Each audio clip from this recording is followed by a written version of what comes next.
All right. Let's get into it. So I've been doing some testing. Various mage builds, mostly just fire and frost now, because I have no idea what's going to be good in arcane. I'm just going to let them figure that out in the APL.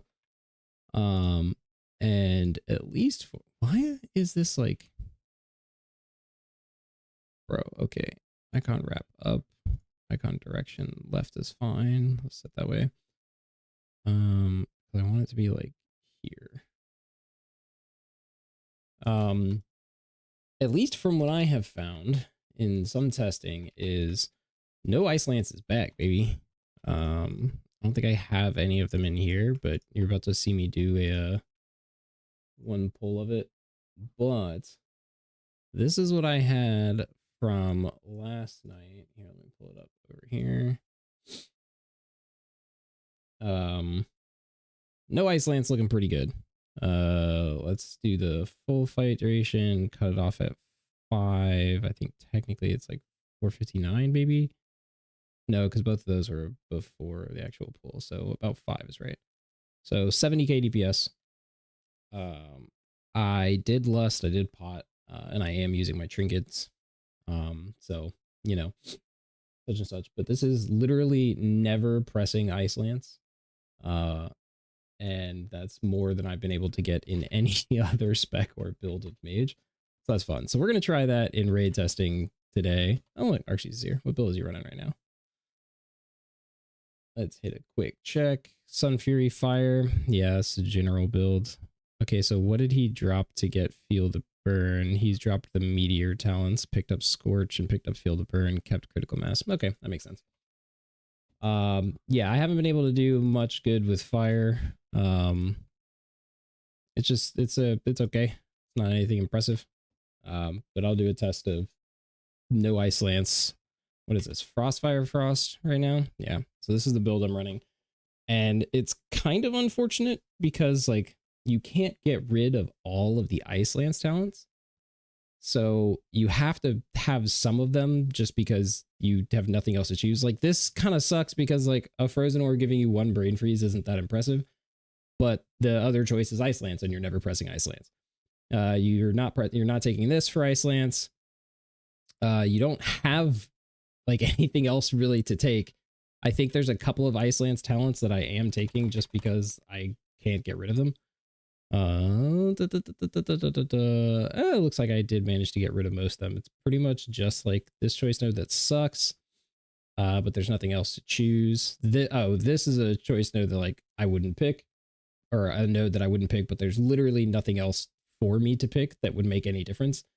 I guess I could drop this and take Thermal Void. Oh no, I can't because I would have to drop something down here. So yeah, there's basically nothing else for me to pick. Picking up Thermal Void like wouldn't be the worst thing in the world, especially for movement, since the one thing about no Ice Lance is like, let me pull this up one more time. You're about to see you cast a lot of Frostfire bolts. A vast majority of your casts are Frostfire bolts, so you're very immobile. But it does really good damage. You're basically just pressing your highest damage per execute buttons at all times. And it means you shatter a lot less. It means you get a lot less of your Apex talents, so Hand of Frost.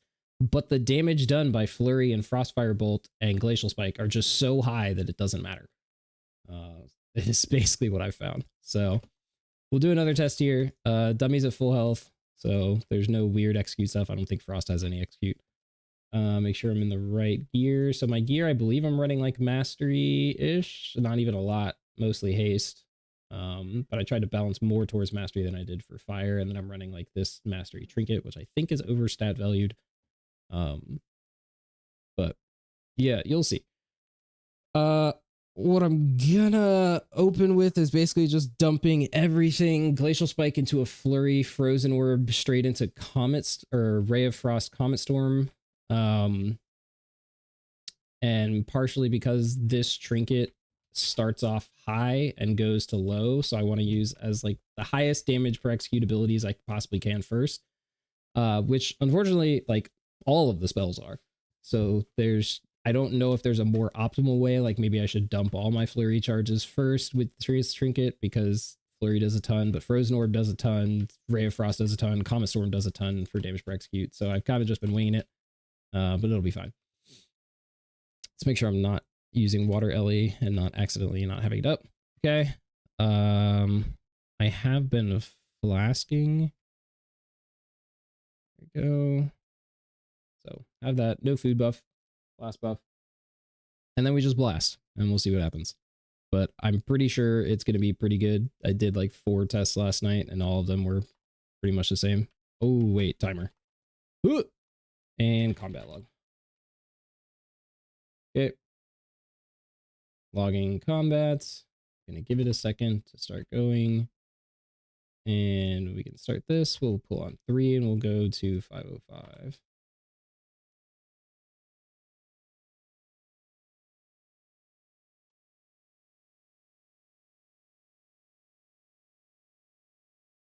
Basically just want to dump all of that as fast as I can. And then we're just spamming Frost Firebolt. And using Brain Freeze procs when you can. What I've actually also done is I just wasted a Brain Freeze proc there because I got a Crossfire Empowerment proc. Unfortunate. What I have done in my previous tests too is just turn off spell overlays because you just don't care about any of this. You can see when Flurry procs down here or when Brain Freeze procs. So you just don't care about any overlays. It helps to clear off your screen. But I was testing fire and you need the overlays for hot streaks and stuff like that. So forgot to turn it off. But yeah, this is your gameplay. This is your exciting Mage Frost gameplay right here. And it just does damage. That's the only thing about it. That's the only thing that matters. It does damage. I'm going to do some things here to like benefit using my trinket. So I'm not going to use this Ray of Frost here because I can hold it till this trinket usage. Stuff like that. But yeah, this is it. This is what we got going for us. Woo! Press those Frostfire bolts. Checking my trinket time. Trying to see where my Glacial Spike's going to line up. To hopefully get a Glacial Spike in soon after the Ray of Frost. It looks like it will be good. I probably could have saved that Flurry to get 2 in here. Oh, look, I got a proc anyway. And then you're just back into pressing Frostfire Bolt. Woo! So yeah, very immobile for sure, but you know, damage is damage. Now this is purely like single target. I don't know how well this would do in AoE. You do still have the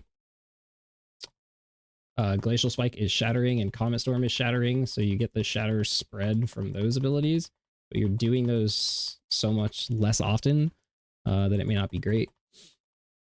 Again, I'm going to hold here this Ray of Frost. Actually, with a 130 trinket, you can hold this Ray of Frost till the next trinket time comes up, and then you get double Ray of Frost again in the trinket plus Frozen Orb.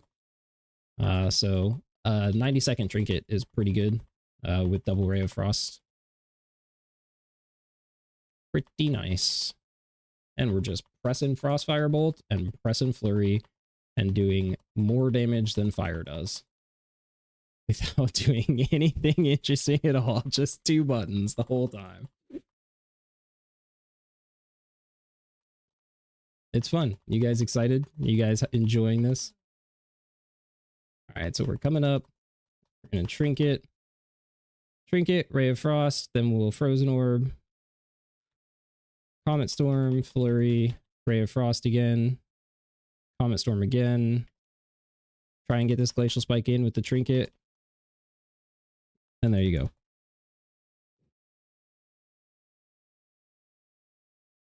And then I'll get 1 more trinket usage, so I'll try and hold my abilities for that trinket usage. I'm trying to go to 505. I don't know if I'll get another Frozen Orb with that. I'll try and see it when we get to 405 here, because doing math in my head right now. Nah. But yeah, press those Frost Bolts. super interesting. You can completely not track freezing with this build because it doesn't matter. You're never shattering anything. You're only shattering on glacial spikes and comet storms, which are going to be automatic. You don't have to think about it at all. Again, going to hold this ray for my trinket and going to hold this frozen orb because I'm at 410 and I'm going to 505. That'll be 5 minutes exactly. So this will be my last frozen orb usage. And obviously this has like significant tradebacks with mobility. You're also not taking a ton of Ice Lance talents that buff other things like reducing Ray of Frost and Frozen Orb TDR. But I've just found that those, it's just not worth it. I don't know what to say. It's just not as good. So I will use this in 5 seconds. How about now? We just got a flurry proc, so I'll use it. And we're just dumping all of our abilities. Going to 505. 2, 1 last cast. So 65k. I think my best fire was like 55k out of all of them. And then we can hit this one more time, just so our combat log will try and keep going and finish it off. And then we can pull this up.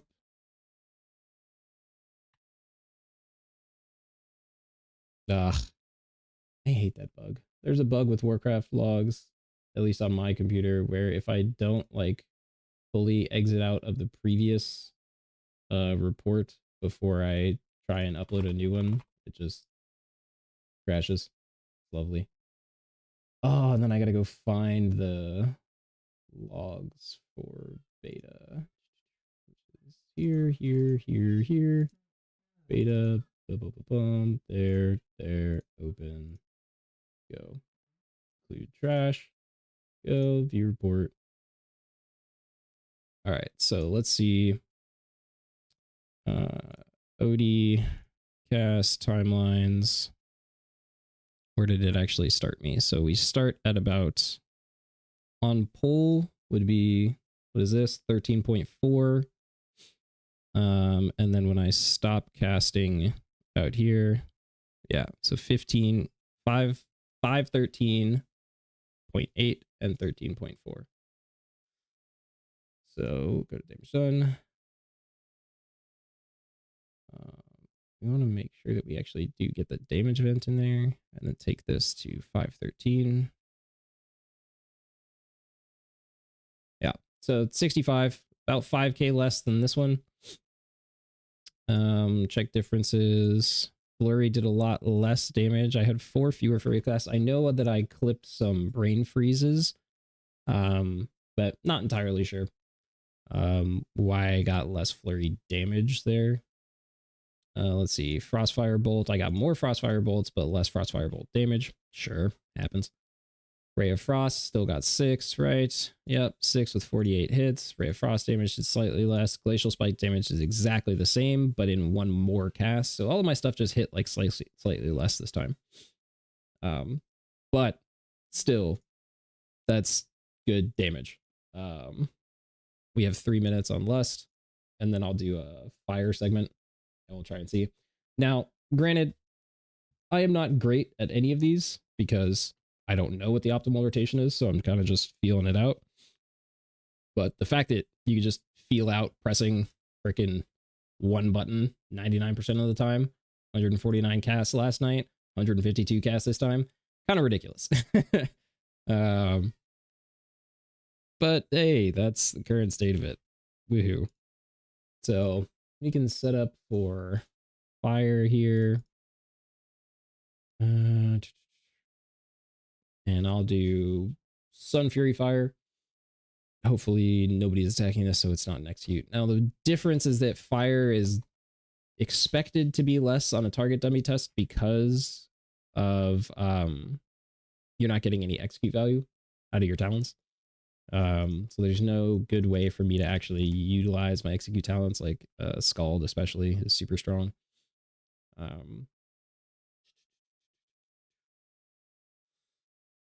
So do I want to play Feel the Burn or do I want to do not Feel the Burn? So not Feel the Burn is just 2 sacks of critical mass, which is just more crit, which just helps in filler, which I don't really think matters. So I'll go with Feel the Burn.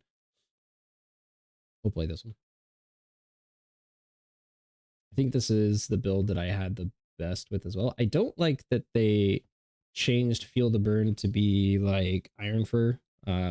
Stacks applications overlap and they stack up to 3 or whatever. I actually don't know if there's a max stack anymore. But they don't refresh. So it's not like a maintaining the uptime of the buff thing anymore.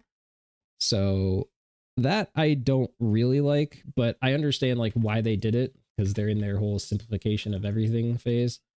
But I'm not a huge fan of that. So another thing that could be impacting these differences, obviously, is that my stats could be completely wrong for one of the specs and not for the other. For fire, I'm going mostly for haste because mastery kind of sucks. At least from what I've seen, like ignite is not that great, even if you like fully talent into the ignite stuff, which I don't.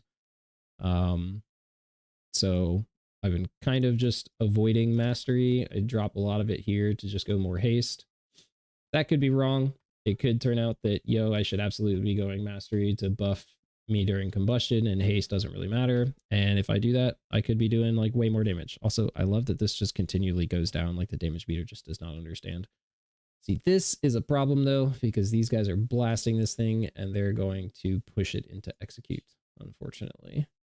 So it's going to conflate how good fire is heavily, but that's the only single target dummy over here. So I don't have much of a choice.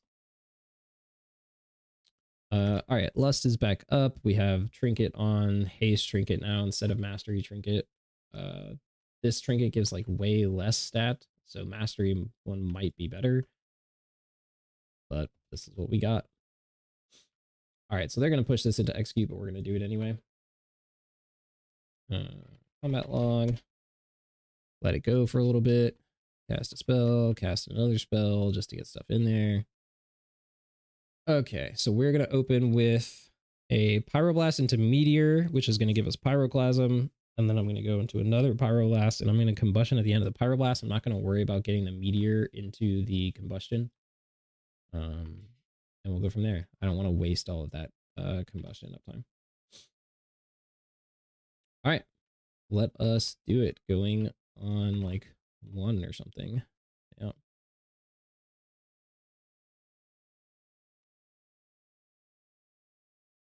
I don't know whether it's better to just dump Fire Blast charges there instead of also using a Fireball, but... Ooh. And then we blast.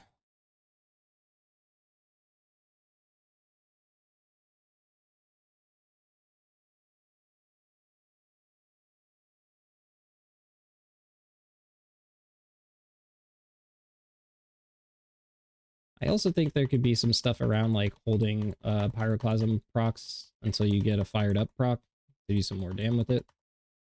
Especially because it can stack to 2. That would be fine.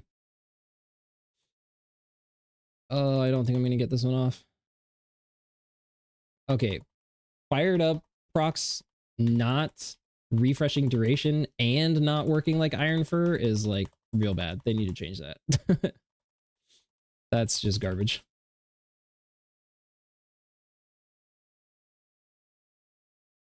You want, like, you're encouraged to cancel macro this right now, which is just terrible.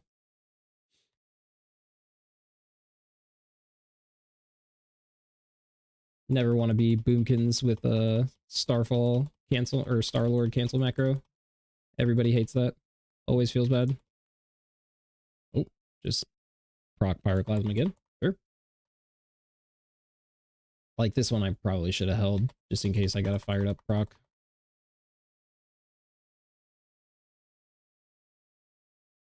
Okay, Trinket should be up for next.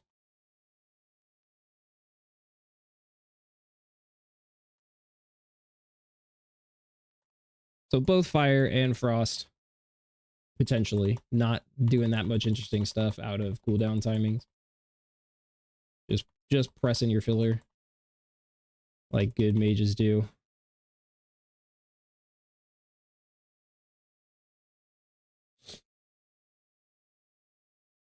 Goodness.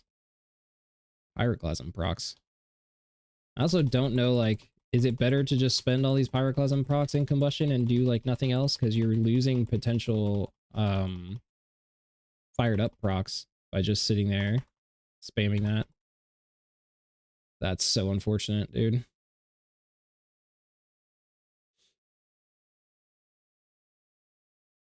Tons of pyroclasm procs here. So we have to remember with this one as well, like the dummy was in execute for a decent amount of time, I do believe. So this is definitely conflated, and we can check that in the logs. Because like right now, hey, it looks pretty good, right? But being in execute for a significant amount of time definitely changes that. But who knows? Maybe it'll end up that... Oh, I should have saved this for sure. That was dumb of me. I could have gotten double pyroclasm into this.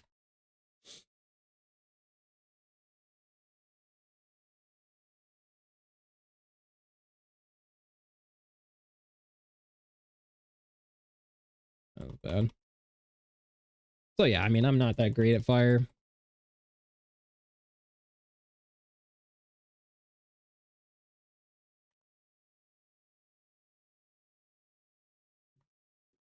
And then we'll save this pyroclasm to see if we get a fired up proc somewhere.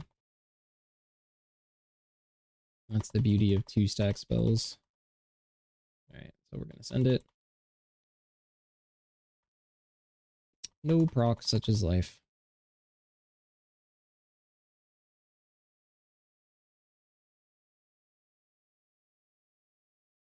I can hold that one.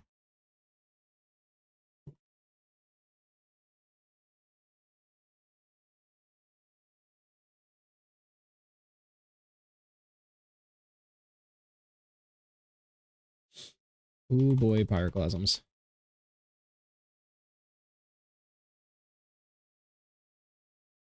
See, you spend so much of your time casting pyroclasms when you get procs like that that you don't end up casting many fire blasts, and I don't know if that's good or bad. Honestly, I have no idea. I'm just gonna spend these fire blasts so that I have some field of burn.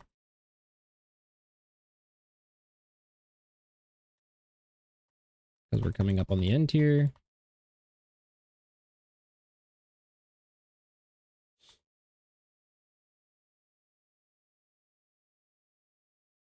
And we're done.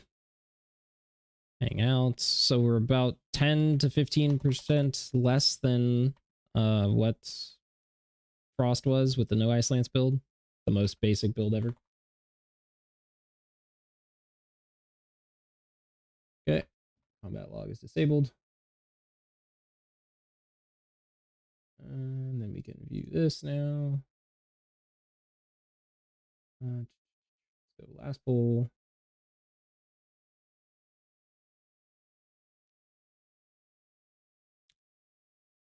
When did we start?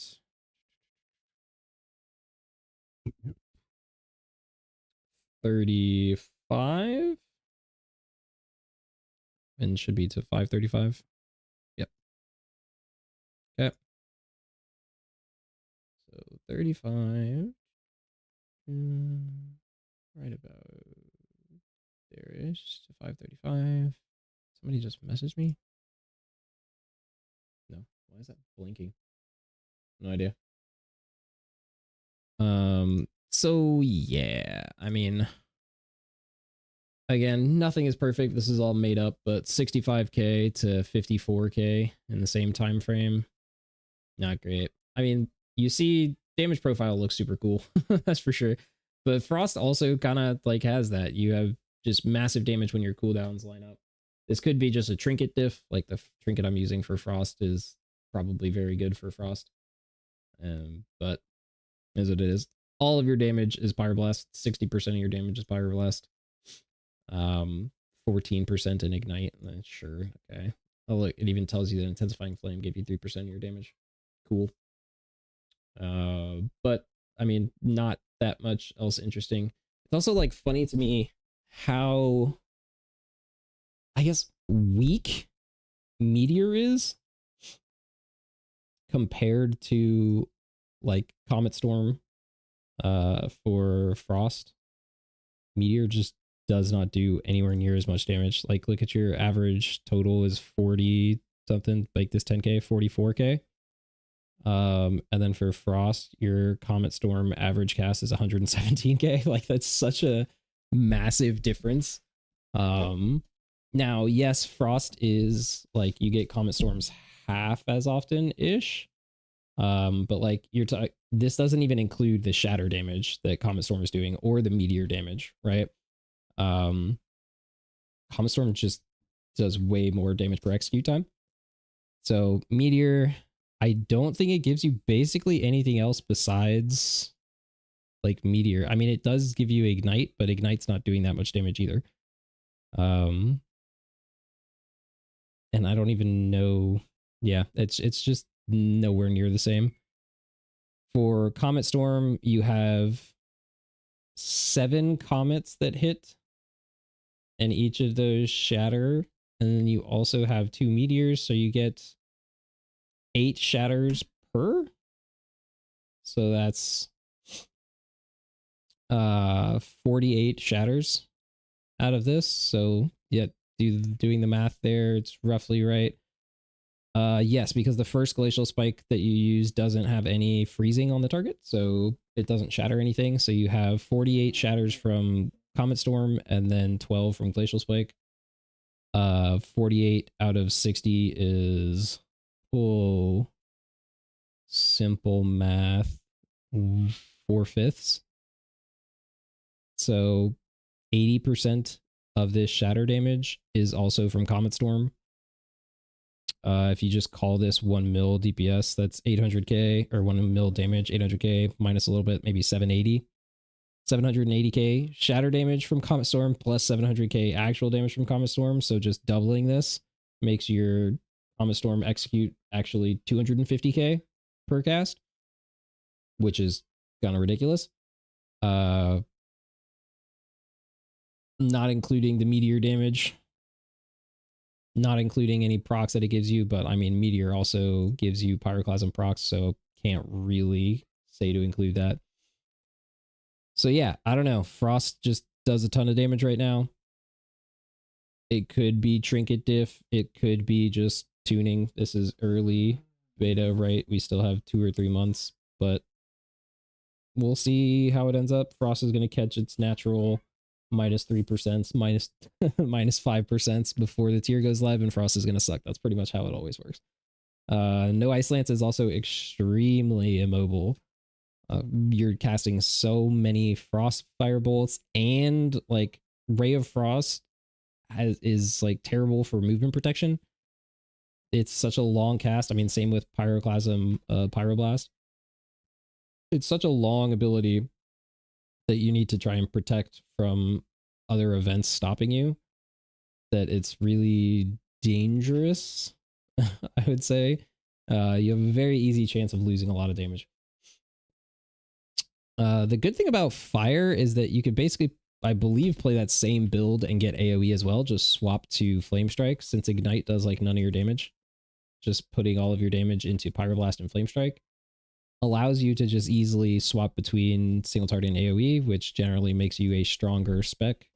As we've historically seen, the specs that can do AoE and single target in the same talent builds are generally preferred over anything else. Also, fire damage profile of burst, always useful. Execute, always useful. So I think fire will definitely have its place, at least now. It's all going to come down to tuning, of course. Fire could just suck tuning wise, and even though it has a great damage profile and it's got a great talent build selection, it wouldn't matter in the end anyway. Frost for AoE, what would I need to change? There's actually a decent number. I feel like AoE, you're going to want to go with like more Ice Lance Shatter build to get more Shatter damage, because Shatter does like a crap ton in AoE. So I feel like in AoE, you're actually going to pick up some of these Ice Lance talents. So you would swap back to like this to get more Frozen Orbs. You probably drop Glacial Assault. I don't think Glacial Assault really does like jack shit right now. And that could just be like tuning diff. I mean, 2.69% of your damage. That's not terrible. 3%. So yeah, that's just a sim angle as to which one is actually better between Glacial Assault, Thermal Void, Glaciates, I guess. But I think the value of Thermal Void is going to be a lot more in AoE. Same with potentially Heart of Ice. So these are builds that I've stolen from other people like Arxes. So what did he have in his cleave? So he picked up these two, as well as your Fractured Frost talents and stuff. He does not take the Fingers of Frost, which I think is fine because Fingers of Frost doesn't actually do anything for you anymore besides not consume your freezing stacks. But that doesn't really matter. It doesn't really buff your damage or anything, and you have enough freezing stacks that you're not worried about losing freezing stacks. Maybe Fingers of Frost is really beneficial with Thermal Void because Thermal Void takes more freezing stacks. So that's a possibility. But yeah, I think this is roughly right for what you would go with like AoE. You probably switch this. To get some cleave on Ray of Frost if you can Ray of Frost multi-targets. You may not be able to. Also, I basically always play this for movement. I think, I don't know. I don't think I'm ever going to take this talent. I'm pretty good at using alter time. This eats your alter time, so you don't actually get to use your alter time if this procs. And if you've already used alter time, I don't believe this will proc. So it can like really bait you into thinking you have this when you don't. If your alter time's off cooldown, I'm pretty good at using alter time, and also gaining movement is fantastic. So I think a lot of non-high level players should choose this and will choose this, and it will work very well for them. It's a pseudo cheat death. It doesn't actually cheat death. If something kills you, it will kill you. This will only proc if you are between 0 and 25% HP. So if you go from 26% HP to dead, this isn't going to save you. It's not a cheat death. It is a heal that procs at low percent HP. There's a lot of reasons that that can be bad. There's a lot of events that might take you below 25% HP, but aren't dangerous and you don't care about coming back from. There's plenty of events in Mythic Plus, for example, where a boss ability will hit you hard, and you know that it's going to hit you hard, but you know it's not going to kill you, therefore you don't really care about it. And like other stuff that's going to happen after that is not dangerous to you either.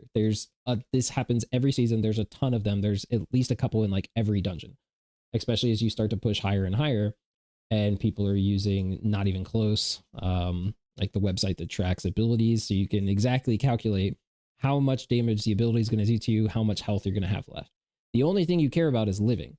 So if you're going to get hit by an ability without any barrier or anything like that, and just your natural verse and your group buffs are going to take you to 5% HP, but then you know in the cast sequence nothing else happens after that, there's no ads, there's no residual damage or anything, you don't care that you got hit to 5% HP, and neither does your healer, as long as you all know that. It's like, yeah, I'm going to get low here, but I'm not going to die. You save your defensives for the abilities that matter. This would be proccing for that, for no reason. You don't care about that ability, and it's just a wasted defensive. That is going to happen a lot in Mythic Plus. Now, you could argue that that's okay, because the times that this might potentially save you might be more often than the times when it's useless. That's totally fair, and I think the less you know the dungeons, the raid fights, the more likely that that could be true. For me, like, I'm going to know the raid fights very well before they even actually come out on live.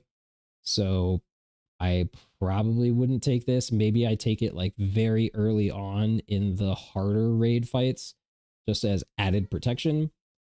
But once you're like 15 pulls in, I'm usually pretty on top of the game in terms of defensives and adjustments and stuff like that. So I kind of know what's going on, and then I'm usually ahead of some other players to where I have the things figured out that I need to have figured out, and then it's likely better to just take the movement so that you can just bounce around as much as possible and not miss any casts, do as much damage as you possibly can. So I think it's good for most people. It's something that I probably won't use that much, especially once I get more comfortable with later end bosses and like the Mythic Plus dungeons. It's probably not going to get used for me. But that being said, back to it. AoE, you're going to want to buff your Shatter as much as possible. Shatter does just massive damage in AoE for Frost. I don't know about not taking Instant Blizzard, but I don't know what you would drop to get it, because you have a lot of things down here that you actually want to take in AoE. Like I could argue that you want to take this for more shatters per cast. Taking this is also great for more glacial spikes, which also shatter. This is great. Comet Storm's great. Thermal Void is also good. More stacks for shatter. This would probably also, you don't really need the stack of freezing, so this probably doesn't matter that much, to be honest. You definitely want that. This is potentially really good. I mean, this is a sim angle, right? Shattering enemies inside your blizzard increases shatter's area damage by 15%. A 15% buff to shatter sounds huge if they're inside your blizzard, which you always have blizzard up, right? How long does blizzard last compared to the CD? 9 seconds to 9 seconds. Yeah, so you constantly have blizzard up in AoE, so this is just a 15% buff to shatter. So that's probably pretty massive, actually. Might be worth dropping this for that. Not clear. You're going to be using Ice Lance probably a lot to shatter stacks, so you'd get a lot more Ray of Frost and a lot more Comet Storms by keeping this talent. So, like, you almost want every single talent down here for AoE, except for this one, that doesn't matter. So it's a difficult choice, definitely, and there's nothing else you can drop down there, up there. So yeah, this is definitely a sim angle, but you're definitely pressed for talent points down here. You want to take everything. You're just going to have to sim what actually gives you the best bang for your buck in your talents, which of course we cannot do yet. So everyone's just kind of feeling it out. But yeah, it'll be good. I want to take a look at the bosses that we're going to be testing in an hour, I believe. Yeah, it's at noon PST. Ooh,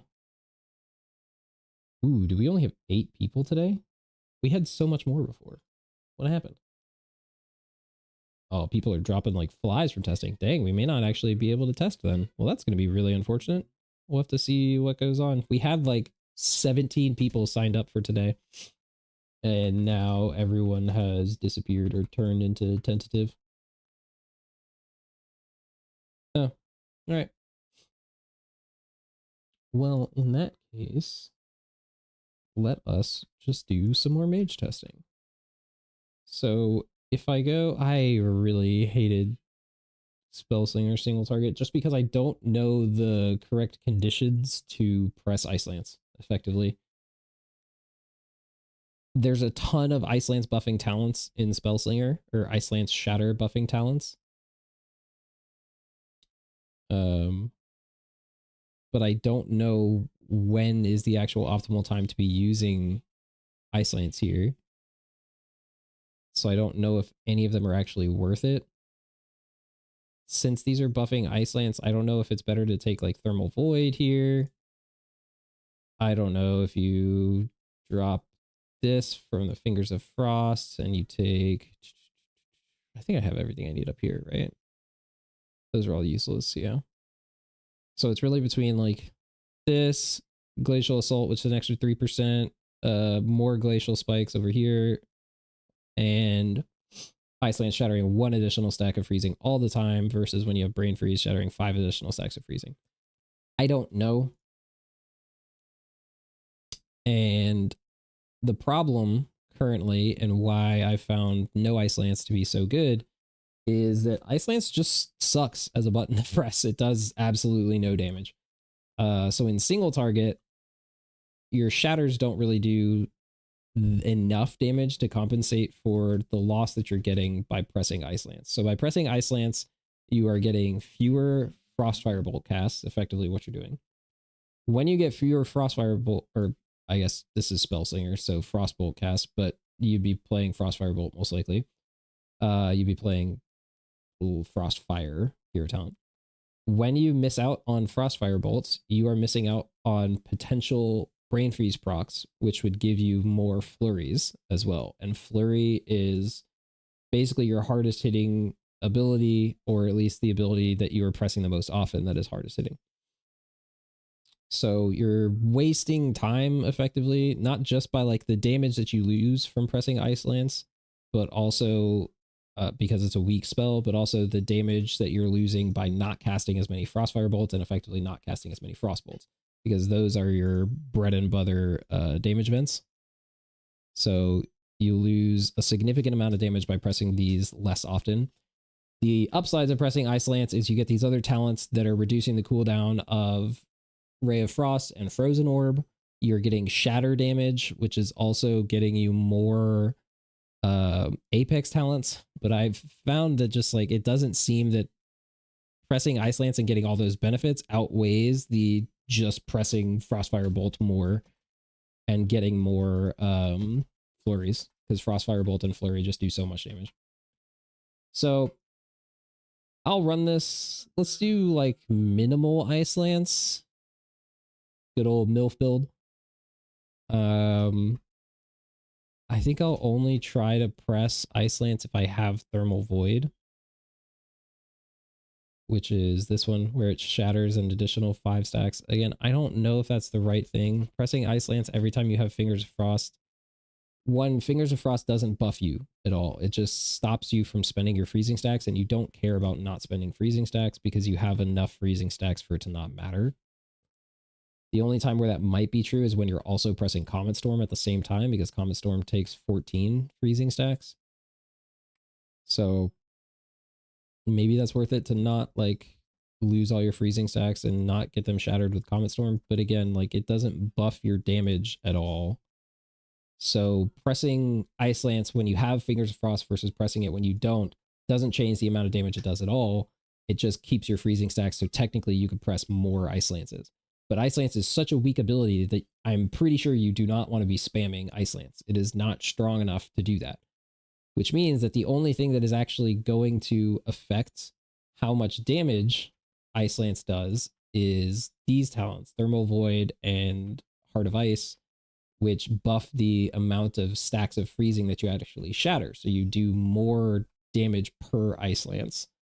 Fingers of Frost allows you to fire more Ice Lances, but the time you spend firing more Ice Lances, as I just talked about, is time you're taking away from doing everything else. So I think the Fingers of Frost talents aren't great, which is this one. I think they're pretty weak. Wait, it's not this one, it's this one. So I don't think that's really useful, but you don't have anything else to really take for single target here. So you're kind of stuck with that. This would probably be a great talent to be able to take. But let's just see how it goes. Start a combat log, cast some spells. We're gonna do basically the same opener. But if I get Thermal Void, which is a Brain Freeze proc, and then spending the Flurry, I will press Ice Lance if I have it. Oh, I gotta do this first. And I'll try and use my trinket in the same way that I used it for Crossfire. Again, we don't have execute for Frost, so it doesn't matter that this is in execute now and everyone's blasting it. I'll just play it how we play. Let's see. Anybody done anything about raid testing? Nope. It's going to be really sad if we don't get to raid test.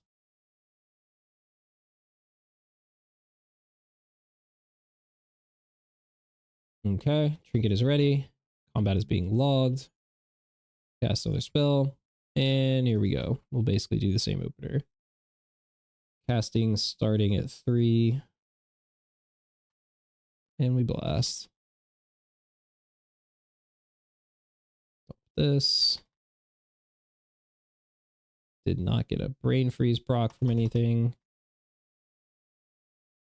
So there's Brain Freeze, there's Thermal Void, there's Brain Freeze again, there's Thermal Void. So there was 2 Thermal Voids. There it is again. Here's another one. That feels good, that's for sure. There's another one. Oh look, and I already have a Frozen Orb again. That's good. That's a pretty quick turnaround. So this is one playstyle of this that I didn't try last night. I was spending all of my Fingers of Frost procs, which I think is just poor. I think Fingers of Frost doesn't matter. So again, you can play Frost without the spell overlays because you get Brain Freeze down here. Can I save that for my trinket? It's gonna be close.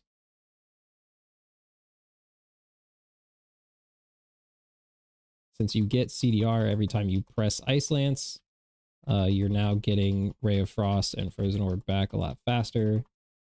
So making them line up with your trinket might be easier or harder. It looks like I might be able to get 2 Ray of Frost in with this trinket, which will actually be pretty good. It does not look like I'll have a Glacial Spike though, because I'm spending that now.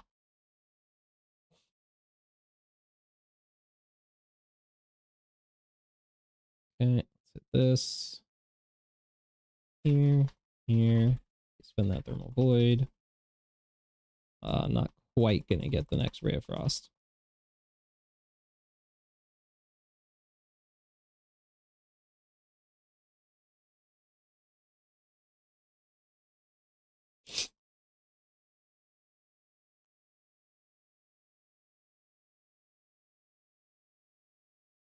Definitely good to have Permafrost Lances up doing this. Also, the talent for this says something different than the tooltip. The tooltip says the damage of Ice Lance is increased by 10%. The talent says the damage of Shatters is increased by 10%. I do not know which one it's actually doing. So, no idea. If it's Ice Lances, that sucks for no Ice Lance build because you're getting no value out of it. If it's Shatter, that's good for everybody. Hope it's Shatter.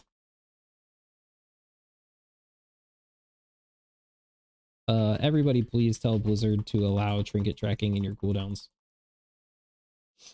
Not having any ability to properly see like my trinket cooldown is ridiculous.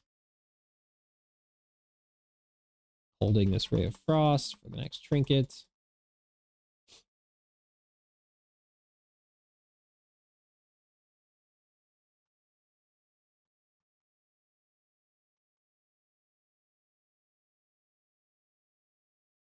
I should have pressed the Frozen Orb first, potentially.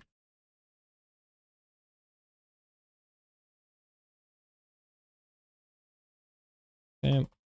Yeah, and it's just like, it's just underperforming what no Ice Lance is. And again, I don't know if this is right. It might be better to spend more Ice Lances. It might be better to spend a little bit fewer. I mean, I can't really spend fewer than this. I'm only pressing it when I have Thermal Void.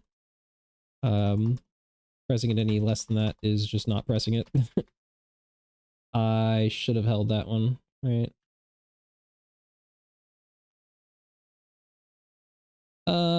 Actually, I don't think I would have gotten another use out of it, so I might have been able to double them up. So I might have just lost damage there because of that.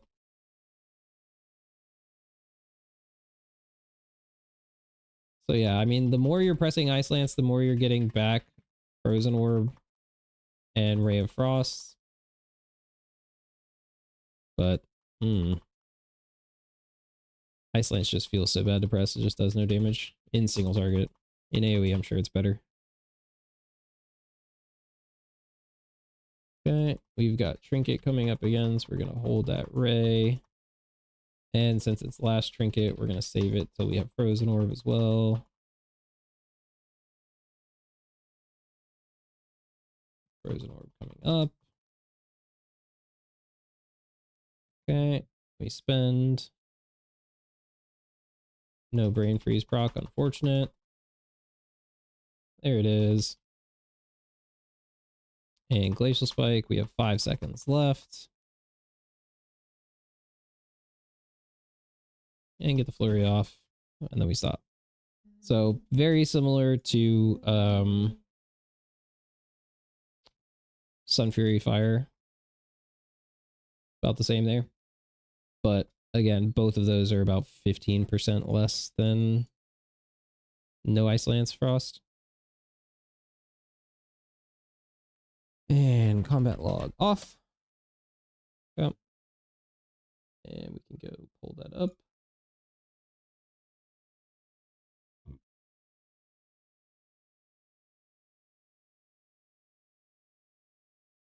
That's over here. Sun. Cast timelines. When did I start? 106. Okay. We go to 606. I'll give it the flurry. Maybe 608-ish.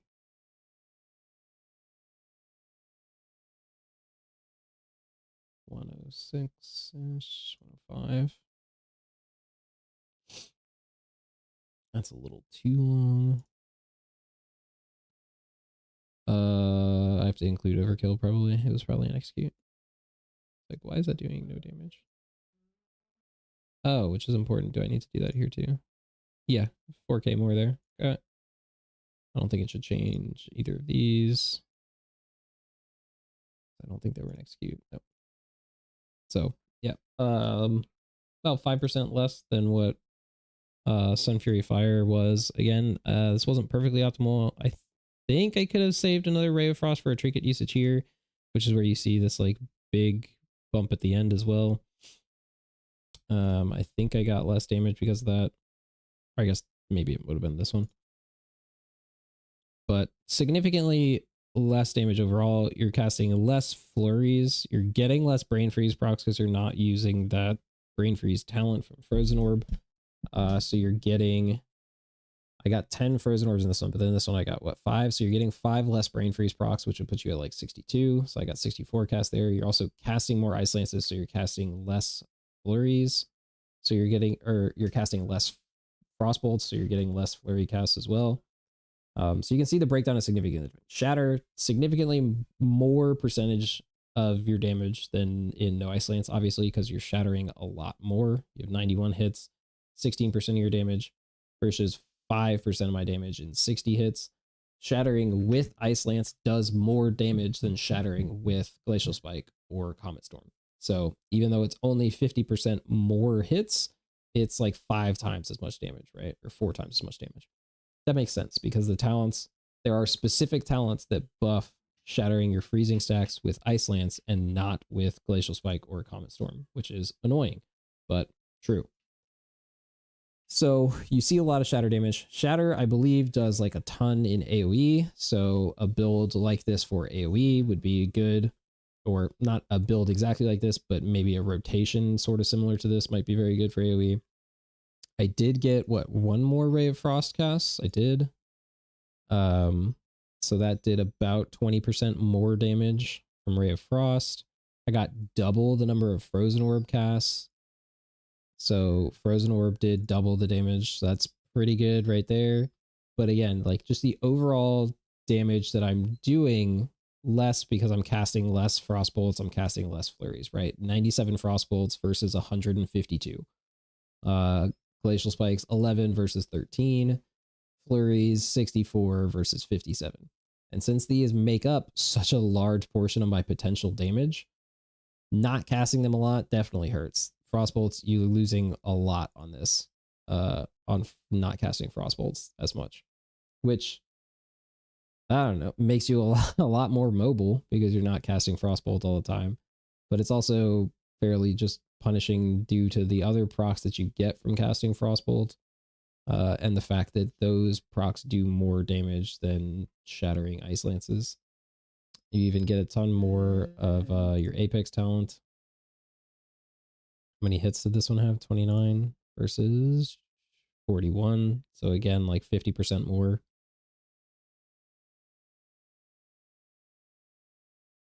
So I'm not exactly sure really how they want you to play around shattering Ice Lance. Because there's some talents like Fingers of Frost and everything that gives you Fingers of Frost that kind of makes it feel like they want you to be shattering all of your freezing stacks sort of all the time. Because Fingers of Frost is preventing you from losing freezing stacks, which means like, oh, I have more freezing stacks. I can shatter more. I can press Ice Lance more often. But Ice Lance is such a weak ability that you don't want to press it more often. It does like no damage. So everything around Fingers of Frost is kind of useless because Ice Lance just does no damage. The things around shattering more stacks make it better because this is effectively, this one doubles the shatter damage that you get from Ice Lance right here because you shatter 10 stacks instead of 5. So that's just a straight up double damage for shatter. This one is a 20% increase if you haven't taken this, or another 10% increase if you have. So this actually loses value if you take this one. It's weird. I don't understand how they really want you to play. They've kind of said that they don't want you to, at least in AoE, like think about your freezing stacks and you shouldn't have to worry about it and stuff. But I don't understand what they want you to do in single target with this new freezing stack sort of play style, because you basically have infinite freezing stacks. You're never really worried about not having them, mainly because Ice Lance isn't strong enough. If Ice Lance was a strong enough ability that you really wanted to spend your freezing stacks, then gameplay gets a lot more interesting, but potentially harder. You have to care a lot more about tracking your debuff. In single target, that's good. In AoE, that might get complicated. So I guess this is sort of the choice they went with. I believe in the first like alpha build, Ice Lance was hitting like super hard and Shatter was doing a ton of damage, which made that sort of complicated. But that's also the playstyle that they built in how they reworked Frost here. That's exactly what they built it to do, is you want to be spending your freezing stacks with Ice Lance. Since they've neutered Ice Lance damage and Shatter damage, none of them do enough damage to justify pressing it in single target. So it just doesn't matter. So you don't want to press it. So you get back into no Ice Lance builds, which are incredibly immobile, but just hit really fucking hard. And, you know, historically, it's been fairly difficult to play those in raid. Now, a lot of that is just tuning, right? If Frost just did 20 to 30% more damage than everything else, you would play it no matter what, even if it was hard to play. You have had some instances where Frost was potentially just the better spec.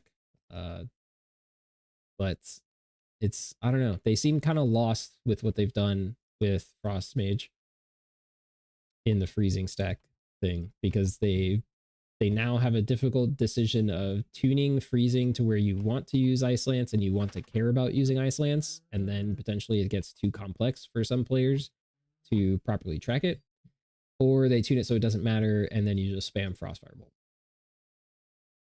And those seem to be the only two choices they can come up with, because they haven't really been able to do anything else, which is a little boring, I guess. I like the idea of freezing stacks and having to care about them and wanting to spend all of them using your Ice Lances, but that doesn't seem to be what they want to do.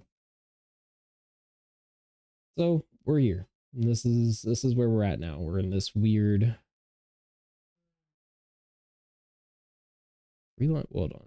There's a WoW article came out. Midnight pre-launch event testing rescheduled for December 8th. Okay, so that's not, yeah, that's not raid testing. That's just pre-launch event. Also, haven't they rescheduled that like a billion times already? The pre-launch event testing. Do they have like any idea what they're doing with that? I think that's the thing where like the play with them or something like that, play with the blues or whatever. I'm pretty sure they've rescheduled that like 5 times. Anyway. So I feel like Frost Mage just doesn't know what it wants to do. Fire Mage, I personally think Fire Mage is fine. I think its damage profile is really good.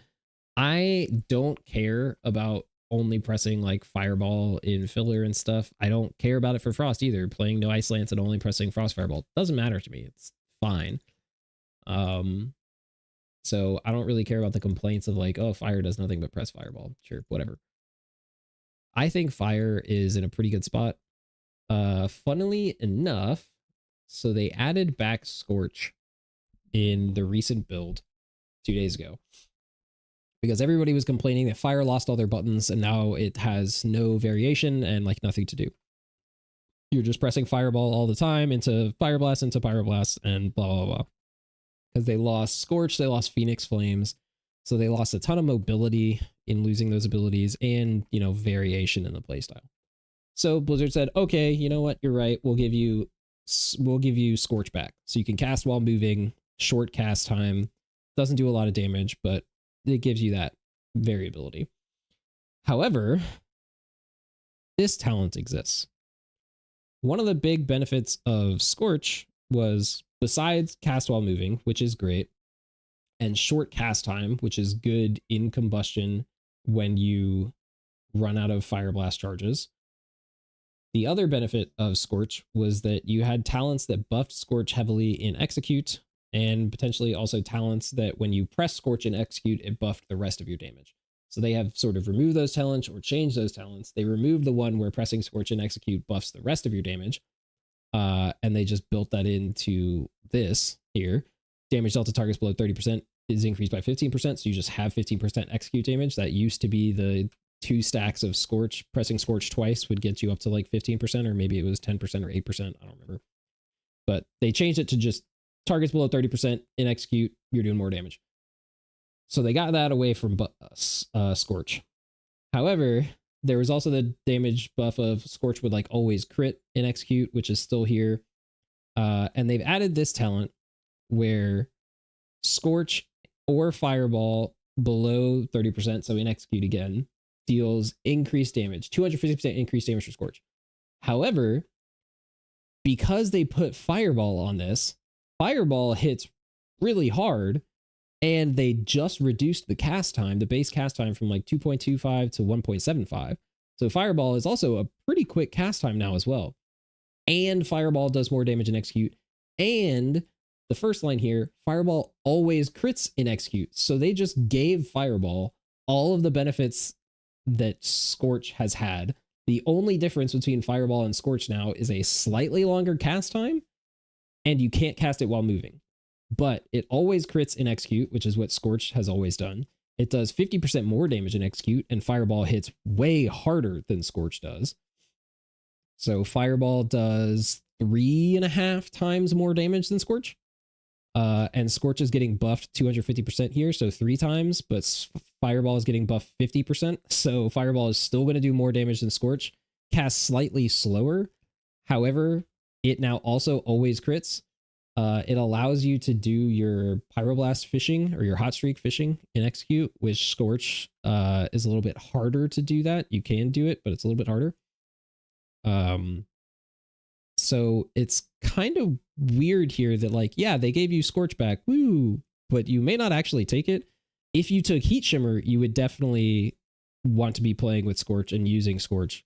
Heat Shimmer just doubles the damage of Scorch. So then this plus like this in execute makes Scorch do more damage than Fireball for sure. But that's only when you proc this.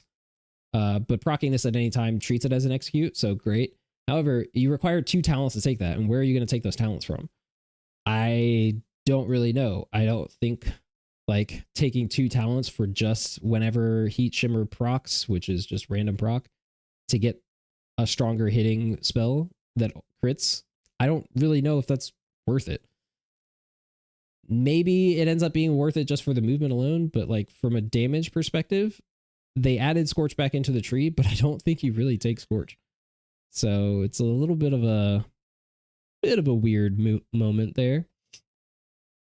But you can take it, right? You can drop the meteor talents. You can do this to get that. Oh, you have to take the 2 there. So you could do that just to get Scorch. If you just want to drop the meteor talents, whatever. Take Scorch, get some movement. Sure. That feels great.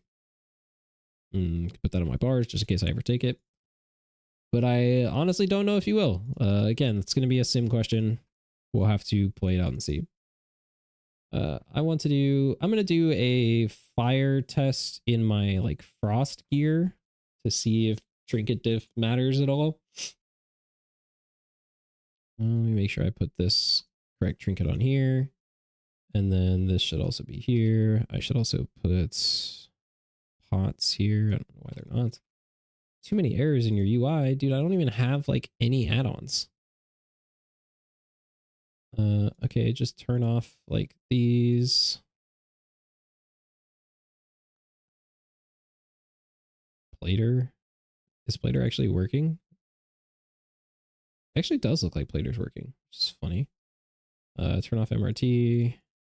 Just make sure all those are unchecked just because.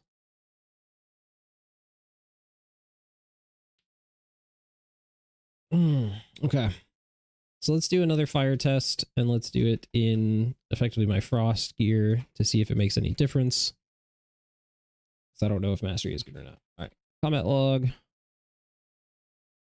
Do that. Let's get my flask rebuffed. Cast some spells. I'm in Sun Fury with Pyroclasm, so I'm again going to... Damn it, they put it in execute again. Alright, fuck it. We're just going to do it anyway. And see if we can even match no Ice Lance Frost with it permanent execute. Alright, Pyroblast, Meteor into Pyroblast again. Combustion at the end of the Pyroclasm Pyroblast.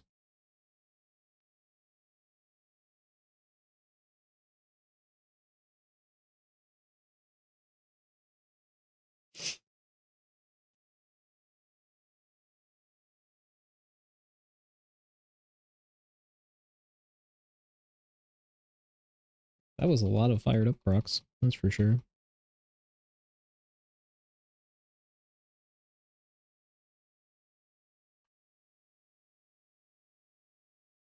Oh, I hate being a certain distance from the target and having that, like, eat your freaking hot streaks. Trying to get a fired up proc, didn't get one. Oh no, please. Ooh, got it off. Okay. We're good.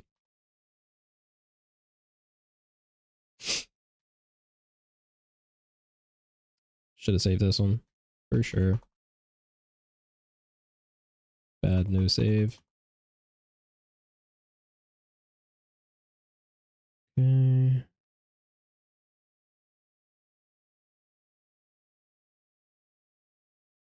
Try and ramp up some fired up procs first before dumping the Pyroclasm. And then we save this Pyroclasm for after.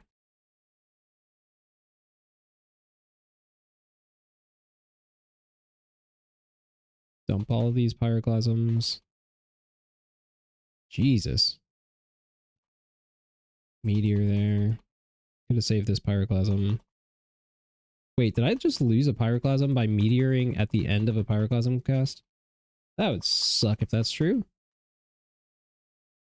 Or I can't wait to cancel Laura fired up before going into combustion. Thanks, at fired up. Thanks for your hero talent being a cancel Laura. Thanks, bud. And just saving. I can spend this one.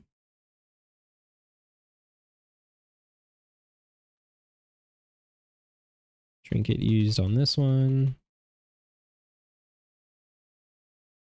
Got a fireball here.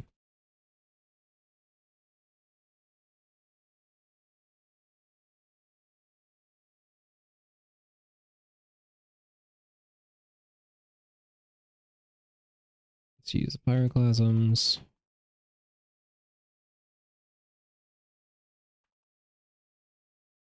I need to spend one on. So that I don't proc another. Hold that one for a 1 count.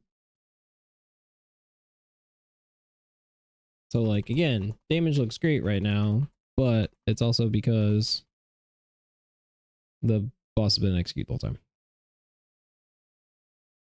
I also am glad that they at least fixed these because damage meters didn't work with bosses in what's it called? I should have went straight into the other Pyroclasm with that. Overkill.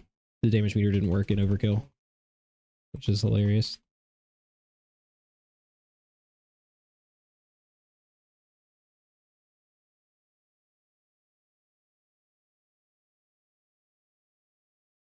All right, got 2 fired up procs there.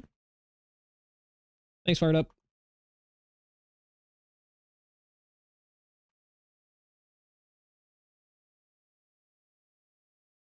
Just gonna hold that for a bit. Good enough now.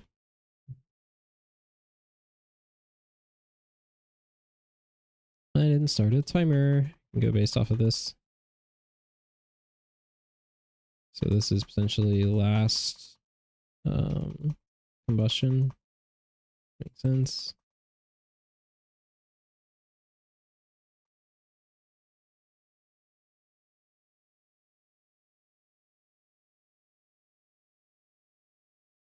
See, having that roll the fired up proc when it's about to expire is just terrible.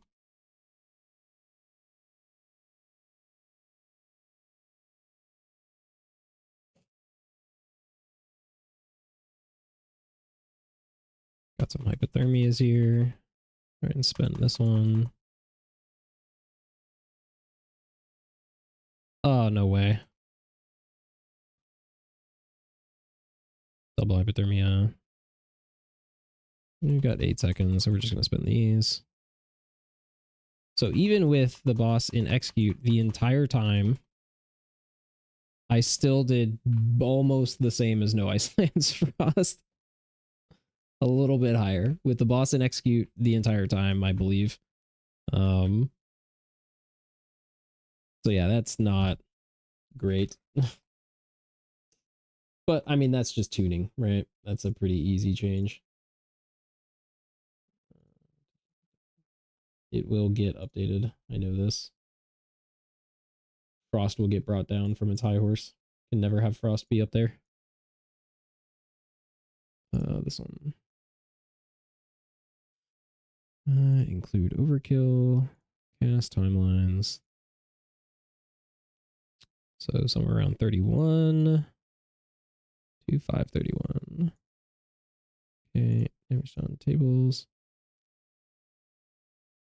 32, 31, 2, 5, 32 is good enough. Include overkill. So this compared to this, almost the same damage, boss and execute the entire time. So not a real scenario, right? That's not great.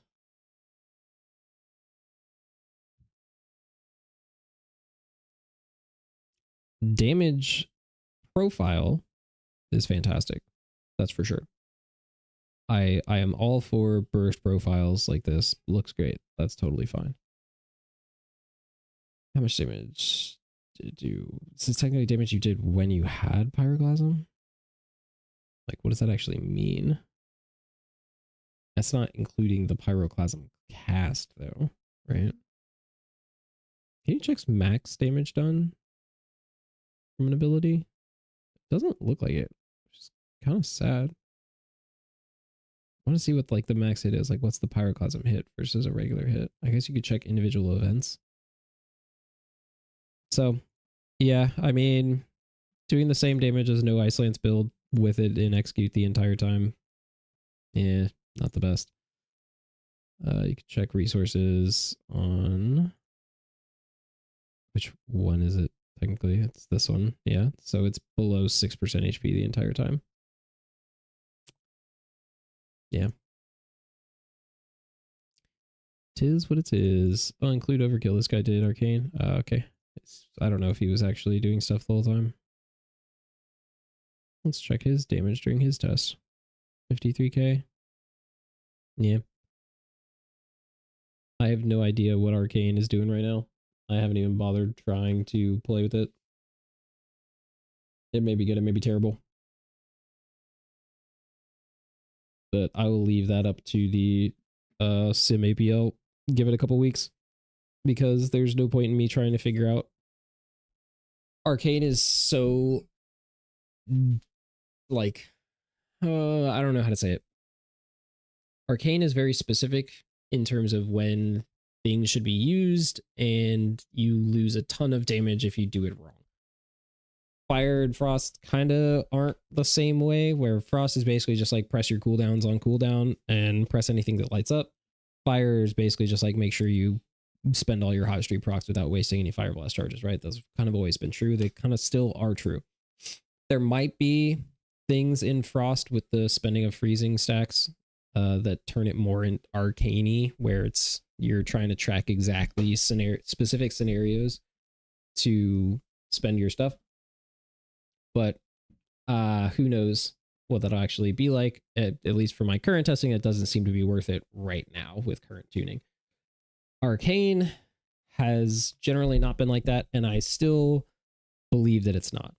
So in the rework for Arcane and the nuking of add-ons, they have specifically called out, right, the Barrage Helper Weak Aura for Arcane Mage, which told you when to barrage based off of all these different scenarios because you have all these various buffs that affect barrage. Everybody was like, yeah, nuke the add-ons because the barrage helper weak aura and make Arcane simpler and everything. And people think that that has happened, but I'm not so convinced that that is going to be true. What they've done with Arcane is they have moved you to a builder spender with three resources now, where you have, and I can't even see them because they're behind this bar. You have arcane charges. I'm pretty sure I can get rid of this bar, right?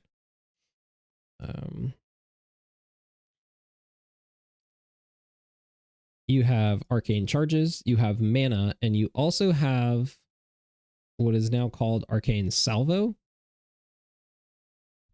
which is buffing your arcane barrage. Effectively what that does. So you have 3 building and spending resources. You're not really building mana. It's just sort of a resource that you spend and you run out of.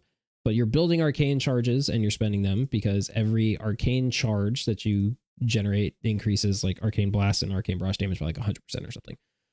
So you're building to 4 arcane charges. And then you are also building these stacks of arcane salvo, and each stack of arcane salvo increases your barrage damage. So now you have at least 2, but kind of 3 resources to play around with, but for the most part 2, just ignore mana for now. So Arcane now has 2 resources to play around with, and sort of like no other buffs. So the one that you used to play around with was Nether Precision, buffing both your arcane blast and your arcane barrage, choosing which one to do with that. That has been taken away. Lay Drinker, I believe, is gone as well. Yep, Lay Drinker is gone, which was another one that buffed Arcane Blast. And Glorious Incandescence has been like reworked. So you don't have to worry about that either, because it just works into Salvo. So they've removed a couple of them for sure, but they've given you this new thing called Salvo and a bunch of ways to generate it. I think this is probably going to end up being the same problem, just with a different buff now. Arcane Salvo is going to be unclear as to when the best case to press Arcane Barrage is, the same way that it used to be. You have to pay attention to your Arcane Salvo stacks at every moment. You have to pay attention to all of your generators of Arcane Salvo stacks, which I believe for Spellslinger also includes just splinters. So you're going to get just random ones as well. You also have to pay attention to your missiles and how they generate them, which includes like missiles mid-air that haven't hit the target yet. I believe, I don't remember if they generate on cast or not. So you have to pay attention to all these different sources of generation of Arcane Salvo. And you have to pay attention to your charges. And all of this also has to pay attention to how many targets there are with Arcane Cleave and Resonance, which is there. They've nerfed Resonance, but it still is funnel. So it still does matter. So you have all of these different scenarios that still play into, okay, when do I press Arcane Barrage? Do you only ever press Arcane Barrage at max Arcane Salvo stacks and 4 charges? If so, then the problem goes away, right? But you have to tune for that specific thing to be true, which is very similar to the tuning for Frostmage on whether or not you want to press Ice Lance to spend your freezing stacks. Currently, they have it tuned so that you don't care. They could tune Arcane the same way, so that the benefit of pressing at high Arcane Salvo stacks outweighs basically everything else. That could be what they aim for, sure. But if they get it even remotely slightly wrong, just slightly wrong, you again will have scenarios where like the Barrage Weak Aura is kind of necessary, even though you aren't going to have it, which is that, okay, do I press Barrage at max Arcane Salvo stacks, which I think is 20 for Spellslinger, 25 for Sunfury, or do I press Arcane Barrage at 17 stacks and 4 arcane charges? Is it beneficial to press Arcane Barrage at 20 stacks, but not max arcane charges? Probably not. Dude, Barrage add-on. Ghost says Barrage add-on ink. I fully believe that like this is still going to be the true scenario, right? There's still going to come into play like, when do I actually press Barrage? It is not going to be as clear as they want it to be of when you press Barrage. How many arcane salvo stacks do you have? How many targets are there? Do you care about your priority target or your AoE damage? Do you have arcane orb? How many arcane charges do you have and how quickly can you generate them back up? Like, are you in CDs or not in CDs? Because your generation of arcane of salvo is different in CDs than not in CDs. Like, I feel like this is still going to be the same problem. And like, yeah, Ghost is hit on the head. Barrage add-on ink. It's not possible because you can't check your buffs. So I don't know, Barrage overlay ink. Have the AI watch your overlay and check your arcane salvo stacks and your arcane charges and tell you when to barrage. Who the fuck knows? It's still going to be a problem. I think, unless they just tune it so that like arcane salvo increases the damage of your barrage by so much that you would never care about anything else except for just maxing out arcane salvo. And then probably what is going to happen is it's going to be, you're still going to have it a little bit where it's going to be like, okay, press arcane barrage at greater than 17 arcane salvo stacks or something like that if the max is 20, because you don't want to overcap salvo stacks, so you don't want to lose them. You want to be always generating arcane salvo stacks without overcapping while pressing arcane barrage at the highest number. So there's going to be play around like, okay, do I, if I'm in Spellslinger, do I think I'm going to generate more arcane salvo stacks here? So press barrage a little bit earlier, stuff like that. Like there's all these situations for min-maxing where this is still going to occur that they've seemed like they said they hate, but they haven't gotten rid of them. They're still there. So I don't know what's going to happen with Arcane. That's kind of why I haven't played it, because I feel like this situation still exists where there's probably many different scenarios of when you want to press Arcane Barrage and when you don't. And I'm not going to do the work to try and like figure that out or to even really bother with it. I'm just going to let Porum and everybody else kind of figure it out. And then I'll start playing with the APL once they sort of have an idea. And maybe I'll play with like the salvo stacks individually, but I'm not going to do that shit on beta for sure. So I am probably not going to play Arcane like at all. I'll stick to Frost and Fire. We've got 3 months for them to figure out the optimal stacks of Arcane Salvo to press at. And the same could be true for Frost, but I'm sold on no Ice Lance build as is for Frost right now. It just does too much damage. All right, let me check.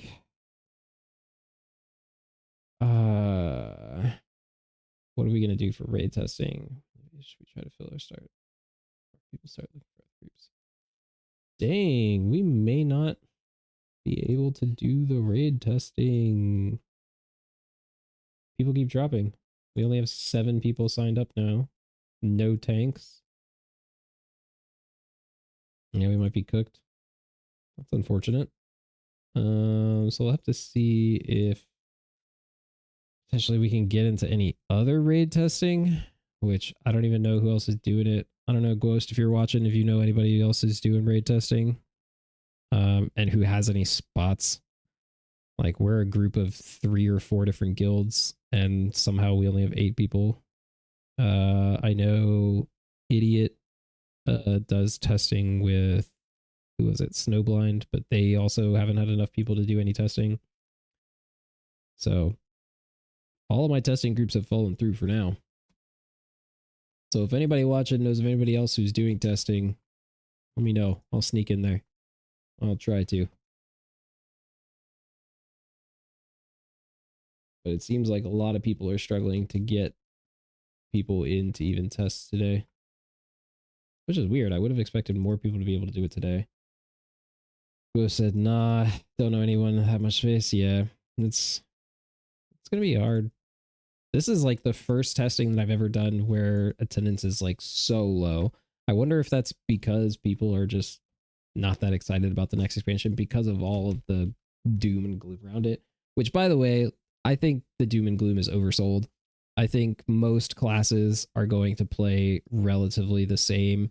The game will look a little bit different. Maybe you've already seen some of like the add-on videos from Quasi and other people where people have already like recreated pretty much LVUI look, or your usual like weak auras, atrocity style UI with new add-ons. So for people who are like complaining about that, that's not a real issue. If you're saying you don't want to play because of how potentially raid fights are going to be more annoying without weak auras and stuff, maybe that's valid, but I think you can play around it. It's not really that difficult to play around. I've been doing it on the beta. It's not that hard. I think the game is mostly the same. Yes, there's a couple things that are gone. One of the biggest examples that I've found so far is actually the boss that we did for testing yesterday. The first boss of Voidspire. They've changed his mythic mechanics to where he puts a debuff circle on people, and that has to be dispelled onto the ad. So I think I have our testing VODs here. Yeah. So they changed the way this boss works so that you have the ads that spawn all have a shield. Your raid gets 10 debuffs. You have to dispel 5 of them onto the shield to break the shield before you can hit it with the group soak and kill the ad. The one major difference that I've noticed in like not having usual weak auras or add-ons, this would be a big wigs thing or a weak aura pack thing, is being able to tell that you have this debuff. So I moved my debuffs to here, and I just didn't have settings to move them closer because I was too dumb instead of being up here. But basically the way you have to do this now, because your entire raid is stacked up here, you have 2 options to see if you actually have this debuff. One, you stare at your character pane to see if you have the debuff, which I honestly didn't think of until after this testing. Probably the better way to do it because it's a little bit easier to see on the character pane than it is on this purple debuff in this blue purple like room. So that is probably the better option, is to just stare at your freaking raid frames and see if you have this debuff. There are other debuffs in the fight, however, which make this more difficult. The other option is to just stare at your debuff pane, because when you are all stacked up like this, and the strategy we were doing is using mass dispels, which seems like the clearly good strategy to use this time, is just stack everybody up. You mass dispel once because mass dispel has a limit of 5 players, which means you'll immediately break this one. Then you just go over there and do another mass dispel or revival or whatever. Seems great.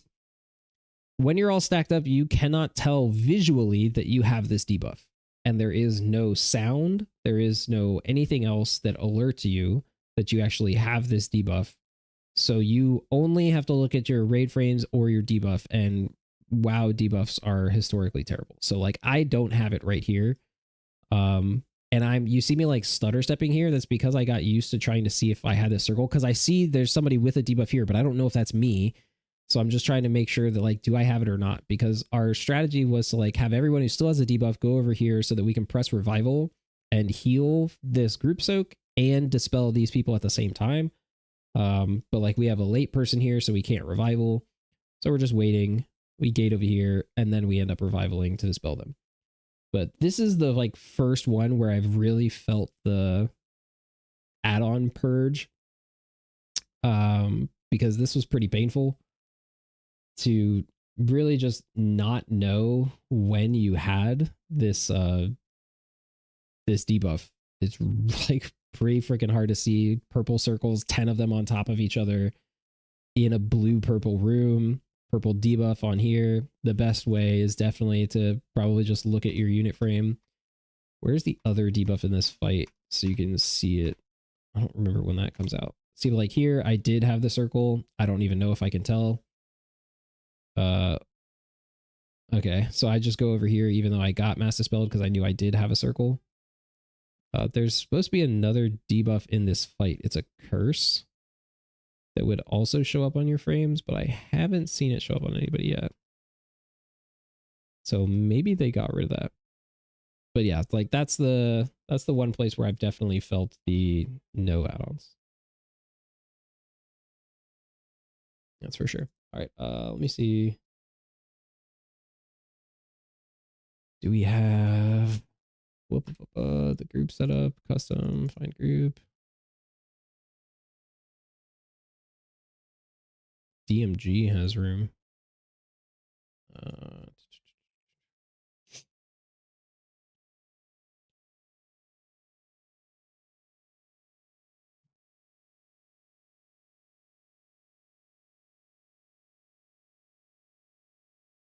might have a spot.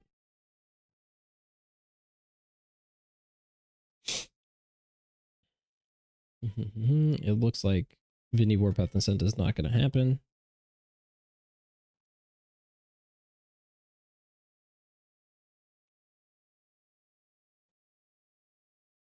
But it looks like I might be able to get into a different one. I have no idea who these people are, but somebody has messaged me.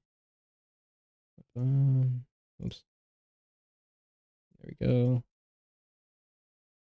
Who is this guild? Those are all EU guilds.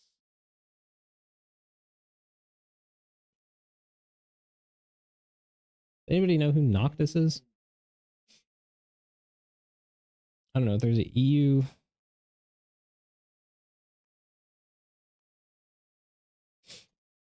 I guess we're all in the same realm, right?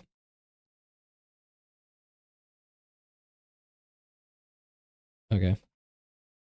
Yeah. All right. So this is the EU guild. Okay. So they're like World 200. Slightly better. Oh, look, Zom's in here. What's up, Zom?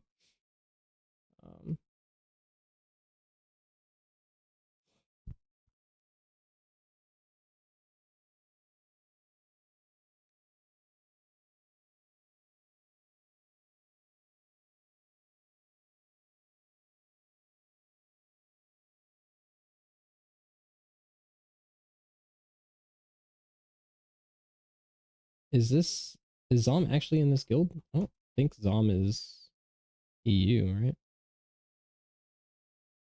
All right, let me see if I'll get in Discord. Okay, there we go. Got the Discord info. Ghost, do you know what guild Zom is in?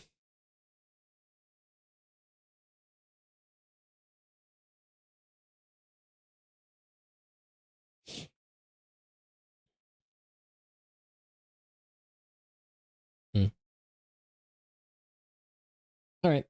My friend says that this group is supposed to be full. They may just not have all their people on right now, but supposedly full, only had 2 spots for me and my friend, so that's chill. Okay, so first boss that we're testing is the double dragons, right?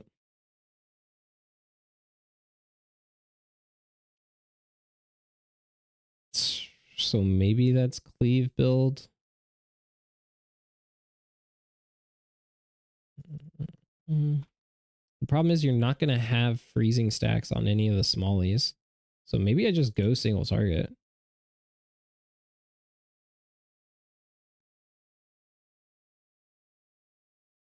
Do I just go full single target and completely ignore the ads? Maybe.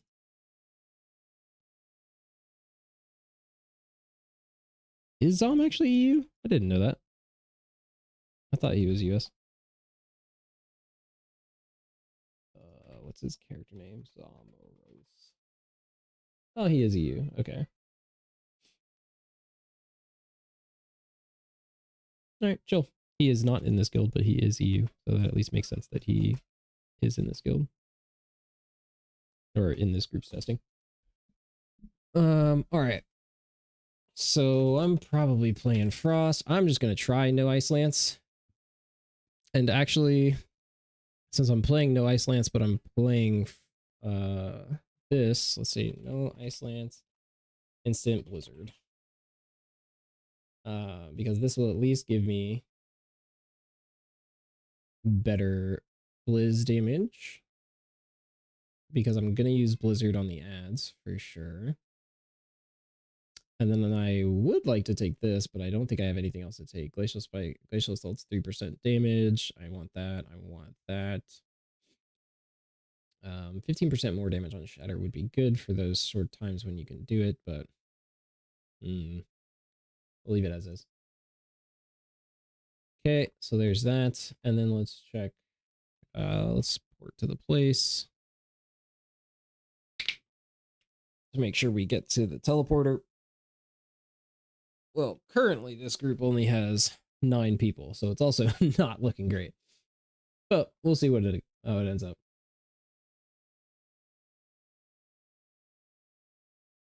Oh, oh my god.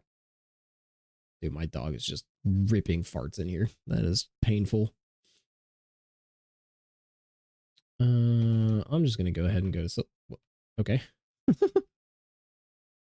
I'm going to go ahead and go to Silver Moon is what I was gonna say before I got completely rejected off my mount.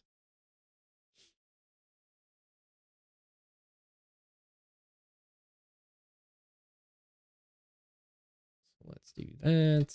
I'm in my quote unquote frost gear, which is just a little bit more mastery heavy. No idea if that's correct. Where's the portal to Silver Moon? There it is.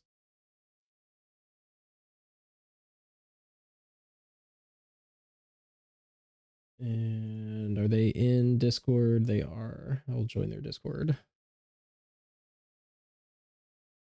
Yes. I'm guessing something happened. Yeah.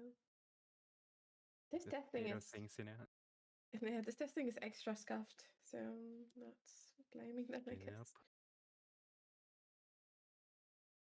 Let's see. Portal guy should be here. Really get like that much valuable testing, and it just it's just annoying. All the bugs. Yeah. It's weird that they chose that we are having normal gear though. Yeah. There's so many bad things like that, and like changing like APIs, breaking all the add-ons during raid testing. You know. Play. Yeah. Check fire. I think you just played the same build though. Have I tried Arcane yet? Says Eggs and Cress. Are you British? I have not tried Arcane. I went on a little rant about that earlier, but I'm basically not trying Arcane because I have no idea what is actually going to be good there. Not like talent wise or understanding the rotation, but like the actual specifics based off of the APL, because the APL doesn't exist and tuning still needs to happen. But I think there's going to be a lot of issues with Arcane Salvo and stuff like that. As to when you actually want to press barrage, and you're still going to want a barrage helper weak aura and you don't have one, so I'm just leaving that for now. So I'm just going to test fire and frost in raid. I can get an understanding of Arcane's CD timings and everything based off of the testing that we're going to do now, so I don't really have an issue with that. It's a 90-second class. So yeah, not too worried about it. Just going to play frost and fire.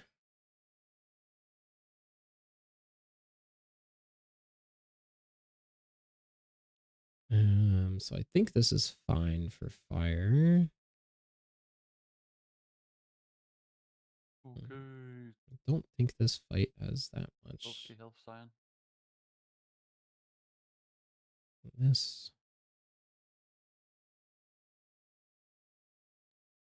All right, we got 10 people. Hell yeah.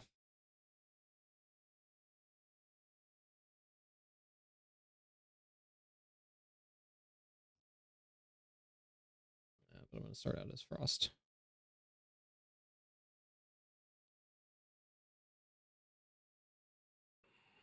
And some people trickling in.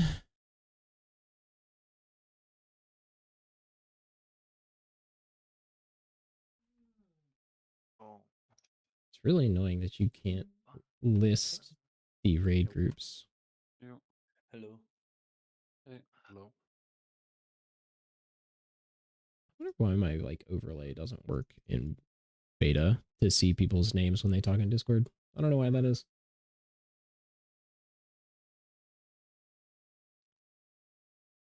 So, happy about this last second tanking, by the way, Azra. Yeah, it's awkward last second. Oh my god.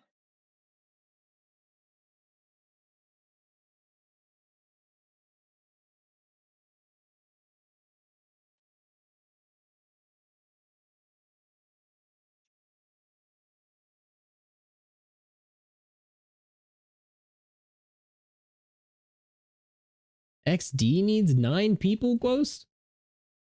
There's no way. Is everyone like dead? What is happening right now? Bro, no way XD needs 9 people.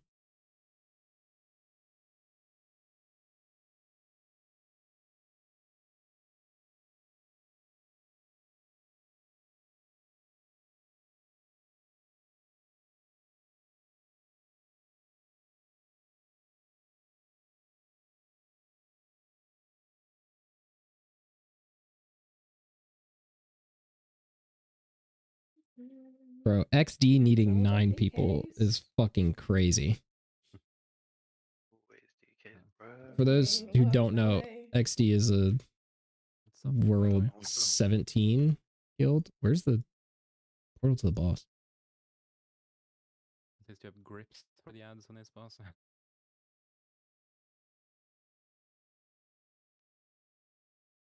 Yeah. I thought we were supposed to be testing the dragons first, but I guess we're testing Beleren first, which is like pure single target. So fucking no ice lance all the way, baby.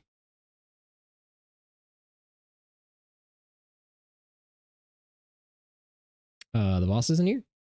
There he is. I bet if that's your game, come here. I just won. Joining now. All right. Well, we have like nobody. God, you really just drop a fucking rock on me while I'm trying to click the portal? Rude.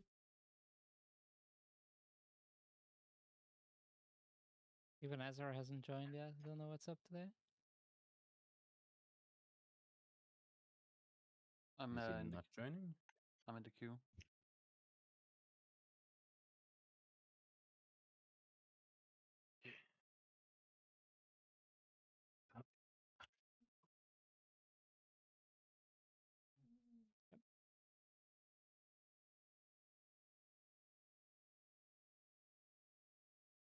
What's Zom playing? Hello. Ooh, fire into burnout, not playing pyroclasm, and skipping fire's ire. Interesting choices there. Yeah. That's an interesting build. Just gonna put that off on the side.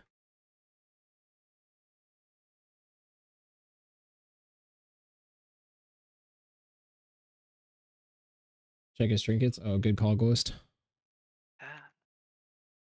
Haste trinket, which is what I was using, and okay. Chance to haunt the target, dealing 128k. As well. Until 11, doesn't it finish? No, it finishes midnight, right? So the last boss pretty much. It sucks. So this one.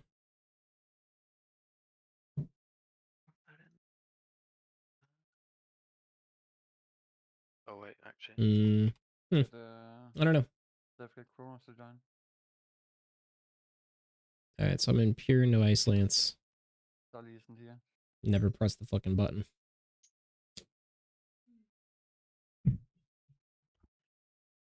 Single target, baby. Let's go.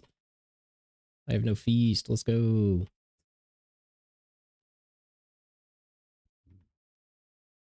Oh, Ghost, you said Zom was talking about some burnout tech in altar time? 2 people might be joining a bit later. Yeah, I believe it. I have one that can join in 10 minutes. Yep. I mean, He's a DPS though, so. Anyone? If you find a tank, feel free. By the way, feel free to like them. Honest to God. Let me message someone, see if. Yeah, apparently the 3 people remaining from Noctis bailed. Should I just list it in the public? I think, honestly, there's no point testing with like less than 20. So. I did see him say that burnout can crit. Yeah. Body bailed as well. He did say he might not make it.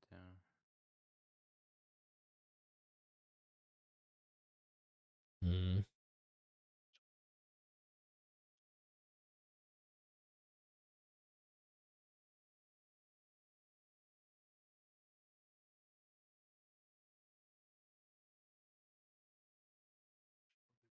the background.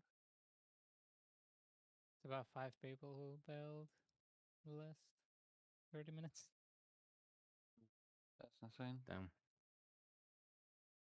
When I looked yesterday, we had like, what, 14 signups for today, and now it's 8 instead. That's crazy.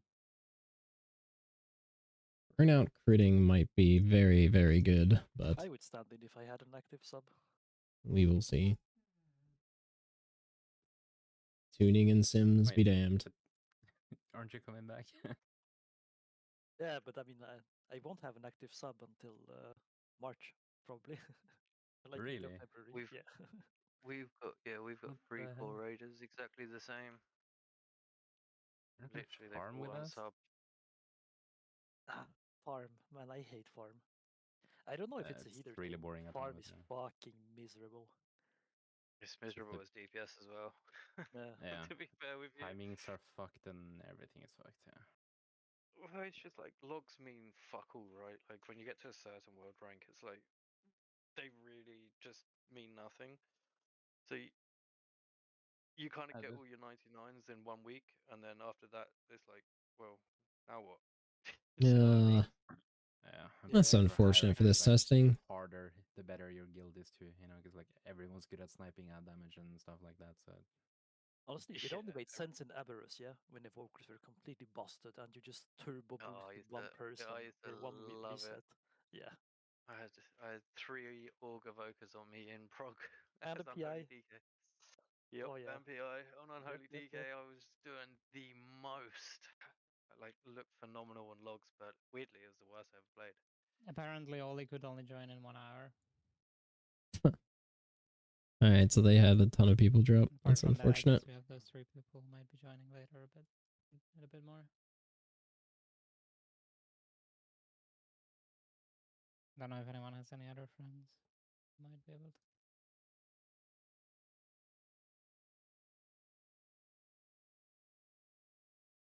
not really.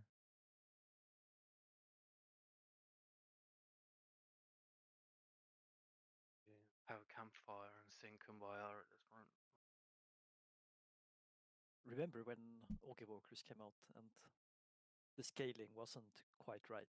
And I think it was Yeah. Biceps actually who made that like pug raid with like Yeah. 2 Unholy DKs, Yes, 2 exactly. priests, and Yep. filled it with orcs. Yeah. Yeah. It was We kind of actually replicated that in raid afterwards. It was only 4 evokers, obviously, and I was PIing it, but it was still pretty fun. Yeah.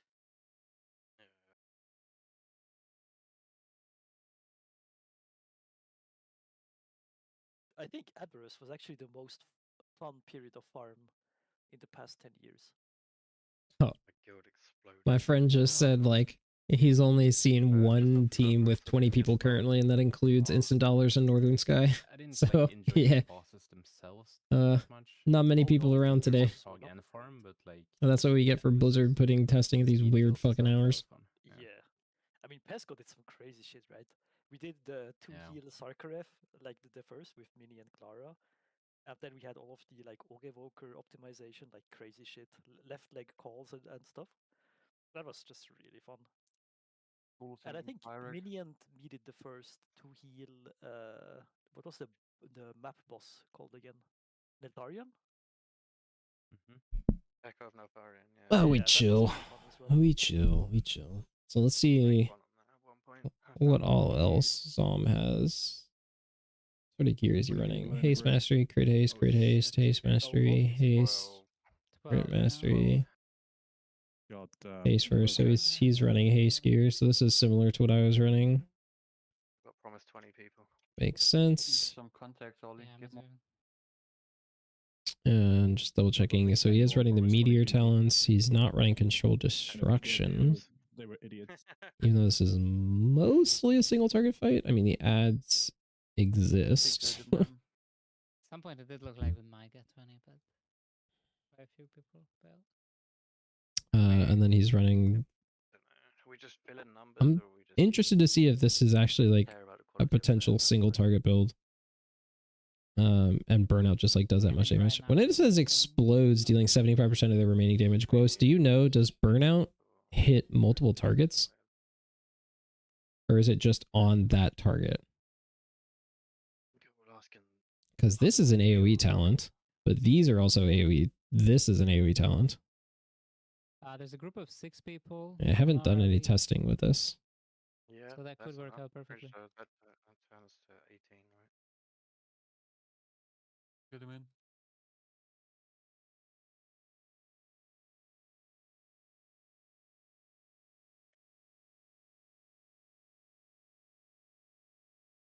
Have you found the guild yet, place? Yeah, I'm in Mental Apocalypse. Oh, cool. Oh, we might have found some people. Line up doing raid testing, I guess. No, just a few of us here.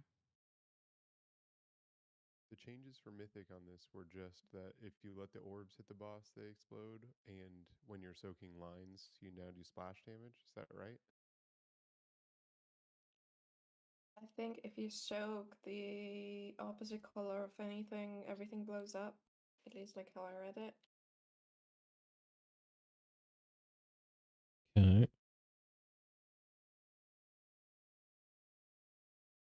We can double check that.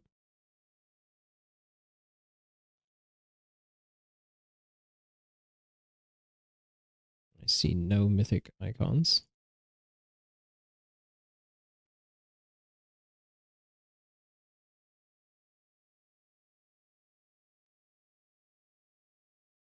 Why is there no like mythic abilities?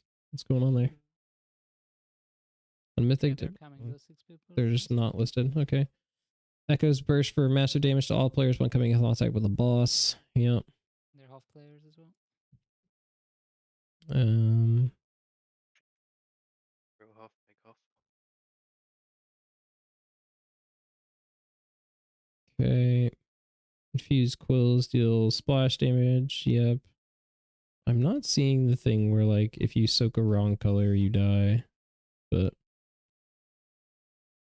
that may be true. On this? I don't think so, right? Don't give me PTSD, man. From the first boss yesterday. Yeah. Thanks. All right. It looks like we're getting 6 people from Raidly Discord. It wasn't that bad, honestly. Right? Right, guys.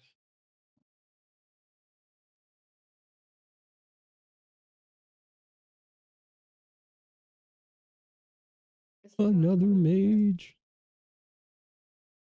Inspect him from this far away. Guess not. Playing Frost.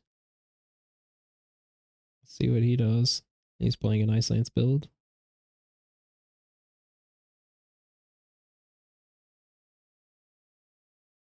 Yep, I could be totally cooked on no Ice Lance, but I'm gonna try it out. That's for sure.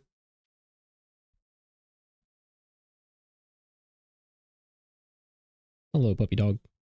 What? Watching one of the other NA guilds, DMG, play it right now, and after they get out of like the first intermission, the first egg spawns, it just resets the boss every time. Hell yeah. That's great. We've missed nothing. Average other than PTR practicing experience. the first 45 seconds. Fire mage, go in that direction. Okay. Gonna have plenty of mages. That's for sure. You mean after they burn him down, so the like respawn thing happens? Yeah, or... correct. After that first respawn, it just goes away. I wonder if they did it so like, cause like it's just like just one thing, right? I wonder if it's on purpose. Because he doesn't get any more mechanics. It's just like the same thing over and over again, right? Just to force you to not kill the boss, basically. Yeah, just so it doesn't happen like last time. So we go to the last boss somehow.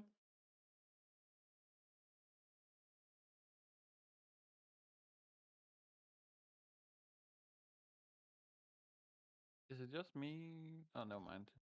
I'll say his health pool looks very low, but we kill him over and kill over him again. multiple times now. 43 billion. That's a B, not an M, right?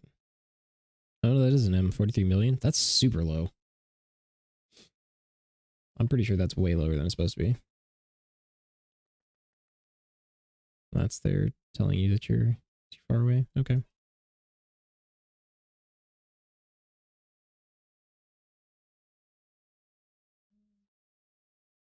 We have so many mages now. I think they're just joining Discord. Northern Sky hasn't seemed to have that issue, so.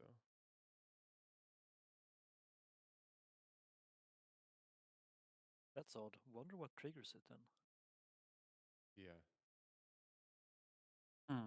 It's the fractals incident. Half the groups get the circle, the other half doesn't.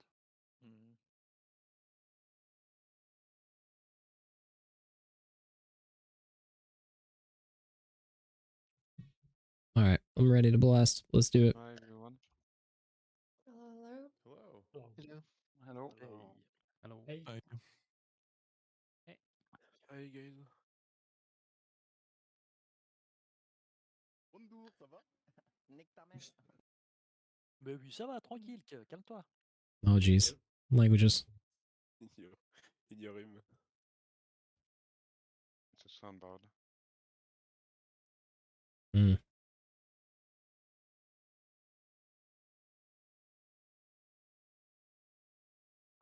think someone from Noctis was mentioning they'd have a friend coming in like 10 minutes. Is that still?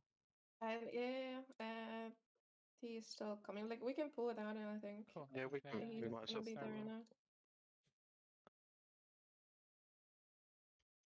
All right, it's because fucking Nick's in the channel. That's like, why is there 20 people in voice but 19 in the raid? I'm just here to keep the French people in check. Don't worry about it. Okay, good. Keep the Brits happy. Exactly. Herregud. Right, what do we know about this boss again? It's just fucking. There's 2 soaks, right? Yeah. Drops a pull and an add. And then you've got to kill said add because it picks people up or some shit like that.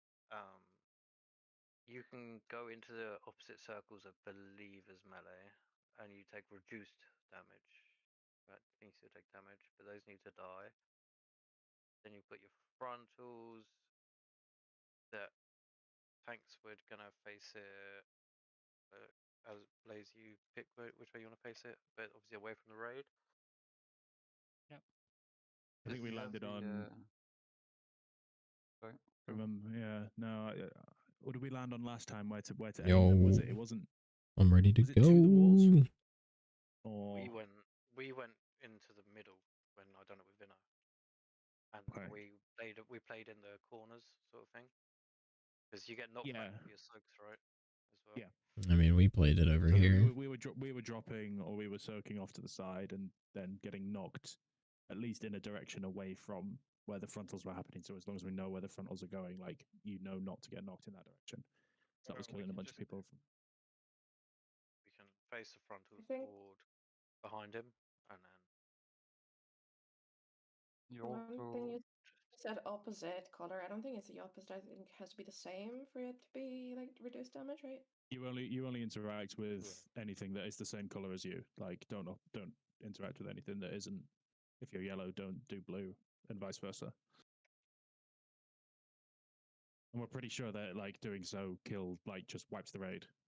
Like if you soak a blue orb as yellow, that wipes the raid. If you soak a yellow quill as blue, that wipes the raid. Right? That sort of. The line soak, or what it was called, is doing splash damage, right? Yeah. Yeah, if you soak that, you're gonna splash. All right. Surely. That just sounds to me like we slam now. Sort of Soul Hunters-esque when you soak in hunts, like you've got a circle around you. You don't want to stack overlap them, right? Okay. Any Discord streams for me to follow along? And then in the orbs, there are lines of orbs, which is easy to soak to make sure they don't hit the boss. And then there's a chaotic phase where there's just orbs everywhere. We just need to make sure we're not letting the boss hit any of them. No. Oh, okay. I might need a bit of patience with my tanking on this, by the way. I'll let you start, and I'll follow where you're doing your frontals.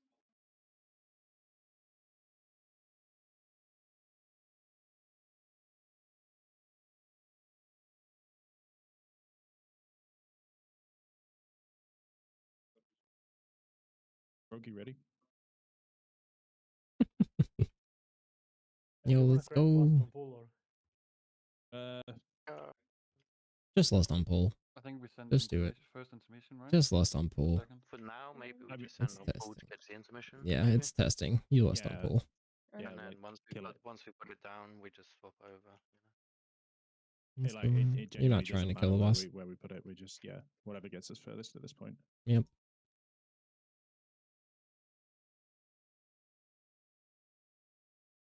And I know. I mean, Target, target, turn on. Okay.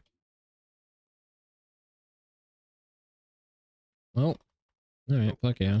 That's a pull.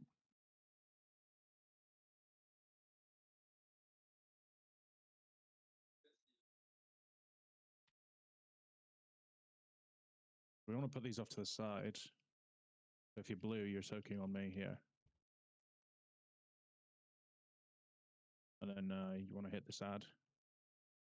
Quill. Ooh, do not do that. Oh, yeah. If you are light, you're soaking the light orbs to create a path.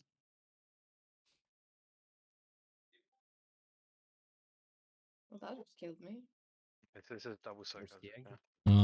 Zom's got the tech, eh? He's winning currently in a class that does 60-second burst. You should want to explain that. I don't know if you can, hit the ember again. Oh, okay. Oh, I need a light person. I need to retaunt. Yeah, okay. I pressed ice lance. How dare I? Yeah, I didn't realize as well. Oh, we're about to die. Boom. Yep. Are we logging? Can we drag the boss to the side of the room as well on pull so that when we drop that first circle, it is up against the wall? That's just Yep. in-game damage meters. Useless. I'll start with the boss Ezra, just because I've seen this cool. bit, right? We have a reser? We do. One thing I did notice is that I started blue. I got the blue circle that the blues had to soak, and then I changed color. I don't know if anyone else did.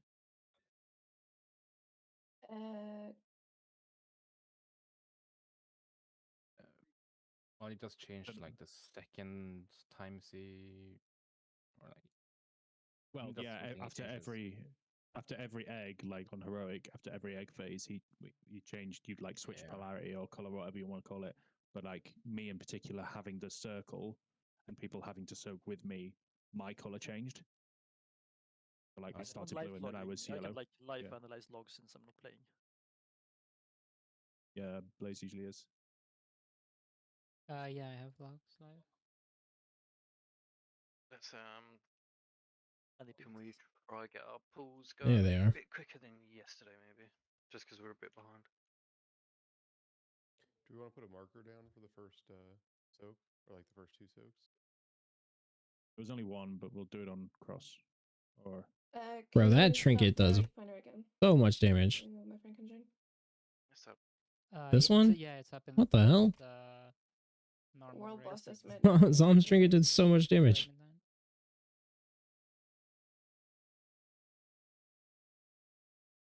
Responsible for this dead rogue.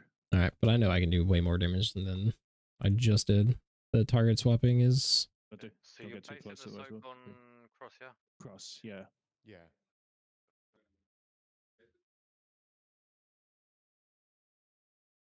Oh. Right. Okay. Love that. Jeez.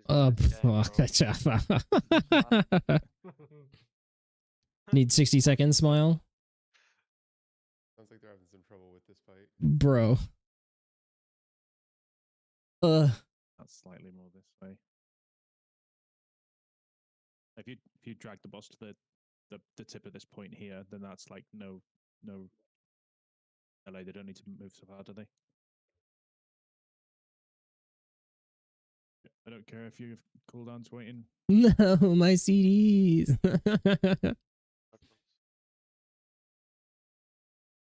Logs.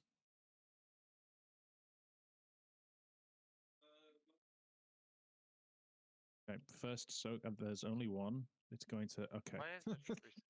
No, this is fun. This is good. This is good gameplay. Is it because of the dead rogue? Maybe. I was wondering that as well. Yeah. Maybe we just kick him. Or it's because it's beta, but yeah, let's go with Dead Rogue. We can just test it, right? Yeah, get him out. I just removed them. Sorry. Dude, I wonder if it is because of the Dead Rogue and he's trying to assign colors to people or trying to, like, that's when he picks colors for people I get that. internally. Timer? I don't actually see the full timers anymore. He's still in here though. Oh, he's still in the raid. Okay, well. We'll see. We'll see. Okay.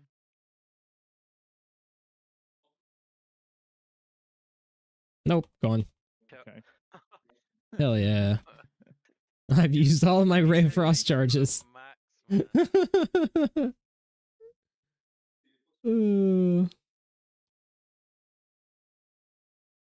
you try and set up the mythic, like the raid thingy again?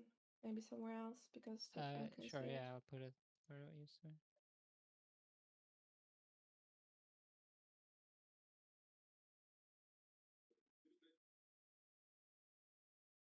One of these days, Okay, it's in the same one where I posted. we will be able to pull the boss. Despawned by now, surely. His corpse is still there, no? Of course. No, it's gone. Right. Chronos Mage, is that All it? right. Yep. Let's go in. More mages. Everyone test a different build. Let's go. That's how we do it. Chronos, quick catch up. Soaks to the side. And don't touch the opposite color of what you are. Playing on the side is a little risky because this is where the orbs spawn from. Yeah, I have a question. So I was light, but I was targeted directly by a void quill. That is how that works. Yep. Before it hits? Yeah. Yes. That is how that mechanic works. All right, surely we get a chance to actually press buttons now, right? I want to like full single target the boss. I can feel it. No resets.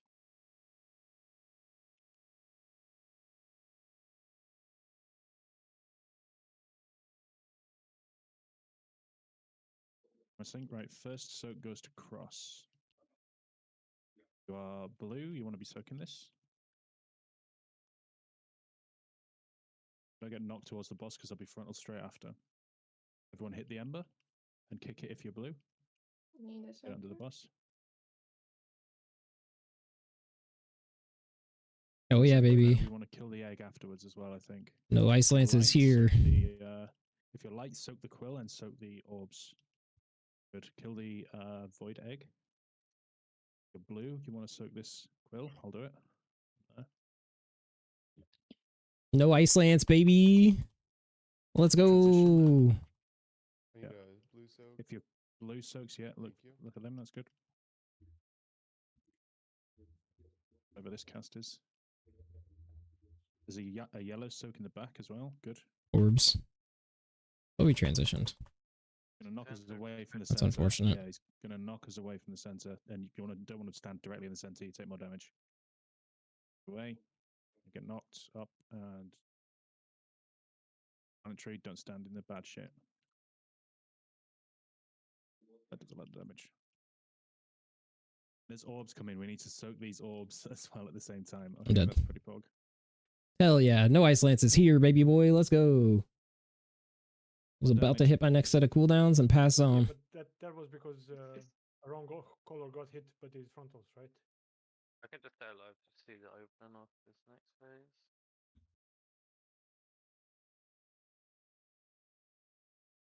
It'd be 2 soaks if I'm chaos orbs that I was talking Yeah, this is where this is the bit where you get the double frontal, Ezra. Oh, I would just get a soak on me. Double soaks. What is that on the ground? So if this is double, we'd want to be putting them like there and there.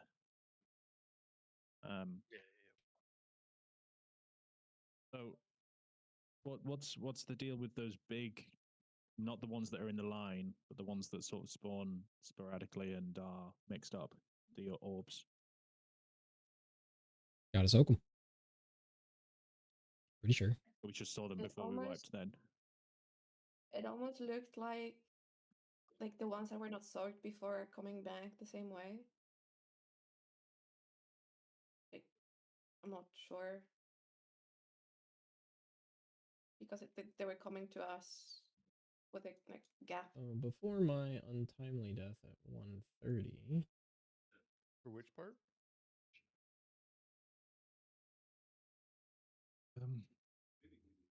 Just those larger orbs that are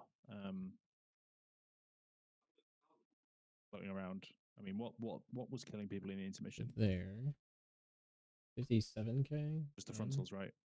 Yeah, I think it was just the Zom's the trinket's AoE just doing underground. 2 to 3 times as much as me. That's sure, that's cool. Same trinket, that's fine. I just wonder if there's any reason. It's like, I guess if the tanks are moving the boss, obviously you don't want to move it through the path of a bigger orb. Yeah, he certainly might be There's onto no reason something to with go around, soak Frostfire every single and one, is Burnout. there?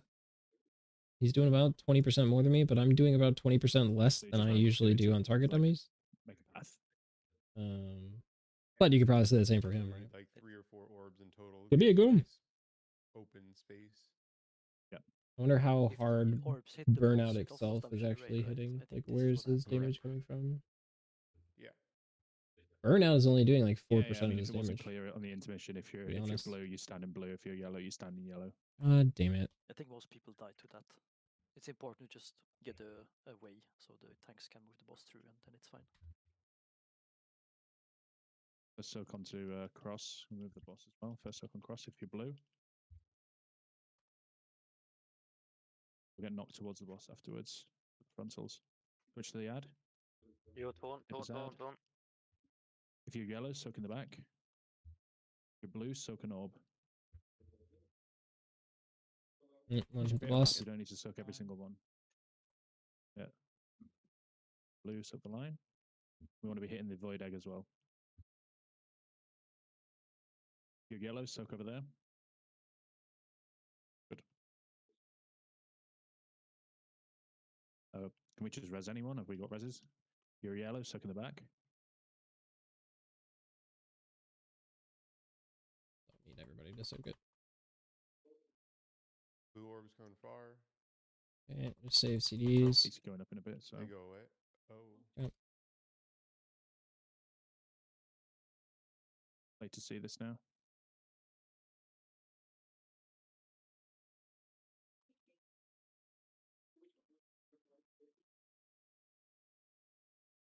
Chunks. Just Wall live. coming from the back. I think we only need like those 3 or 4 right there.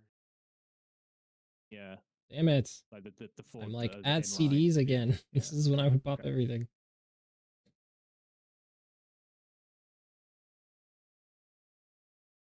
How many healers do we have? We are getting There's a lot of damage. wrecked here. Is that just killing people natty? Like, if you're actually standing in the right one, you're just getting. Yeah. Takes a lot of damage. Is that just? Yeah, because That's that's just half damage. Yeah. It's also the case of like if someone else is getting hit by the thing that they're not supposed to. I think that's what's killing us mostly. One of them hit the boss, I'm pretty sure, and just like it just blew up from 100% health. Well, yeah, but that would show up as a different damage event, right? If we just look now. The void quills or just quill soaks should seemingly be done by only one player, because if you like do Yeah, it just with one, the yeah. correct- yeah. But I So- yeah, someone else from the opposite color soaks it. Well, so far I think I've done the most out of all the to frost manage them players. properly, And then I Zom's would say fire build the is doing the idea most is- overall. uh-oh. Whoop. Oh god. Heal me. Reset. Heal me. Heal me. Heal me. Heal me. No. Please. Okay, yeah. For the quills, Lived. Easy. if you're targeted, you want to make the line as long as possible, and be proactive to soak it. But if someone's already there, don't go in as well. It doesn't reduce the amount of damage taken with having more people in there. It's just. So with It this, seemed the like only the thing that's likelihood that shattering my there's more freezing splash is damage going Glacial out. Spike and Comet That's Storm. So I my can understanding target swap anyway. as long as I'm not about to Glacial Spike. Glacial Spike shatters how many? 5? Okay. So as long as I can Is it get always- 5 stacks of Does it freezing, which always is go basically like just like blue, yellow, one blue, yellow, or flurry. yellow, blue, yellow, blue? Is it always alternating, or is it random? Like, could I confidently say if it starts with a blue, to it. It was it's always going to be a blue, yellow after, yeah. blue, and then there was yellow, and then yellow that time, but I don't know if that's been consistent. Okay. We're gonna move this way though, because by the looks of it, the wall of balls always comes out that other side, by the spawn. You'd rather move counterclockwise. Well, yeah, because you've got all the balls coming out that side, by the seams of it. I don't think that's consistent. Or whatever. Might change though. You got some from over here, might. not in intermission, but the regular. We'll see. Well, I think for those arms you want to push it before they even matter. I think it's better to stay sort of in the middle and push it before those arms matter and never soak them.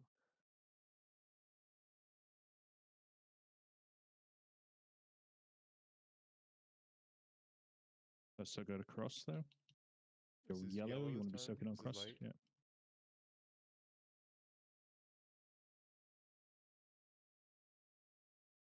Yeah. Hit the bird. Yeah. Blue, there's a wall coming. You want to? Yeah. It's like that, Ezra. Yellow line soak. Hit the egg as well. Yellow line soak. Pay attention to those lines. If you see a line and it's your color, soak it. Blue, try and make it a bit longer.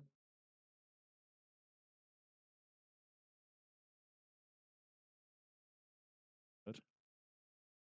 Let's soak through the raid. Oh, we didn't kill the egg. Blue We got orbs the Phoenix behind now. us. They should end when we kill Just the boss. yeah, just ignore. Just push.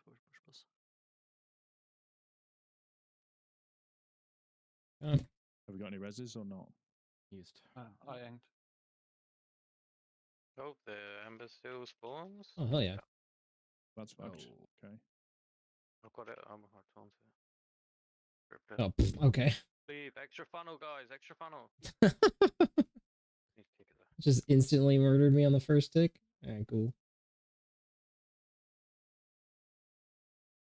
It looks like each of those void flames is 150k if you're standing in the right color, correct color. So that's, half your health, a little under half your health. Overtuned? Nah. Another acre spawn. It's long enough. Okay, so it is random where the balls come from. As we don't necessarily have to go clockwise. Yeah.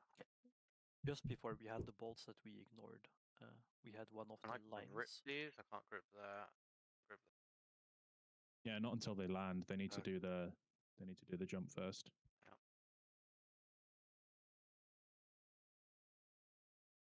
The soaking lines, it's probably best if you align yourself in such a way that the person soaking doesn't have to step into one of the big void zones on the ground. Yeah, one of them that was over here. Yeah, exactly. I don't know who it was, but it was going through the void, the void zone. You don't even have to make it too long, right? You can just go kind of close because you just need one person. I don't know. Well, making it long makes it more noticeable. And that's just like the then I don't know how. Let's say you want to stuff, right? You want to min max it. What's the minimum distance it can be where you're not splashing the person that's trying to soak it? Well, I don't think that matters for now. I think you just special. Oh, come on, man. Make it as long as possible, right? We pulled.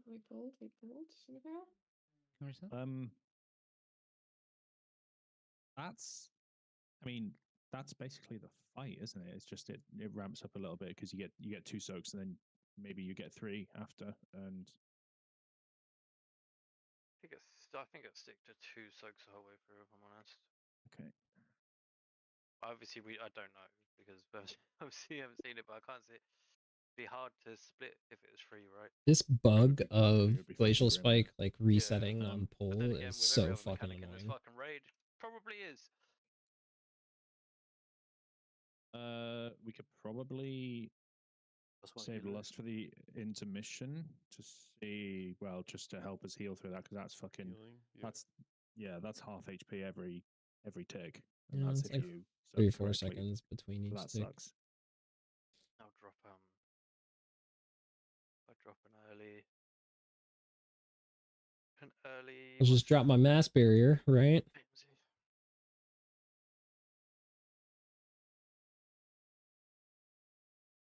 Oh, I should definitely switch that to there. Okay, don't lost pole. Just save it for intermission when they land. Yes, sir. Dude.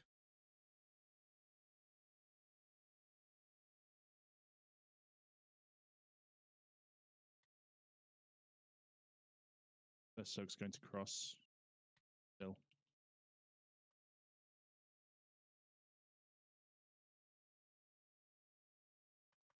Did not get there. Up to it. Blue, you can kick it. Yellow soak in the back. Blue wall coming in. Yellow quill. I think you just let the tank soak The these void walls. egg. Like, there's no reason to. Yellow quill, void egg. Yeah, other way. Yeah, you can. Yellow quill.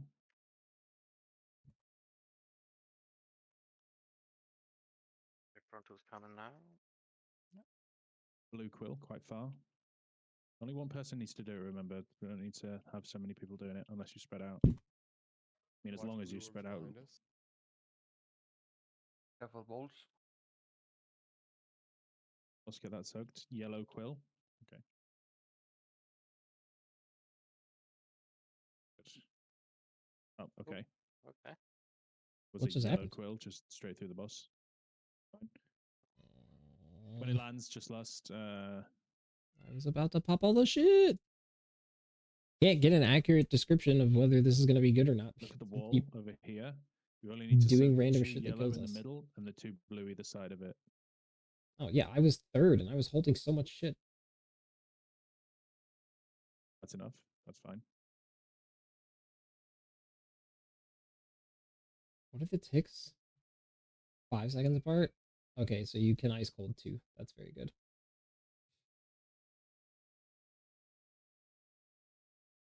Good. Next pulls will be on blue.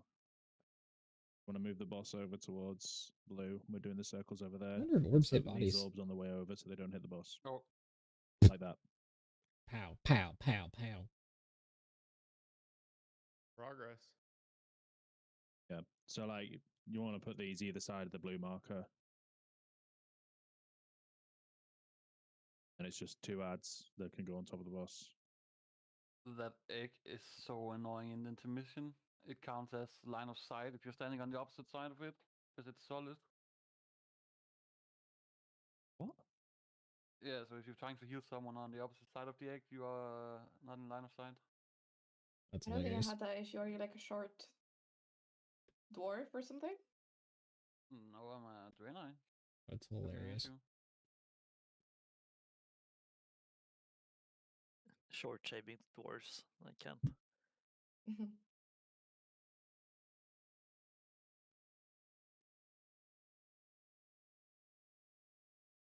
It's either that or different colors, but I would assume that would be weird. Nah, no way it's different colors. Because there's definitely. I think there was a line of sight sight thing sometimes in the on heroic too. Pretty sure. Bro, I swear no ice lance is good. We just need to stop dying 60 seconds into the pool, or like 70 seconds, right when I'm about to like dump CDs with Trinket again. I promise you no ice lance is going to be very good. We just need to actually get through at least some of this boss.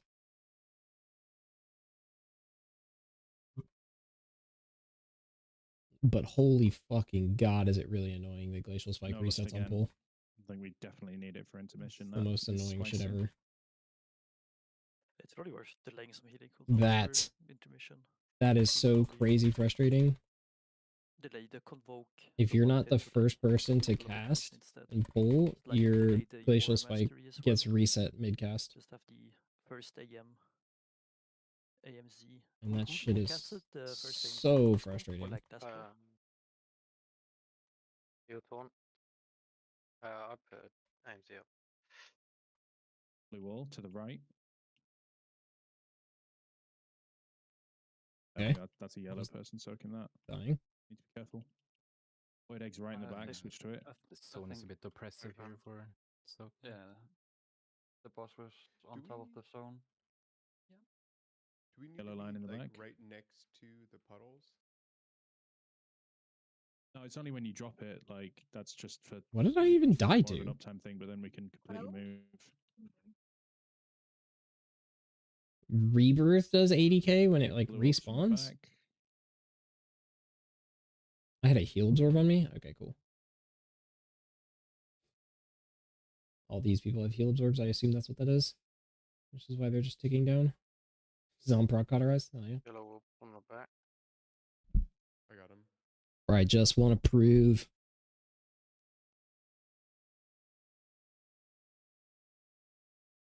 Saved.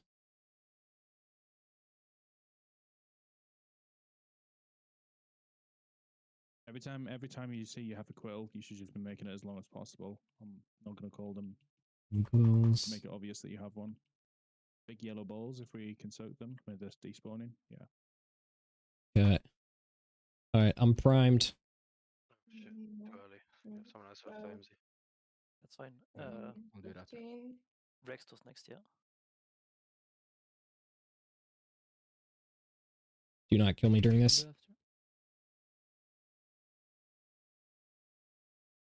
Balls.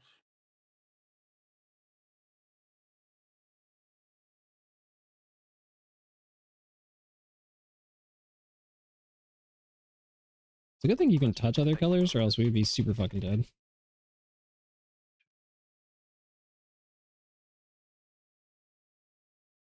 There's definitely line of sight issues. Yeah, that's horrendous. Really? I couldn't blink through it. These ball. We need to move towards blue. I want us to move towards blue. Yeah. We want to put the soaks either side of it. We need to be over there already. Ain't no way. Follow your guy best you can.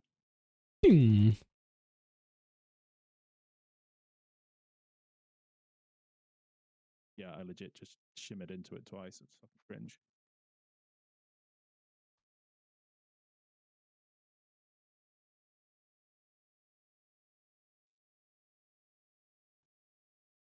Not being able to see when I have a heal absorb on me is very frustrating in a week of wartime.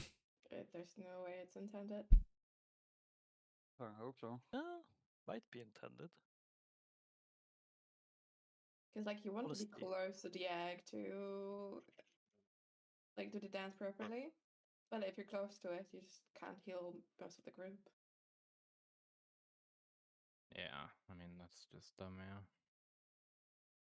yeah. Has anybody been paying attention? Kill zone under him or something instead. Does the timing of the orbs coming out and us having to soak them line up with any tank mechanics? Is it possible for the tanks to just soak all the orbs? I think it usually is possible for us to soak all them, yeah. And tanks are always opposite colors, right? Yeah. Yeah. But soaking multiple gives you multiple.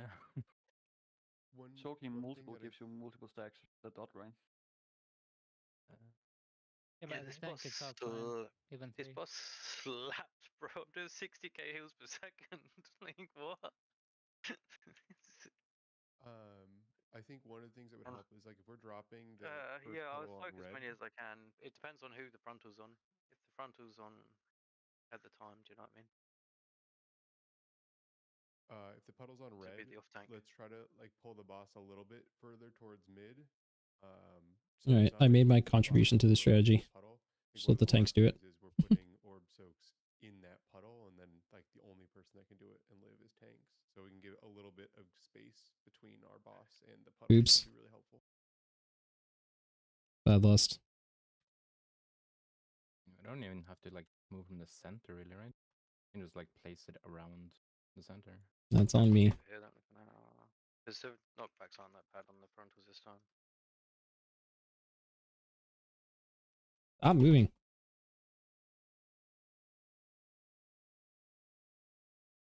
Dropped yet. Like that's really good. I'll soak some. It's going to be in the back. Like.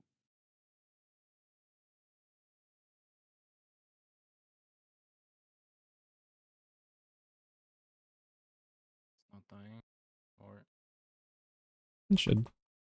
barely. Maybe he'll absorb on me.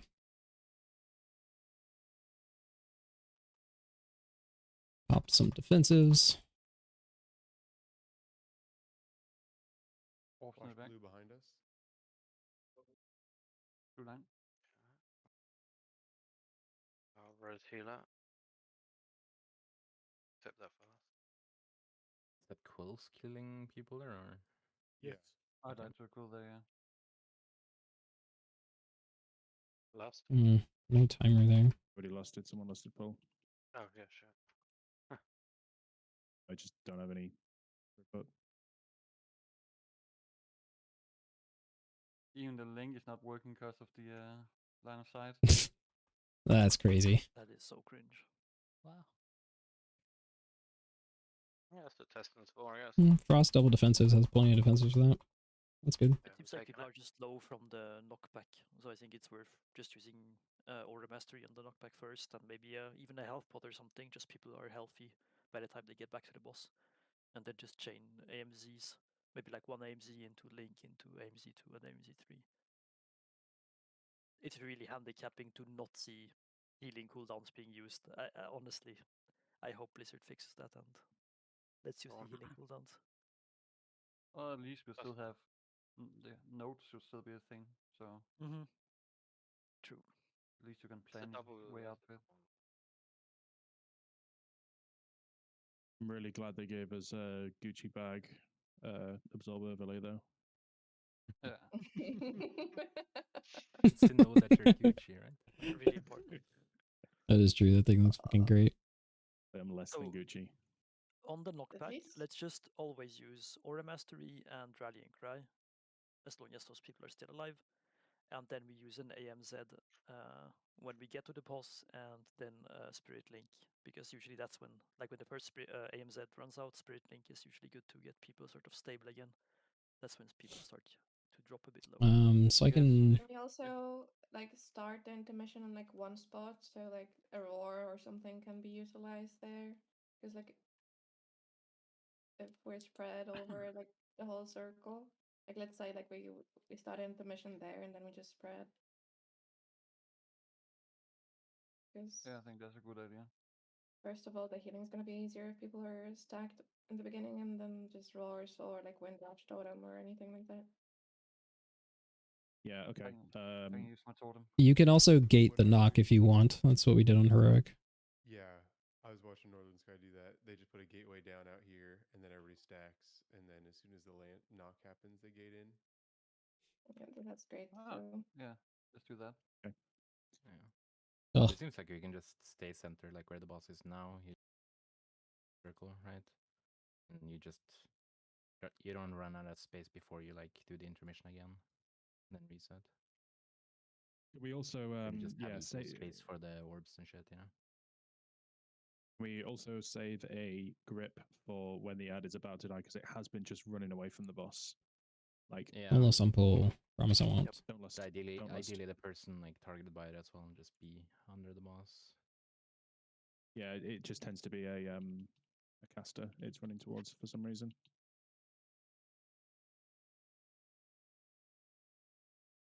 That's the opener, baby.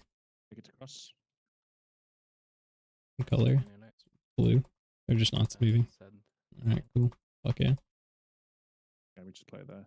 It'll get cleaved, that's for sure. Oh shit, that just gripped the wrong thing. Oh, it's fine. False.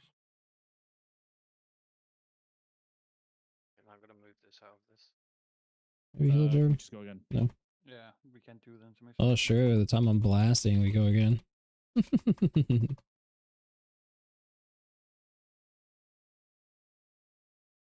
Just bad placement with the soak. Or... Yep. Never, the soak just didn't move.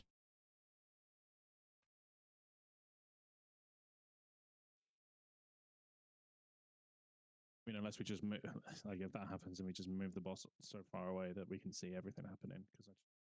Well, we wouldn't have been able to play intermission because the puddle was in the middle. Yeah. Yeah.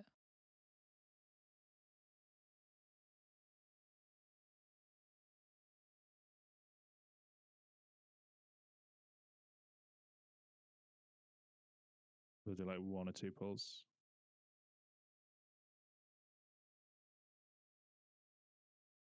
The dragons are next, right? Yeah. That boss. Okay, cool.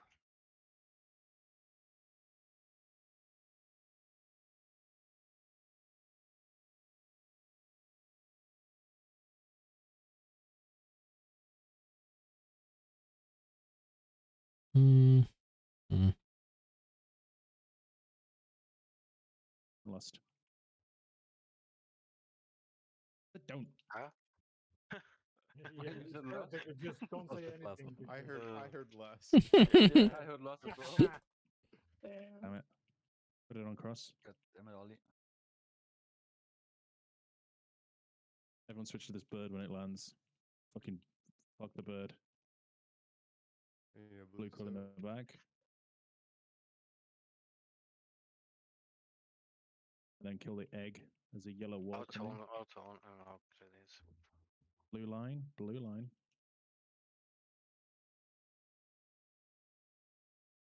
Make those lines nice and long so people can see them. Out to the side if possible. Yellow line.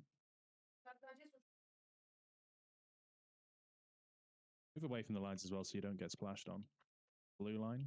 Under the boss.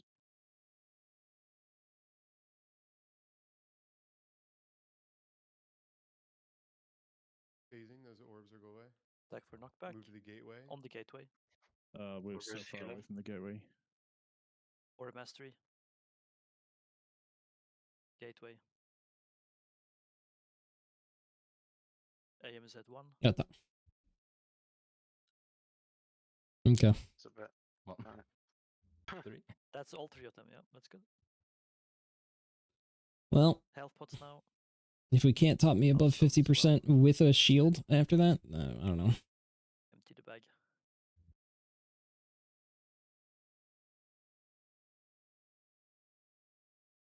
Last tick, it's good. Okay, over towards blue. Yep. There's orbs coming. They're going towards the boss. Just make sure you intercept them. Okay, there's a big fucking... Yeah, we just used every healing cooldown and then we need more. They should be either side of blue now. Oh my god. It stays on the person who's dead. Yeah. Oh, didn't go off. No, that's mine. Lines immediately. Yeah, he's just fucking blasting in the air. That's great.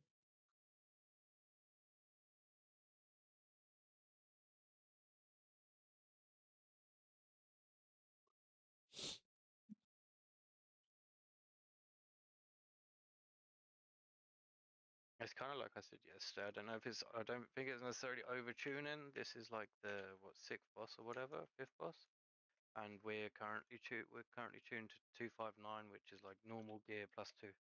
Under 18. I think Yeah. 1 more healer would make it way easier. Yeah, it would be fine. All right, I'm gonna barrier the first pie slice hit The then. problem is the next LOS thing, right? Boss Like seems the Oh, only we're gonna big get- change. Yeah. We're gonna get ported out, aren't we? Just the LOS I thing mean, is stupid.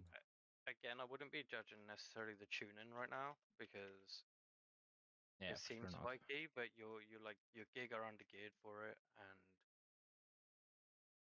there's definitely things that like you've got a lot more tools. Do you know what I mean?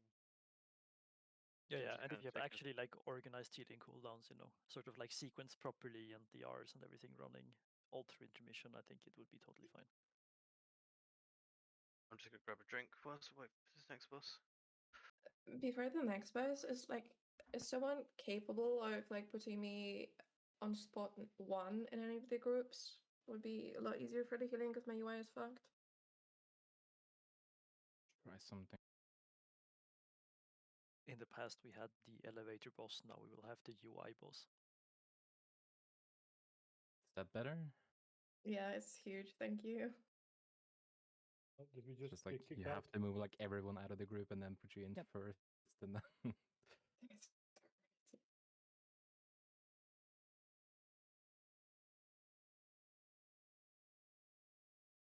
Port is up to the next raid. I wonder how lag is gonna be here. Seems a bit Kind of like like running in testing. place.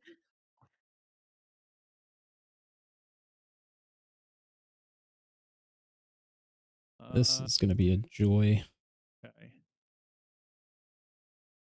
This fight's going to be wild. All right. No Icelands symbols. Let's get it. This boss was a fucking shit show in the last testing. No. Yeah. Or was it just hard? A bit. I mean, What a lot we of were ads and stuff, but doing... a bit unintuitive with some stuff. What's the difference here on Mythic? There's quite a few. Do we know? The first person that breaks the tether, like, spawns some projectiles, I think. Yeah, also does like big raid damage, I think. Like at the last person who snaps and the first one. So I think they enrage with like the health defeat between the bosses means they deal more damage the further apart they are. I heard, I think, yeah. say that. Some abilities do more damage with travel distance, like the tank abilities. So it's like, I don't know how you manipulate the bosses to be closer, but you want to try to keep them closer. Are you sure it's the distance and not the health of them? Well, it's both of them in like, I think that's like the last phase where it's the health difference when they're both down potentially. I'm not sure if it's like the entire fight. It might be then. Also, the tank ability is just, it scales with distance. The amount of damage it does. There's also the gloom orb that needs to be soaked from the right boss. Now, whenever one person soaks it, it puts the like vuln debuff on everyone around them, so you can't stack on top of each other to soak it, and you need 8 people to soak it instead of 5.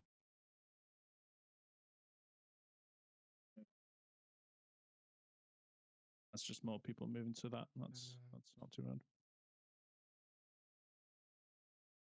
Yeah, do you need more than one person to soak it? Doesn't it do like way more damage too? I don't know. I mean, I just remember last time it was maybe 2 people would go to it and it would deplete, but soaking it does 1/5 of your health and puts a dot that does 1/5 of your health every 3 seconds, and that stacks. So you can probably soak maybe 2 or 3 stacks per person. So that's 3 to 4 people.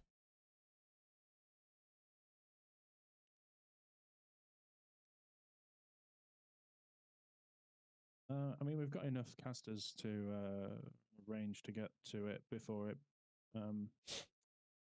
passes melee. So I think every range, just keep an eye out for it. You want them aimed at the entrance, right?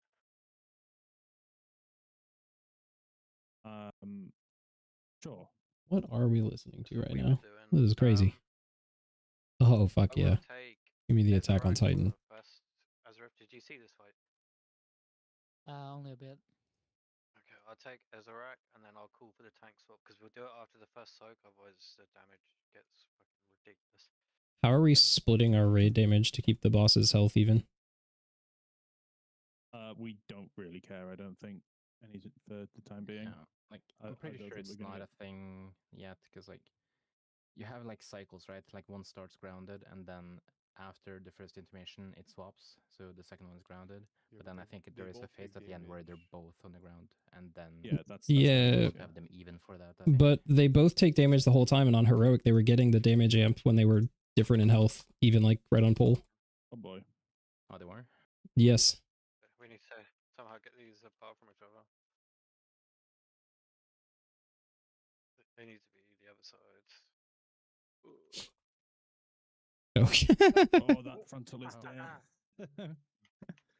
Okay, this is not looking good. Okay, then we're getting the circles. We're getting the circles now. Yeah, they're both down. Yeah, I think we do need to split damage from the start. Yeah, I guess so. That might just be a mythic mechanic that was just left in the journal or something then. That they're both down, like always. So coming now? Yeah.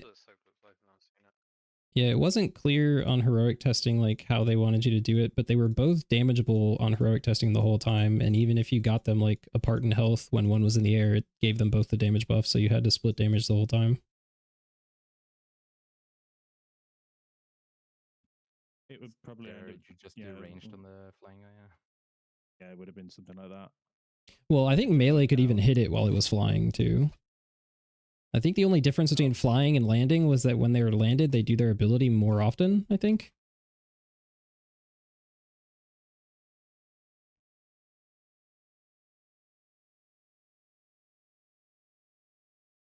Were you able to like stack them though? Because like no, they can't be on top of each other. Like they tried, yeah, like ran away or flew away. Well, if you keep them on top of each other, they gain the damage buff as well, so they have to be spread. Yeah. Oh, right. Well, I think it's easier if we just take this guy out, because this other guy's the one that does the frontal, and it's if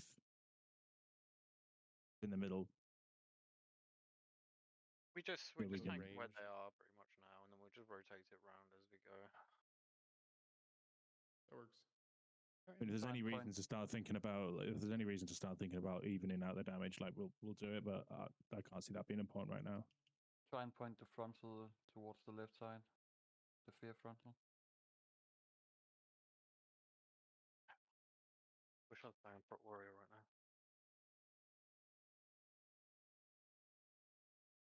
Okay, that needs to go. That needs to be faced out completely. That feared me.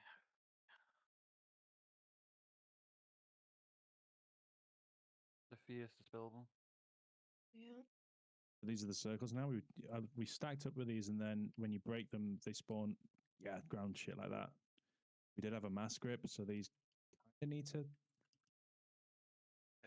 mass grip last time to do all these, and they just need to be AoE'd. Here comes the soak. I'll soak with some. So range want to be looking at this thing and soaking it. Now we tank swap Azure. Ready? Okay.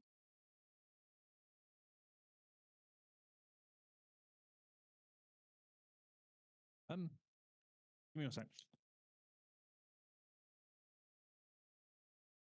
Oh, tail swipe. Oh shit, there's a tail swipe on this boss as well, isn't there? I think so.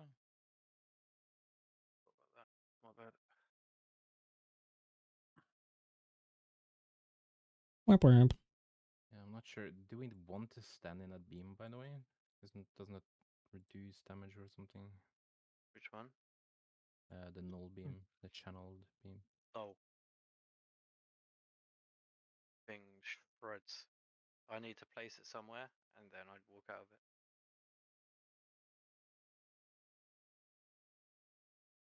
I think. That's what we were doing last time, but maybe wrong. Yeah, I'm just not sure if it's like only you or us. Not always. You should always be faced away from everyone.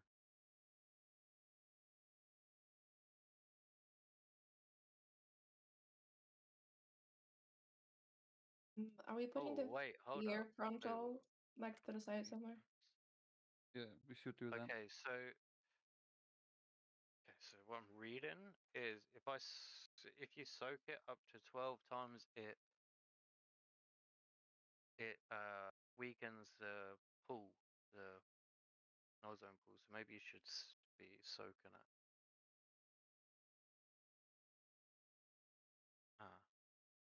Yeah, like I'm not sure because it doesn't seem that bad, like the pull strength. Yeah. So. Yeah, I think that's what Max said, that in theory you should, but it doesn't seem necessary. Oh, Max, shut up. Yeah, okay. We just don't do that for now. Wee woo. All right, so is that like buff thing still in here? Too. And tank the tank Velgor on blue and Ezerak on red. Can we do one? Group 1 and 2 on blue. Read group 1 and 2 over on blue. Let's do it, champs. So we're doing 9 and 9. So what I think you need to swap a healer in one of the groups. There's and then one floor.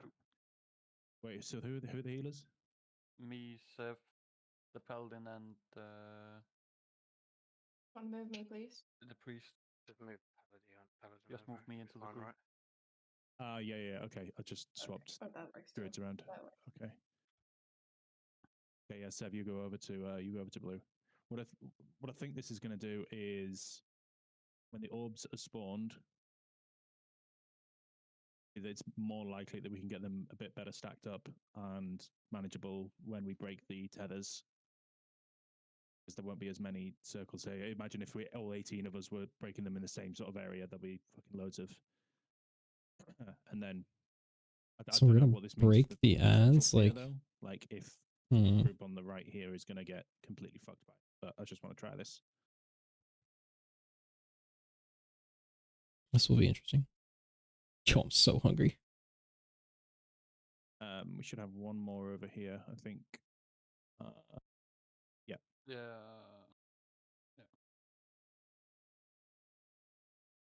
Yeah, let's just try this. So, and then you use the markers for when the circles spawn as like a relative stacking point. I'll try and call that.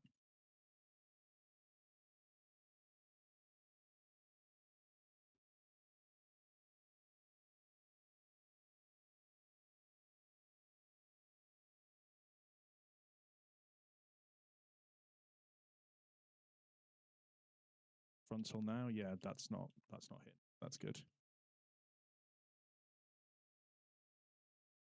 Okay, circles are going to spawn soon. We should be reasonably close to the markers. I guess if you can't see it over on blue side, you might be. And then just break them immediately. And then deal with them in your area. And get them grouped up. We should have a DK on both sides for a mass grip.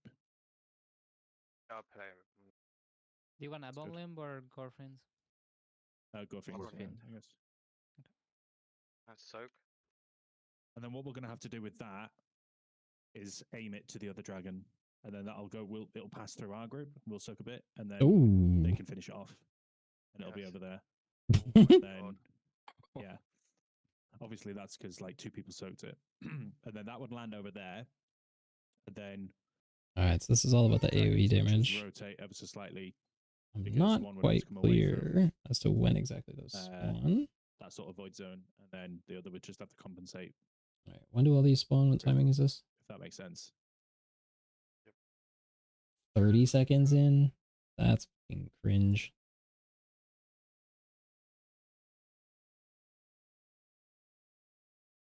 If anyone's got any other streams of people doing stuff, like just shout something. Really, there's better ideas. So let's go with the like The pool is this build. On and just see what happens. Yeah, the pool was super strong. Okay, so maybe soak like 5 stacks of it. And see how that feels. Do this. Can we maybe gate the snaps? If we have a wall on either side, should be fine. Like as long as you don't snap the last one, like there needs to be like 1 person remaining or something. If you place a gateway from red and then out. From red to where? I don't think red needs it. I think we're fine. No, you should auto snap probably. Like we're right next to the edge, unless if you're stacked on tank, where you should be. Like we're right next to the edge, and the pool won't be as strong this time because Ezra's going to take a few stacks. Okay. Now I can do some more shatter damage. I want to take this, but I don't know what to get to. I want the lock gates as you're going. What's it take to get it? So the tethers are. You have to move further on the blue side. Honestly, just picking this instead of this probably would have been enough for Bellerin. Right. Is that correct? Yeah. She'll spike shatters. Maybe this will end up being something that forces movement around the room. Like as you're running away from the center, we're just all rotating. I don't know. Yeah, pretty much. I have no idea what they've said, but surely it's all going to work out. I don't know how you guys are going to tank swap though. It's gonna be an absolute nightmare, but we'll figure it out.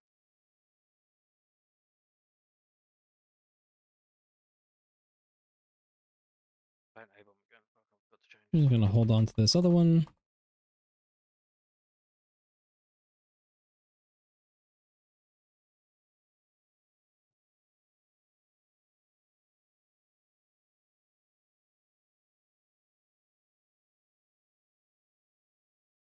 circles. We stack together. Close enough. Oof. And then some like AoE stunners and stuff. Yeah. That just did like nothing to them. That not cleave off of him?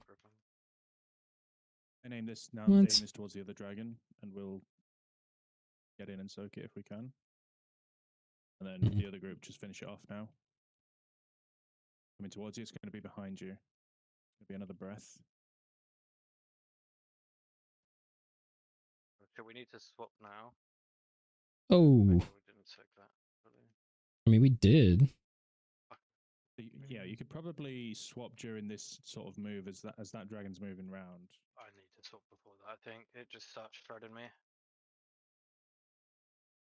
Like I don't want to order my healing is that right now. So did Ray of Frost not cleave to anything? One. I feel like that did no damage. Absolutely shreds after if I keep it any longer than that. Yeah, towards the end of it. Damage done. So literally, I have to take that. I have to aim that soak basically.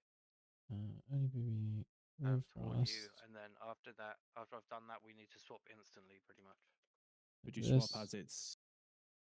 Well, if you're Hit aiming it 8 at that targets. dragon, It can you be did moving like away nothing, from the dude. boss Blizzard did more damage. at the same time to swap? Yeah, That's crazy. I don't see why I couldn't. Just He's Frost, Fire, Frost. my issue because Azra still can't move that Blazer can't move Alright, that. let's try this one. But once you've taunted, you can move. Yeah, let's do that. So yeah, get rid of Permafrost Lances. Can you choose here? Slam everything. To Yeah. Oh, was I not well, in the right seems to talents? That's strange. Okay. It felt like a lot of people stoked the orb and it still blew up. It always blows up. It just reduces the size of it. I think it was like pretty much fully soaked. He's ice lancing a I think it was ton. fully soaked at the end because I went back and tried to get another one and nothing happened. So I think it was fully done. Aerial blow mechanics.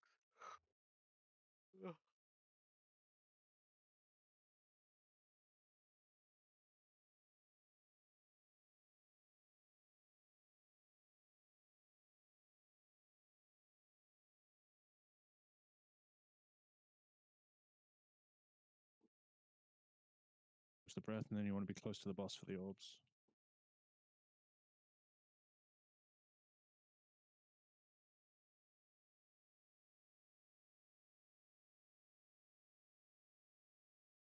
Move, dodge, up and kicks. PC's under the boss as well.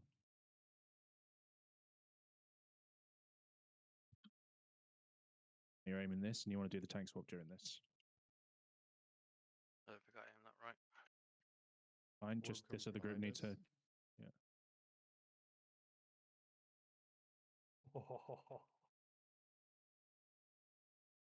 Killing.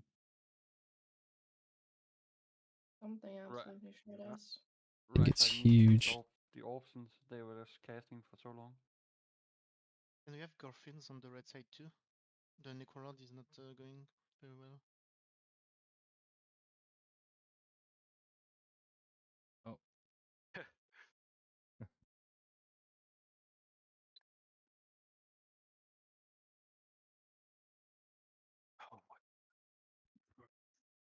Sorry, just remind me, does something happen when they get too close together? Yeah, they get extra damage, I think. Seems like Northern Sky as well are attacking them a bit apart. So. I get You have to. damage buff or something like that. Yeah, what's the closest we can get them? Just to make it easier on like swapping. They're putting it that far apart. It's like, 15 yards. They can't be within 15 yards. I need a rest here. We do like on the two markers like that. Is that far apart enough? Should be. About, yeah. That's just boss positioning. I think like when we do the circles, you just want to be next to mark. Should we put a marker like back here where I'm jumping up and down? as like a point the orb in this direction, just so there's a consistent, we know where it's going every time. And then aim that for would just purple like then. rotate around basically. We should also put a gateway somewhere for left side to soak it and get out.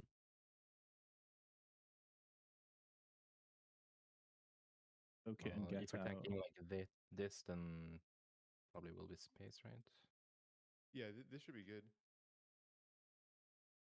And then we would rotate around, right? So it's going to explode. It's probably going to cover the markers. So yeah, we would go like, you know, rotate slightly back, and that orange would be the new relative spot to purple. I think that's perfect.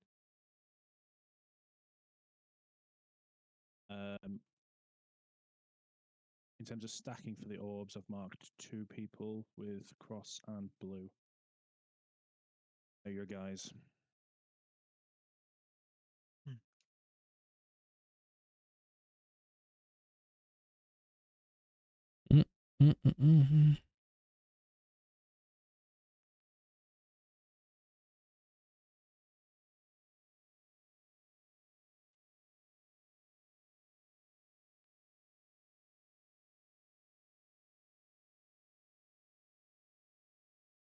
First breath. We have ads coming next.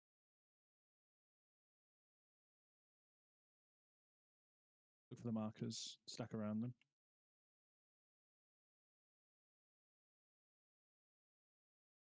Oops, dodge.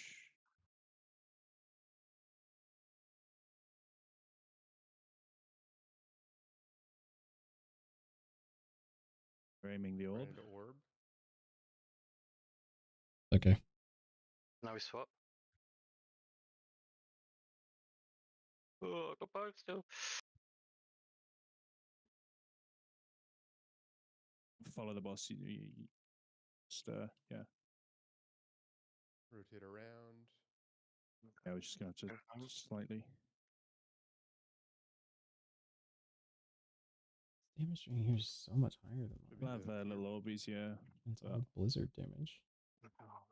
Try and get them grouped Frozen up Orb, again. Comet Storm. So I didn't have Any Frozen far Orb. My into Comet that Storm then? didn't hit anything.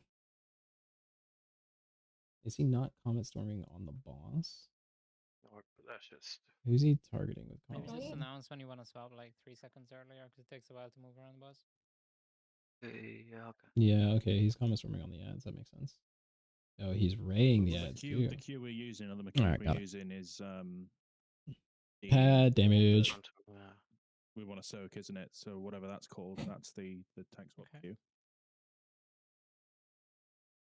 Someone good with logs quick enough to check what was killing group 1, because we were ticking like crazy at some point. After the thing explodes, it leaves a huge dot.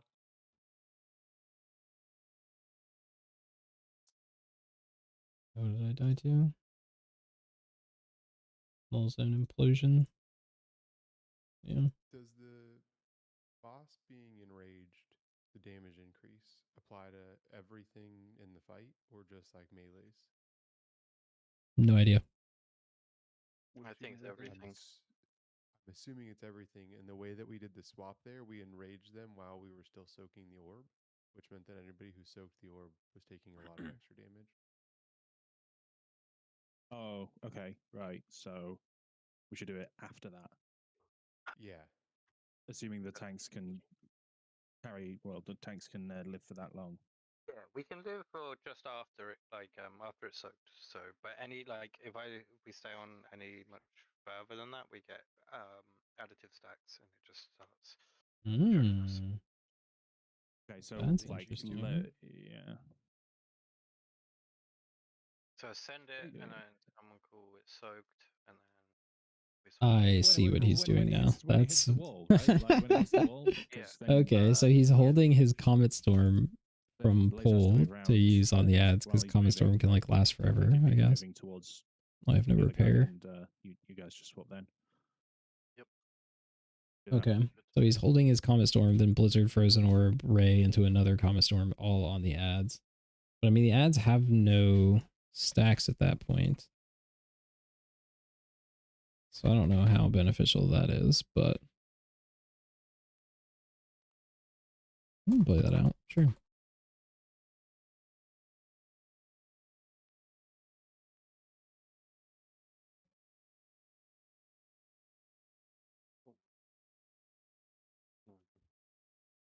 You can't bait that. You can't bait that towards us. Yeah. Which was just fucked. Did I just die through ice cold? Maybe. Wow. Yeah, let's just jump off now. Okay. Damn, that must hit hard. You can't even jump off to die on this, what? Huh? I died through ice cold. That's crazy. You back up.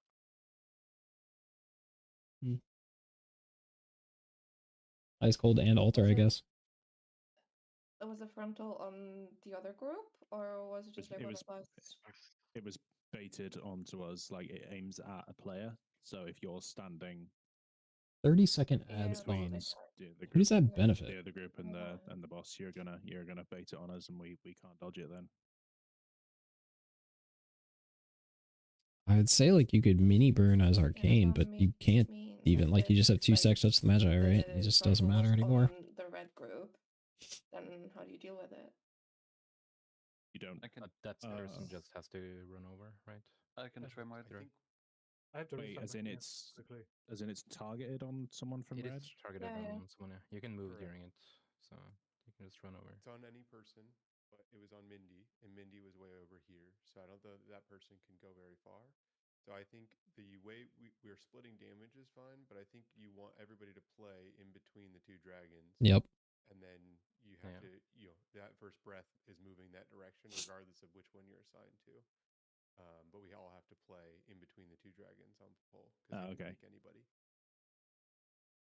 Wouldn't it be saved if Mindy just like moved that way, like not necessarily like that far away, but if she just went behind a dragon that you're tanking? Oh yeah, through. You could go through. That's true. I still think we can all stack. I don't think there's a downside to stacking on the pole because that's either for healing too. But yeah, you could move the frontal through. Is always safe. Okay, right. Blue and cross are just for where we take the bosses to begin with. Everyone starts in the middle.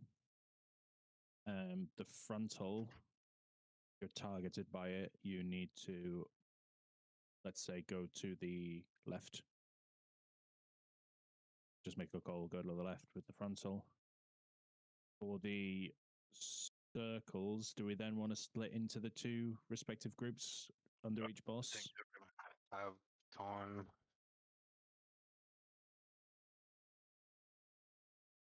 I think we just stack. I think we just play them all. Or you just play them all at one, and then just break them all in the center. Yeah. Okay. Ooh boy, pad strats. Let's go. Yeah, if I'm trying that, it was just like that's big pad strats right there. I think it's if it's easier to play them all in the middle. Stack them when there's like 10 group of 10 and a group of 10 or whatever.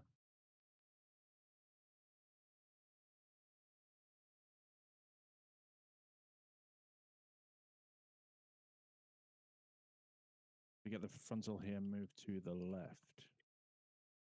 Which way is left? Oh, yeah. Tail swipe. Oh, I need to spell. Yeah, you are. Still need to do a spell. Far away.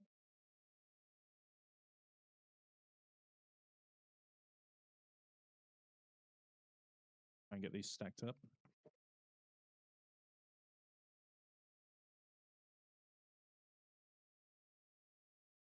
You stray. Can't see anything. Worked. Over to purple. Everyone's going to be soaking. Oh god, I'm dead. It's going to wait for. All right, it worked. Thanks up now, Azure. Pretty good.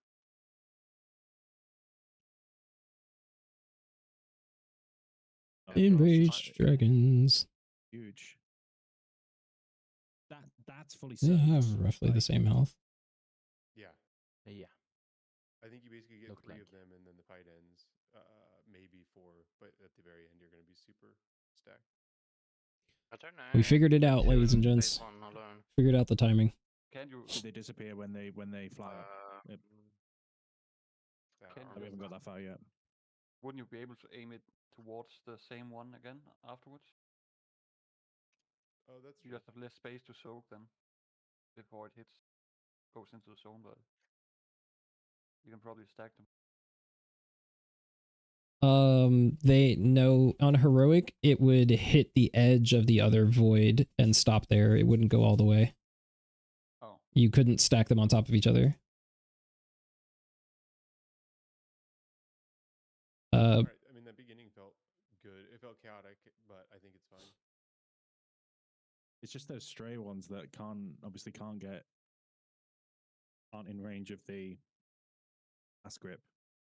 I think I can play like out here. And switch to like alter, blink into the stack, ice cold, alter back, and then blast from out here. I think that's going to be the best way for me to do damage. Everybody soaking the orb. It was like it just went through a group of like 10 people in the same time, and everybody ticked the damage from that because it's an AoE, like it splashes around, right? And everybody did it at the same time, so it just like one shot us pretty much. What the fuck are these mechanics, bro? Yeah, honestly. I mean, like for the gloom orb, you can basically just make a line, right, of a bunch of people, and as long as you're, I don't know what the splash damage is, 5 yards or so apart, then it shouldn't be too bad. You could, yeah. It's just getting used to the timing of when you need to do that and stuff. I don't think we have scope to draw out an order right now. No, I think you just got to do it on the fly. And yeah, you just wing it. Or put people in line and look around.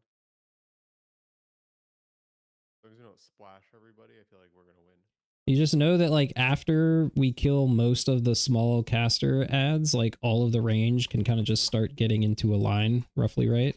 And like that would be roughly good timing. You can only so you're gonna get 2 orbs in phase 1, right?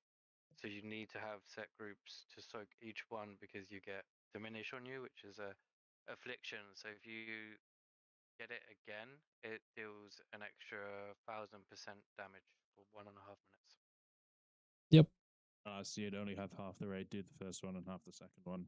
Okay. Oh boy, well, that's easy. We're already in 2 groups.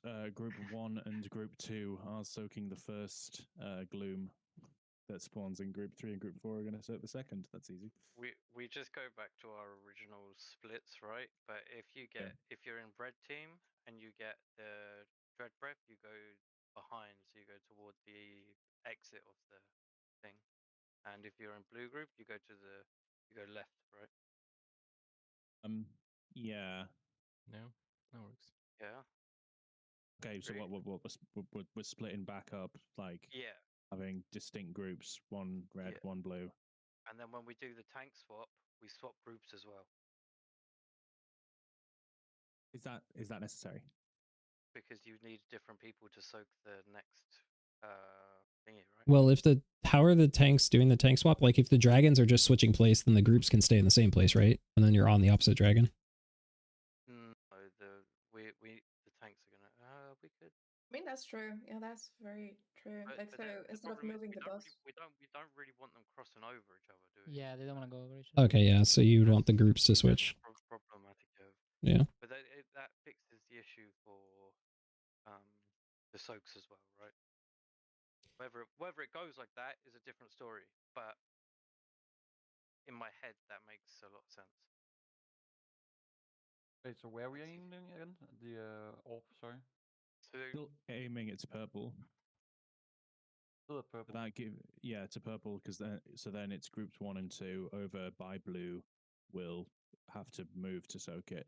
The second one, if this guy stays on the right hand side of the arena here, like the second one could go towards star. Yep. Right.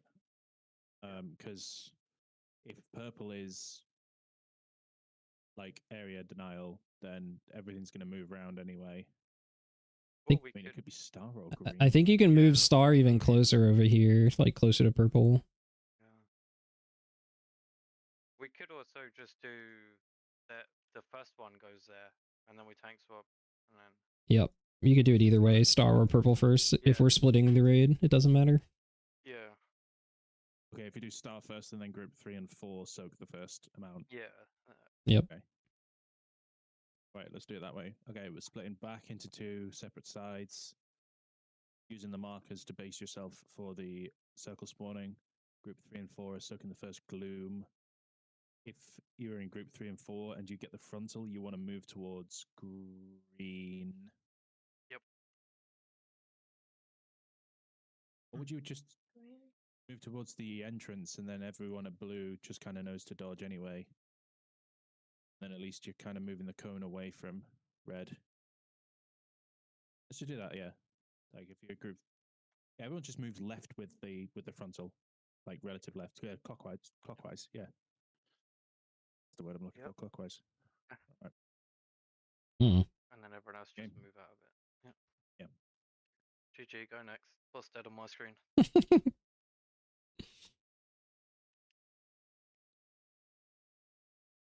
Oh, I bet I could like save trinket too. That'd be funny. The frontal now move clockwise. It's on him. Shout.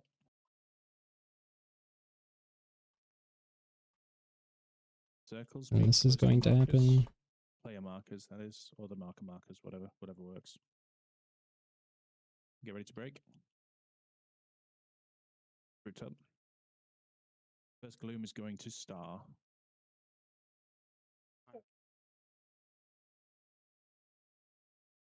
3 and 4 getting sort of a line. That's now. not too bad.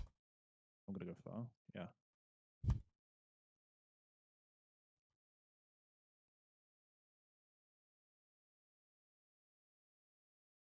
See how big that gets. Finish off these ads, and we want to probably start.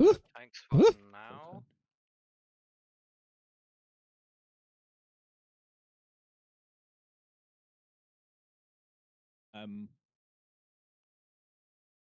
Was it fully soaked?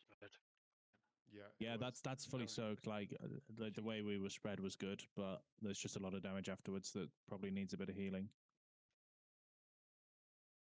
Don't you think just being in the center basically at all times makes it way easier for the ads as well? And then you just have the orbs go through the middle as well and just have group 1, 2, or 3, 4 soak it. And the other group is just under their boss, something like that. Good bit, yeah. I think so too. Honestly, having the ads spread like that is just way worse. You just want them all to be sort of in the center, like least possible spread on the ads. This man just wants to pad. 100%. That way, maybe. Yeah, we could probably do that, but then like This we're man still just wants to moving pad out hard. to do the respective gloom soaks, because it makes the frontals easier as well. Just remember when As long as people know who is soaking the big orb, whether it is like group 1, 2, or 3, 4, it's fine. Like the group that is not soaking just is like far away from the orb, and the other group is sort of aligning in the line, and then you're fine. Okay, right. We'll bring everyone back together then in the center for the. Because the ads are circles. just causing issues if they are spread like that. And I think on the first ad spawn, let's maybe just like all send personals. So just everyone leaves the first ad spawn, because we always have people dying on the first ad spawns. And then second ad spawns, if we get there, just everyone use a health pot or something. And on the orb soak, you use a... oh, we don't have... Oh no, we have warlocks. You use a health stone.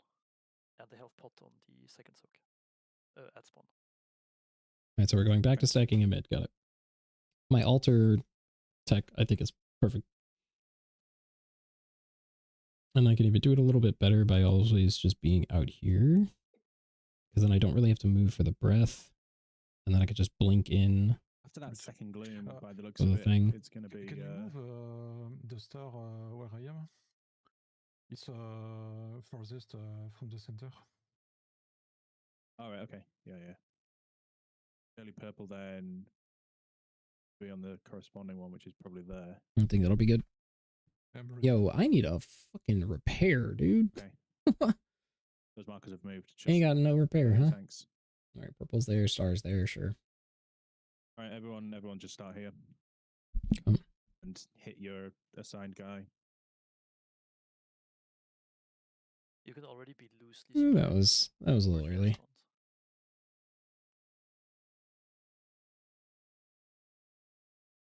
go clockwise with the frontal. Make sure they get a dispel afterwards.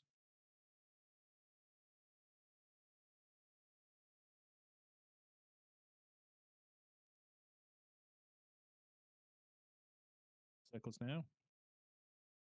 Lose spread personals.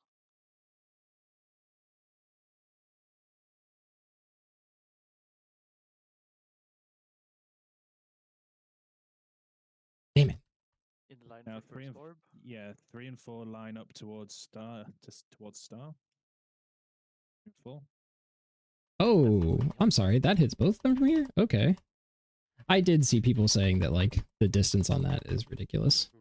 Now is tank swap now, Azura? Ooh, that was close. Bosses are buffed. Careful with tank. Oh. I'm alive. Careful with tail swipe. Yeah. The problem is I have to taunt it, so there's it's hard, you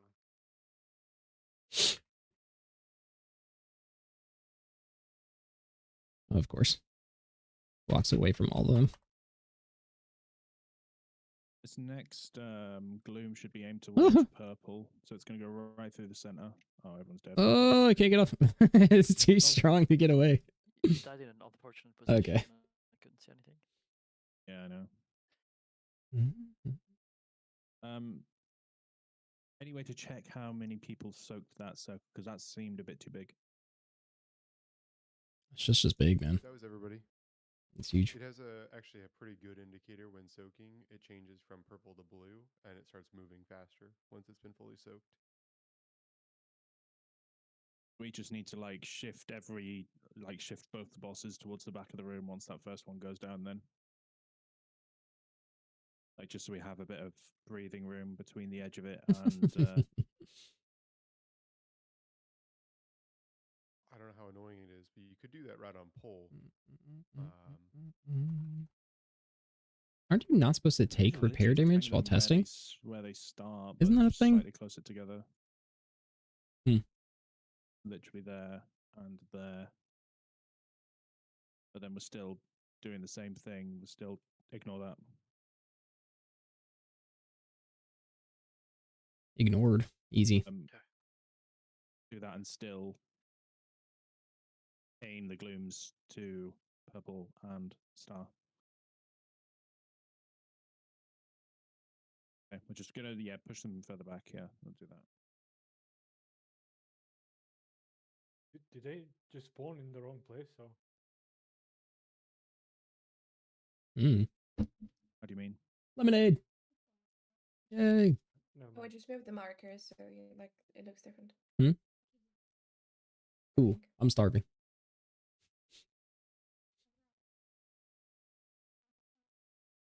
Then we can actually be dead center of the room for everything.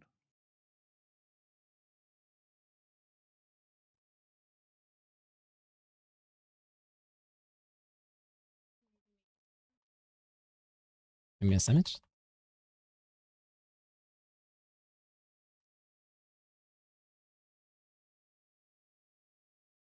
The feared guy gets a spell.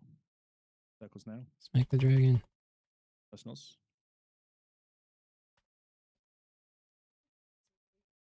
Shh, don't ask these questions. Before in the line. After soaking health pot. We don't worry about that. Also, as well. I'm you don't want to cleave. Pretty sure the strat that we are doing with this is not going to actually work. And I think I know why, too. Let's what now? Let me fucking stabilize. Breath, get ready to Oh! You feared me. I'm alive. No heals. I'm back. Oh, tail swipes. Tail swipes, tail swipes, tail swipes. Thanks what just fucking killed everyone.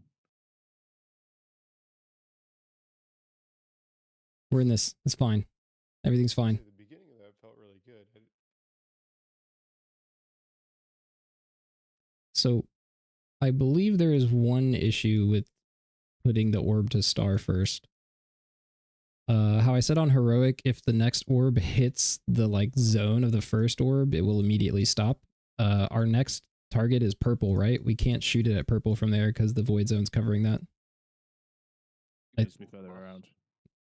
So either we need to, like, star needs to be further out that way, or we have to shoot at purple first, cross the room first with the orb, and then shoot at star second.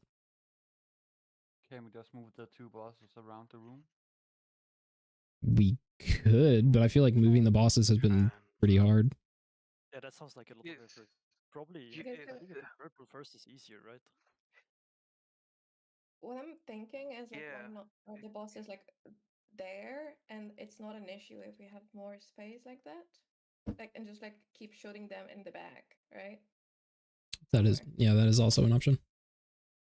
But like if you tank the bosses like near the wall there, you have more space to like angle the star to the back so it doesn't hit the other void storm. I mean, I don't even think that's the issue we're at the moment. The issue we're at the minute is that the problem with the tank swaps is you've got two dragons, right? Both with tail swipes. And I'm not a tank main, so I'm trying to figure out how the fuck I'm meant to swap these dragons over without killing half the raid. Well, the only tail swipe directly after the tank ability. Yep. So just look out for that. Is it possible that the strategy should be that the whole like raid rotate, or the dragons rotate rather than just get swapped?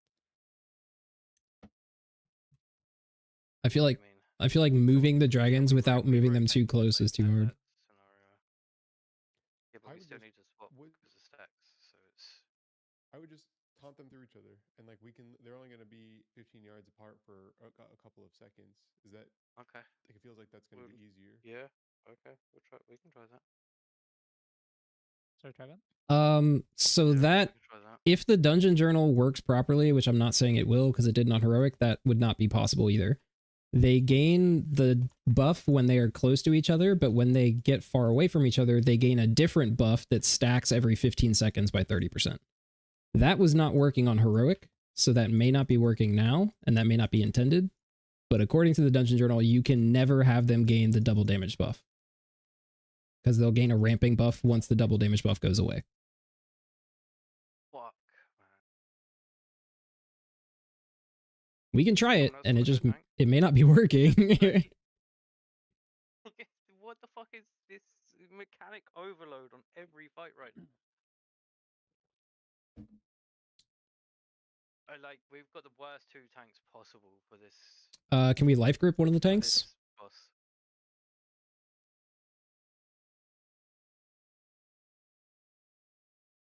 There you go. I wish I was playing warrior right now, so I could just heroically taunt done. Oh, we Just don't play any melee. How about a gateway for the tanks, so they can like gateway not swap? It sounds dumb, right? But I mean, yeah, gateway heroic. is not a bad idea. But like, I don't know if I'm being stupid, but there has to be a way, right? There has to be a way, but the breaths aren't lined up, so one of the dragons is always going to move, right? Then the one that isn't 15 yard. the one that isn't moving, that tank is moving over to the other one and So I taunting. have to do it during the soak window, Yeah. right? Like I have to. There's no other way around it. It has to be done like that. Otherwise, it's a wipe no matter what. I mean, I should be the one moving first because my dragon is staying in place first with the breath, right? And you should move I after. I have to take the breath. Do I have to take the breath? Do I have to take it? Does it matter if I take it, or is it? Do we just get tank swaps? Because right now I'm saying that I need to take it, but I think you should just stay in place until I take your boss. Bear with me one The way that Northern Sky is playing it right now, I don't know exactly what the spot in the room that they're doing it, but they have boss 1 on this ping and they have boss 2 on this ping. Their hitboxes are actually overlapped, but that doesn't matter. Just the actual physical model is 15 yards apart. And then when they turn, like the tank can meet in the middle, they can basically be in melee range of both mobs at once, and they just simply swap like that. Yeah. The bosses are stationary the whole. Basically, we can have the bosses a lot closer together than we're currently playing them. 15 yards is not actually that far. How do I do this? Yards. 15. Yeah. 15. That's not a fucking thing anymore, is it? That's a bigwigs thing, right? No more. Or DBM? I don't know if that exists anymore. Yeah. Like I know they're gonna wipe in a second, but you could go into Relo's stream right now, and then once they repull, you'll see it again. But yeah, they're I don't know where they point their first swords again, but just from a positioning perspective, they have one boss, the other boss, and they're both like parallel to each other. And then when the tanks swap, they simply take 3 steps left or 3 steps right, and they're. I can show you 15 yards, like from where I am, right here. The monster. You're gonna blink, yeah. That's 20. Yes. So just a little bit under that. Yeah, this is 20 yards. So it'd be from like where OD is to Zom. So what does that change about the rest of our strat then? We just send it opposite. I think we can do. AMZ diameter is 16 yards, so it's about that. I think we can do everything else the same, let's right? pull to it. We Yeah. got 10 minutes, so. Yeah, I think we keep everything else the same and just. Do you want to add wall? Like behind us, we go there. Go that way. What? I think we just play them in mid like we have been playing them. Just put them closer together, since we're familiar with how we have been trying it at least. Are we aiming the first gloom at purple as well? So just be aware of that. It's still 3 and 4 that soaks it in, or? Yeah. Still 3 and 4. Just keep that the same. Okay.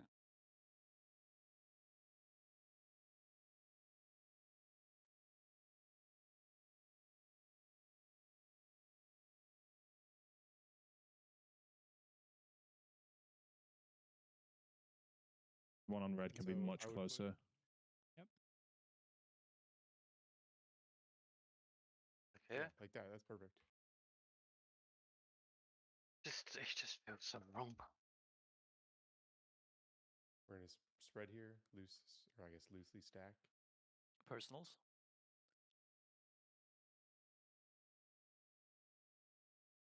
Okay, lads. 3-4 get into a line towards purple.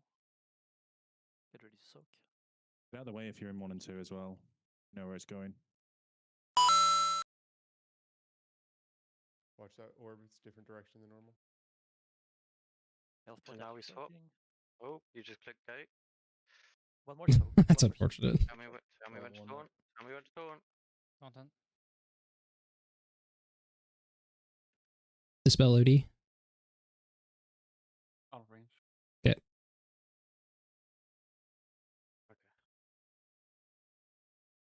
See, the bosses aren't even buffed right now, and they're that close. Yeah. Tanking both of them right now, I think, huh? I don't know. What the fuck is going on? Oh,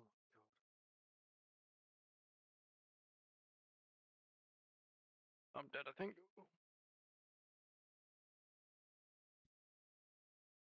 But that seemed. Oh, Selkathon. Selkith, OMG? Yeah. Selkith. Thanks for following, They man. don't have the buff right now, do they? I don't think so. This is how close they can be. Surely now they have it. Are they even there? It is. It's on it now. Yeah. Yeah, like look, see It's how fucking close they can be. Like, yeah, it's basically stacked on top of each other. That would have been nice to know from the start. Yeah, we were just playing it too safe. Yeah. We just spent 50 minutes struggling with that fucking tank. What can you do? Get a tank main that probably knows this better. I apologize, that's probably on me. No, it's not nobody. This is testing, 15 right? We don't yards know is anything very that's going on. intuitiveness right there. Who's gonna know exactly what that is? Well, I don't know if it's like, for me, reading it, right, from a raid journal, I would have figured it'd be 15 yards between hitboxes, right?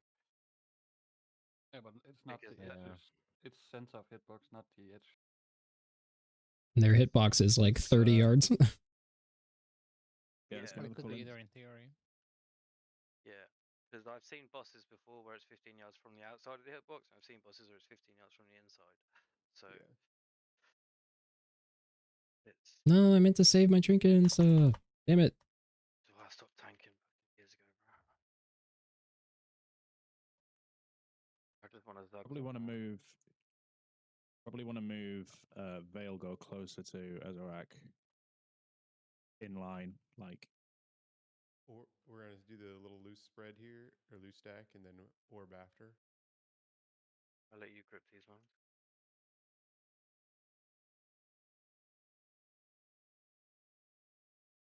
We still want the orb at yellow, yeah?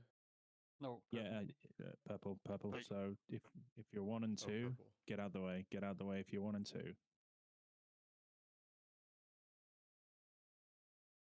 Now we swap, yeah? Wait. There you go, full soak. Okay. Starting to take some damage here, bro. How far is that gonna go? I'm moving now. Get There you ready for go. the spell. I took it, you can move.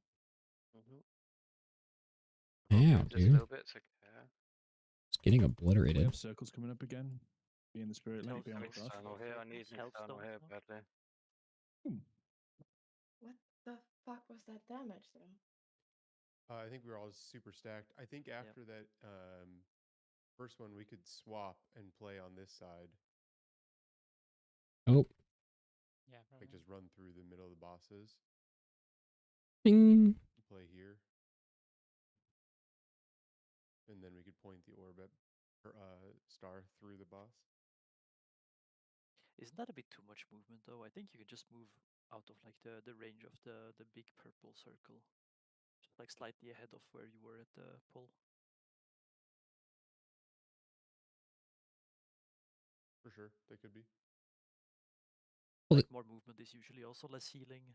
The other way to like completely avoid having to do movement is, like somebody had said, just take the bosses way up there and shoot all the way back here still to purple and star. Then you're never going to be close to the void zone. I don't know how that'll affect later phases, but looking at Northern Sky, having the bosses at the edge seems easier. Because you can just have the tail swipe always pointing away. So like tank them there and there. how do you even get them into that position well enough? Yeah, just, I mean, you can tank them just there. It's any edge of the room. We have 2 minutes left. Are we pulling this again? As well. Let's do it. The mages. Is Zom still playing fire? If we're gonna move them, like if one of the bosses stops further He to the back of the room, is. the other one needs to adjust. And all of his damage is in ignite. All right. You think on pull we're just going all the way, sending it back, sending Veilgar back there? Yeah. Might as well. Just be careful of tail swipes and pull then while they're moving. Not pressing anything. Not pressing anything. Coming to the door? You can put, yeah, Veilgar towards the eggs or the back side of the room. Okay. Watch this tail swipe here. There's no tail swipe there. Not moving right now. They're all gonna get feared. Bam. Oh, that's fair. Now they're just tail swipe. Look at that tremor. Doing work. Beautiful. Loose spread, personals. Don't grab each other here. I grab wrong. 3-4 in line for soak towards purple. Oh, I just lost so much damage by doing that on him instead of somebody else. It's back toward purple. Yeah, that was just target swapping. Teleport after soaking. 3 more soaks. 2 more soaks. 1 more soak. Get there. Run. One more. Run. Nope. Need another one. I'm moving. Ugh. First dispel. Not fast enough. Bam. He said he was moving, but he wasn't moving that fast. Oh yeah, that seemed good though. Yeah, we're so far away from the area denial now. Yeah, then you can point the second one over towards yellow. Like that was good. Yeah, that felt good. All right, I am going to repair. Yeah, repair is a good point. Oh. Next boss. I did not tank this one, Azra. Okay. So I don't have a clue.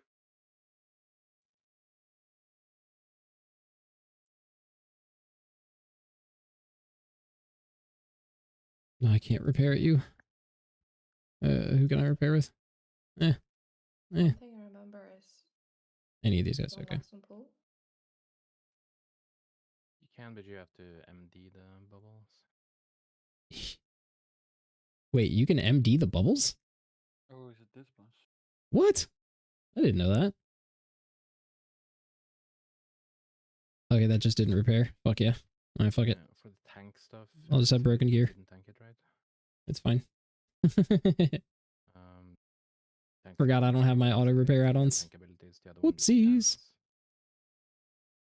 But it does cast on current target though. But, like both the tank hits are like combos, so you have to like take the first part and then the other tank has to take the second part on both of them. I'll just fucking swap out my gear when it breaks, to be honest. I don't care. And yeah, like this guy is gonna do his ultimate kind of thing first, so you need to like always move them out when they start doing that.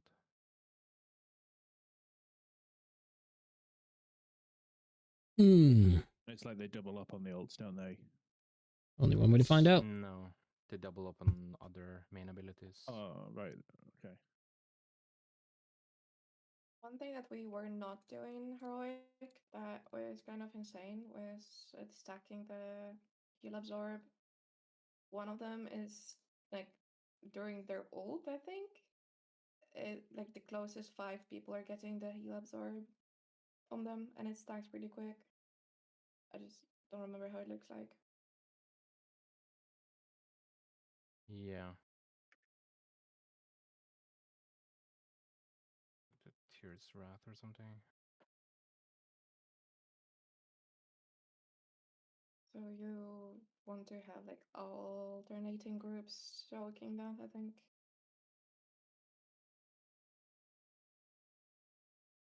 Let's just pull it, see what happens. Not necessarily, just ideally like tanky people at least. I'll take Light, you take Bellamy. Do you pull them to entrance? Oh, dude. I would Who lusted? Alright, I just lost a Ray of Frost. Oh, we have MD. Just pull them to entrance so you can drop those towards entrance as well. Pull the One of bosses them closer to doesn't. entrance.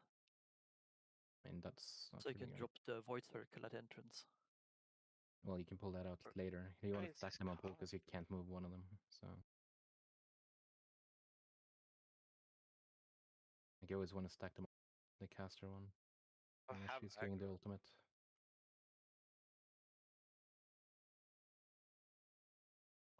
Oh, it meleeed me. What? Oh, that's gonna go off.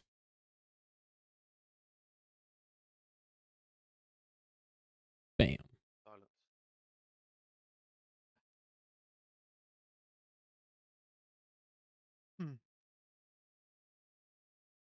What's this bullshit with the fucking they bubble on pull? What is that all about? It's lust. So you have to MD. You can it master instantly spell it. after. Can you spell steal it? I think they are immune to spell steal. I think it's just master spell that works, or shattering throw and stuff like that. Yeah, usually spell steal doesn't work on an immune target. But yeah, like just keep the center on pull since the caster is not gonna move, and then just you move out the tank guy who's gonna do the ultimate first before he does it, over here or something. So keep him in center.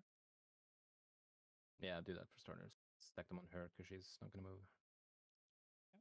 And if we're lusting, we need an MD instantly on the bosses. Does she like move similar to, I don't know, Nexus King, where she only moves if the tank is in like melee range of her?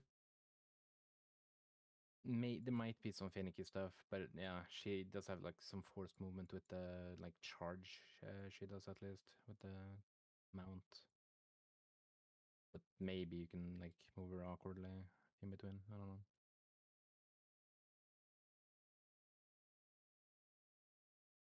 Also, if you want to get not interrupted, if we're lusting on pull and you don't want to get interrupted with immunes, target that guy first until the master spell goes off.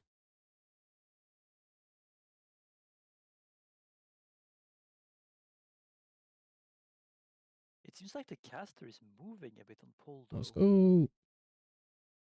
There might be some like awkward stutter stepping, like I said. Yeah. Yeah, like I'm looking at the POV right now. They just pulled the boss, and like the first 5 seconds they're moving towards entrance. Then when the caster stops moving, they just stop there with the other 2 bosses. And as soon as the caster starts moving again, they go to entrance and then drop the big void circle at entrance. Yeah, I think it's a you have to be. Massive area denial. It's probably you have to be in melee range of the caster to make them move. Yeah. So like a couple steps, but can we pull with only 3 healers? Just try. Put it on pulling at all. Try to pull the middle guy to the caster like immediately so the master spell hits both.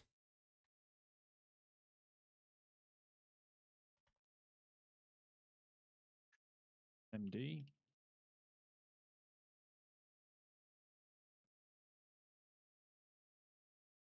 Try to move them as much as you can towards entrance. We're not moving now because of the radiance. We can't move them. I think you want to move her before the radiance and then stop during and then move it again. We want to be moving towards entrance now with the yes. Yeah, because now he's just dropping. Yes, exactly. You have to move before that.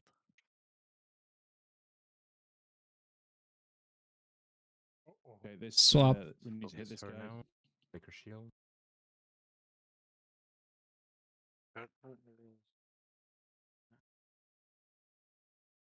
Bam.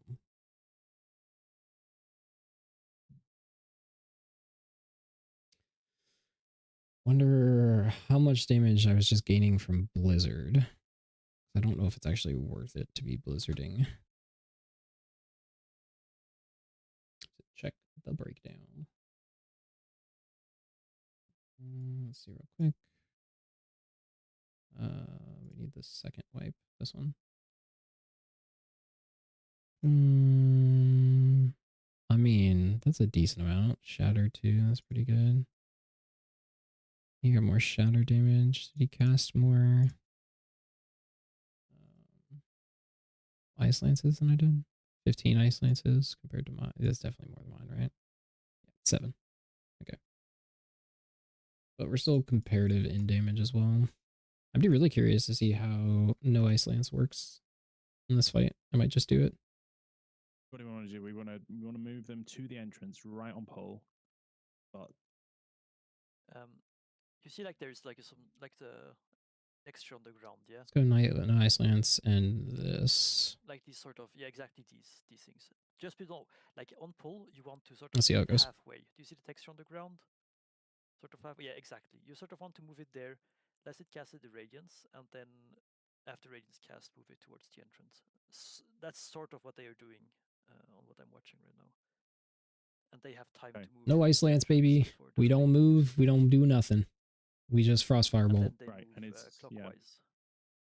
So it's this guy that does the blue circle, so it's important that they're at least, if anything, they are there. Yeah. Yes. Easier to start over here then, right? And move out that way. Shorter. By the way, if you're thinking, yo, why aren't you fire? Look at Zom, he's doing so much damage. Fire is a 1-minute CD class when you're pulling the boss for like 30 seconds. Where are we doing it? We're doing it over there? Alright, cool. Nope. Bet. Hello?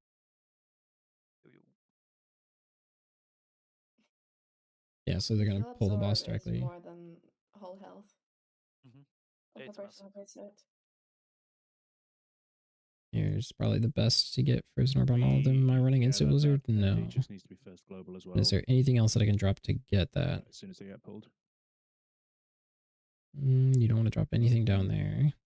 This isn't that great. So maybe that's worth it. Pull everything to purple. Yeah, and then we will go clockwise.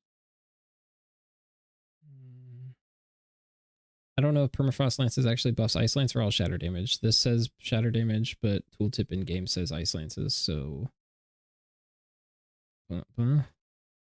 I can't take it if I get rid of that, so it doesn't matter. Okay. No, you definitely want that. Every time this one gets on their mount and runs away, we need to burst down the shield and interrupt a cast. So look at that. All right. Got the strat. Let's do it.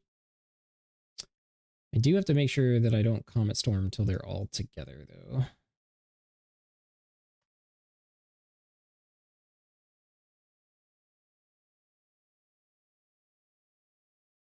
See, like right now, that would be bad. Comet Storm. There you go.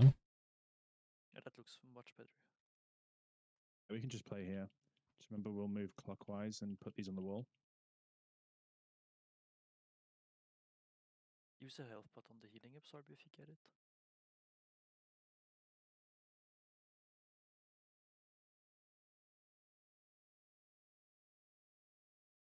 Get ready to move. Clockwise, yeah.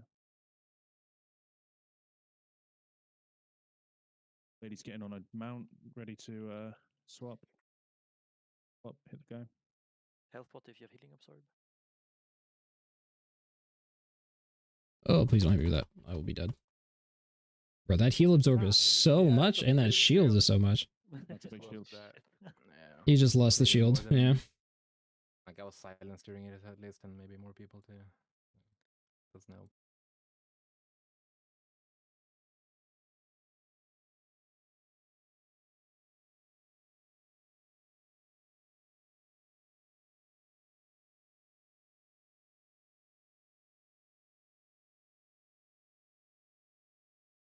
Lasting the shield might not help because she does it so often.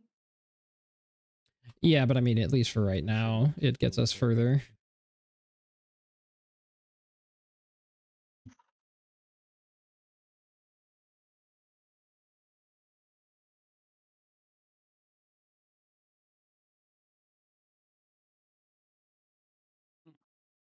Which one does that?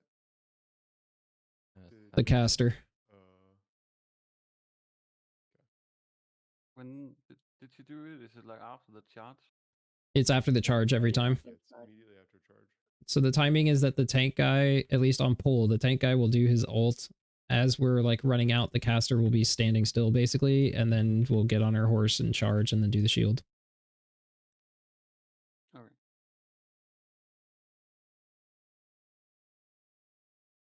I can definitely. I have more cooldowns I can pop there. How much cooldowns? I only use the spirit link, so I have a sentence.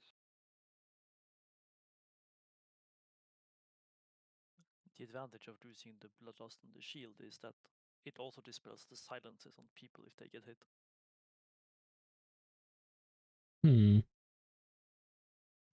So are we holding bloodlust for that then? Did it reload and now I have 4 FPS? Okay, it's back to normal.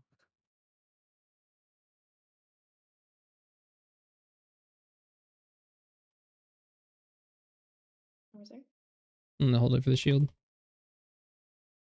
Can already loosely spread for these ones, yeah. Move out. Make sure not to get What was that dragon pathing? I were just dead. Okay. What did I don't even know what I died to. Just take to oblivion. You have shield coming in 5 or charge coming in 5. It's gonna be after the cast. Lust and burn. Health pot and health stone, the healing absorb. Just live. Down 4 DPS. Bam. What the fuck? Oh, you're still very far off, yeah. Yeah, I mean, being 17 also doesn't help for that, right? Being 17 and like down 4 DPS. Because we died on pole. Yep. What killed me? Searing Radiance? You have another go. If we can't do it with the 17, then I think that kind of just ends the testing, which is fine. Yep. Someone just signed up. Good take. Anybody watching want to come? Priest, another master spell, let's go.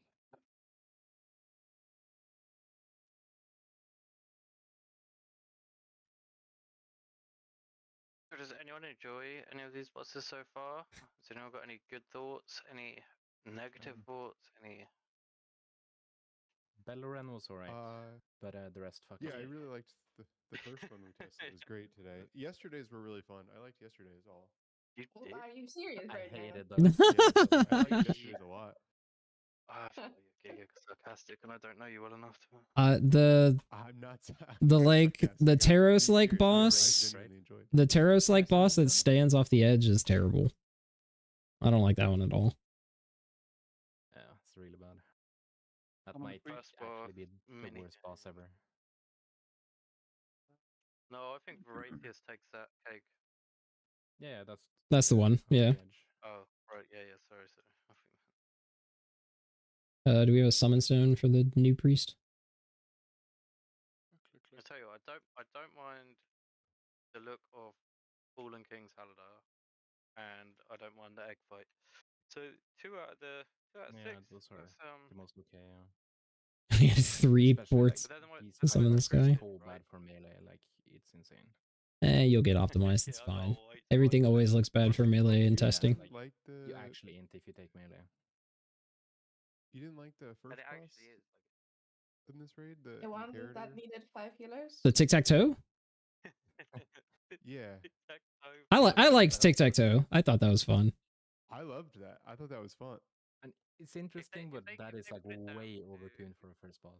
Just like if mechanically. they put it down to 3 dispels, maybe.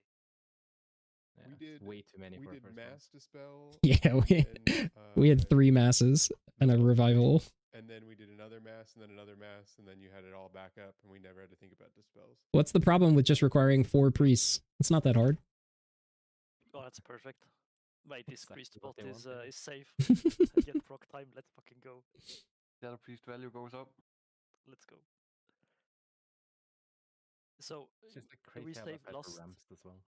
Yeah. Lost for the first like light circles, and we just master spell a silence on the light circles, and we lost on it as well. Yeah, but we want to master spell the. Don't they go immune? Want to master spell the immunity? No. Or is that just on pull exclusively? That's just a lost when you lost the bubble. That's when they get immune, right?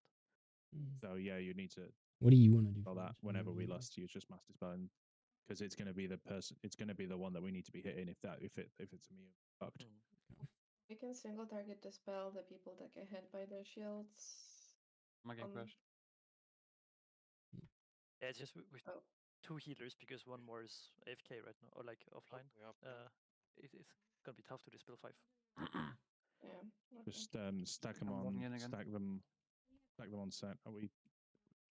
They're fucking immune anyway. Like we need to MD. What the fuck?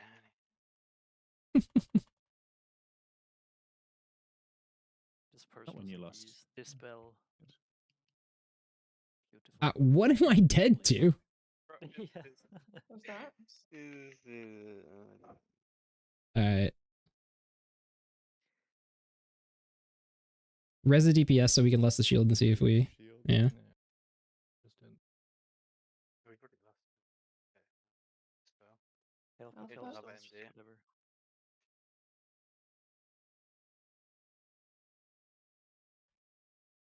Oh, we got it. We did it. We've seen the first one. Let's see how quickly they come through now. Like, do I get up again? Dude, what the fuck? I'm actually just dead. Like, what? Yeah, it's healing people with the shield. it's Sacred Toll. It does half your health instantly with like no warning. It's this cast. Okay. Yeah, it's Lightblood's cast. Do you see the countdown for that? Why don't you have the timers only, by the way? It's very difficult to know what is happening. They're here. Oh, I have them. I have never noticed them. They're below my action bars. I see. I have it like here. You have an add-on for that. Beautiful. And they bubble on pull regardless. It's not when you lost. I was fucking hitting into this guy, and it was like they were just immune the whole time. So like you still need to MD first global. Fun.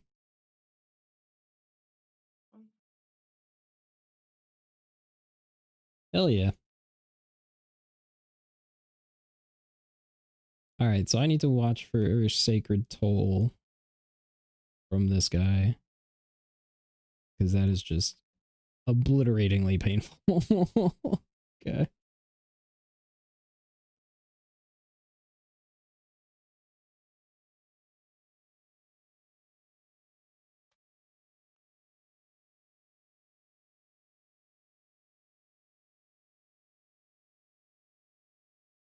only slightly pre-spread for the light circles. If you get a light circle, use Oh, personal. man.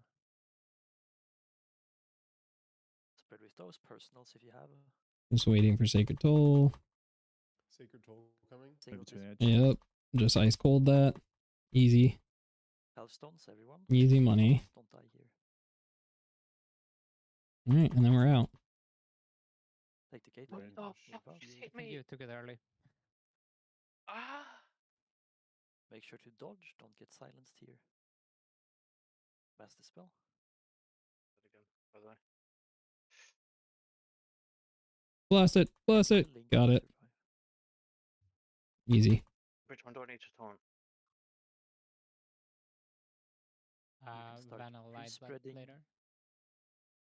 You can start pre-spreading for the light circles.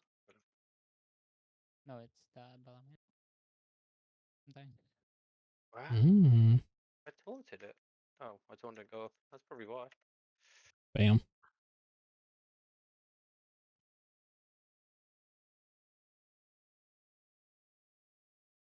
I think this is easier with 6 healers or something.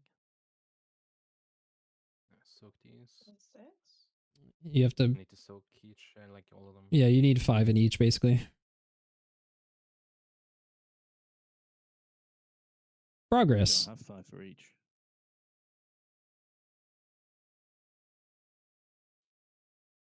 There's so much healing. Northern Get through those side heals. is And quick. also, like, one of those does like triple the damage or something, but I don't know how to tell which one that is because they all look the same. Wait, really?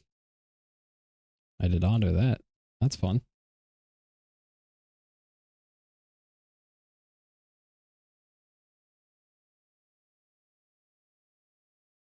Let's go. Do you guys want to do a couple more pools, or are we staying the whole time?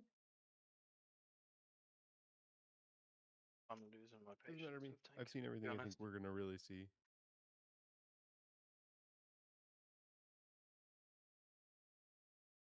I don't know if we're gonna make it much more than maybe 30 more seconds to the fight. So I think you need an actual main tank for this. Like honestly, Just take those notes. because They just sent you the I mean, sorted. I don't have liquid reminders. Oh, you don't. Okay. Oh no. I wasn't expecting to tank, so I set my UI up for DPS.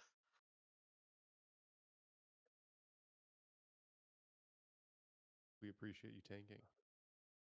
It's all good. It like 2 target fights is fine, but when you got 3 targets, I don't know what the fuck I got aggro off, and what I don't becomes a problem. Oh, I should have saved that. Slightly pre-spread. Use a personal if you get targeted. Personal now if you get targeted. Now you can stack on the gateway. Sacred Toll. Get ready to use the gateway. So now it's torn. Hellstone. This one, yeah. Gateway now. Nope, Get out. that's not right either. I survived it though. You have field coming. You can AMZ. Anyone. Just stack in the AMZ. Don't get silenced. Dispel the silences. Hellstones. If you have a healing absorb. We are dead. Bow. You have toll coming in 5. We're dead. We didn't break the shield. Yep. It went off.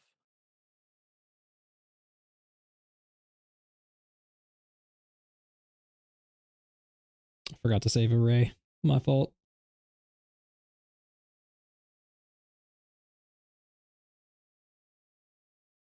We could call it here because. Sure.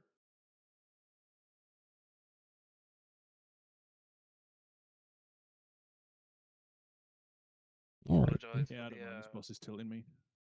Yeah, this just put me off my chair. I apologise for the questionable tanking. It was last minute, last second, just to help you guys out really, because I didn't. No, thanks for stepping in. But And yeah, with the new nameplates, it really sucks. Especially. yeah. Just please never ask me to tank again. Thank you. it was horrifically painful. Thanks for tanking. Yeah, you did great. At least you were in the game. Like, I'm not even in the game, yeah? I'm just backseating here. I would rather that. That's what I planned on doing tonight. I planned on just watch partying it, but like it's one of those. It's good to see the first two fights. The first two fights I think went fine. Like there's Yeah, well, that was good. definitely some. Thank you. Bye bye. That's some good testing in. Definitely got some good info about what I can do with some different specs and timing for some fights. And positioning and movement stuff, especially on the dragon bosses. That was very useful to figure out. I think that's my feedback. All right. Bounce out of their Discord. All right, cool. Well, that was that. If nobody has any questions, I think I am probably done. I need to go freaking eat. I'm starving. I'm a firm believer in no ice lance being possible.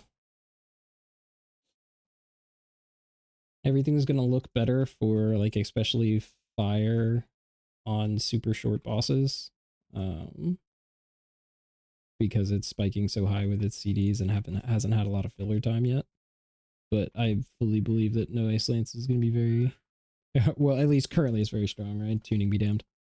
We have 3 months of tuning to go where they're just going to nerf it over and over again until it doesn't matter. Hey, look, Arxes is here. I know Echo isn't done. What is he testing? What could you possibly have, like, flown in here and just Ray of Frost once and the light disappeared? Like, what? Alright. That is all for me. Probably won't be on tonight, but might be on tomorrow night. Just to look at some stuff, maybe do some more testing, and maybe prep for next week's raid. Thanks for watching, everyone. See you guys next time.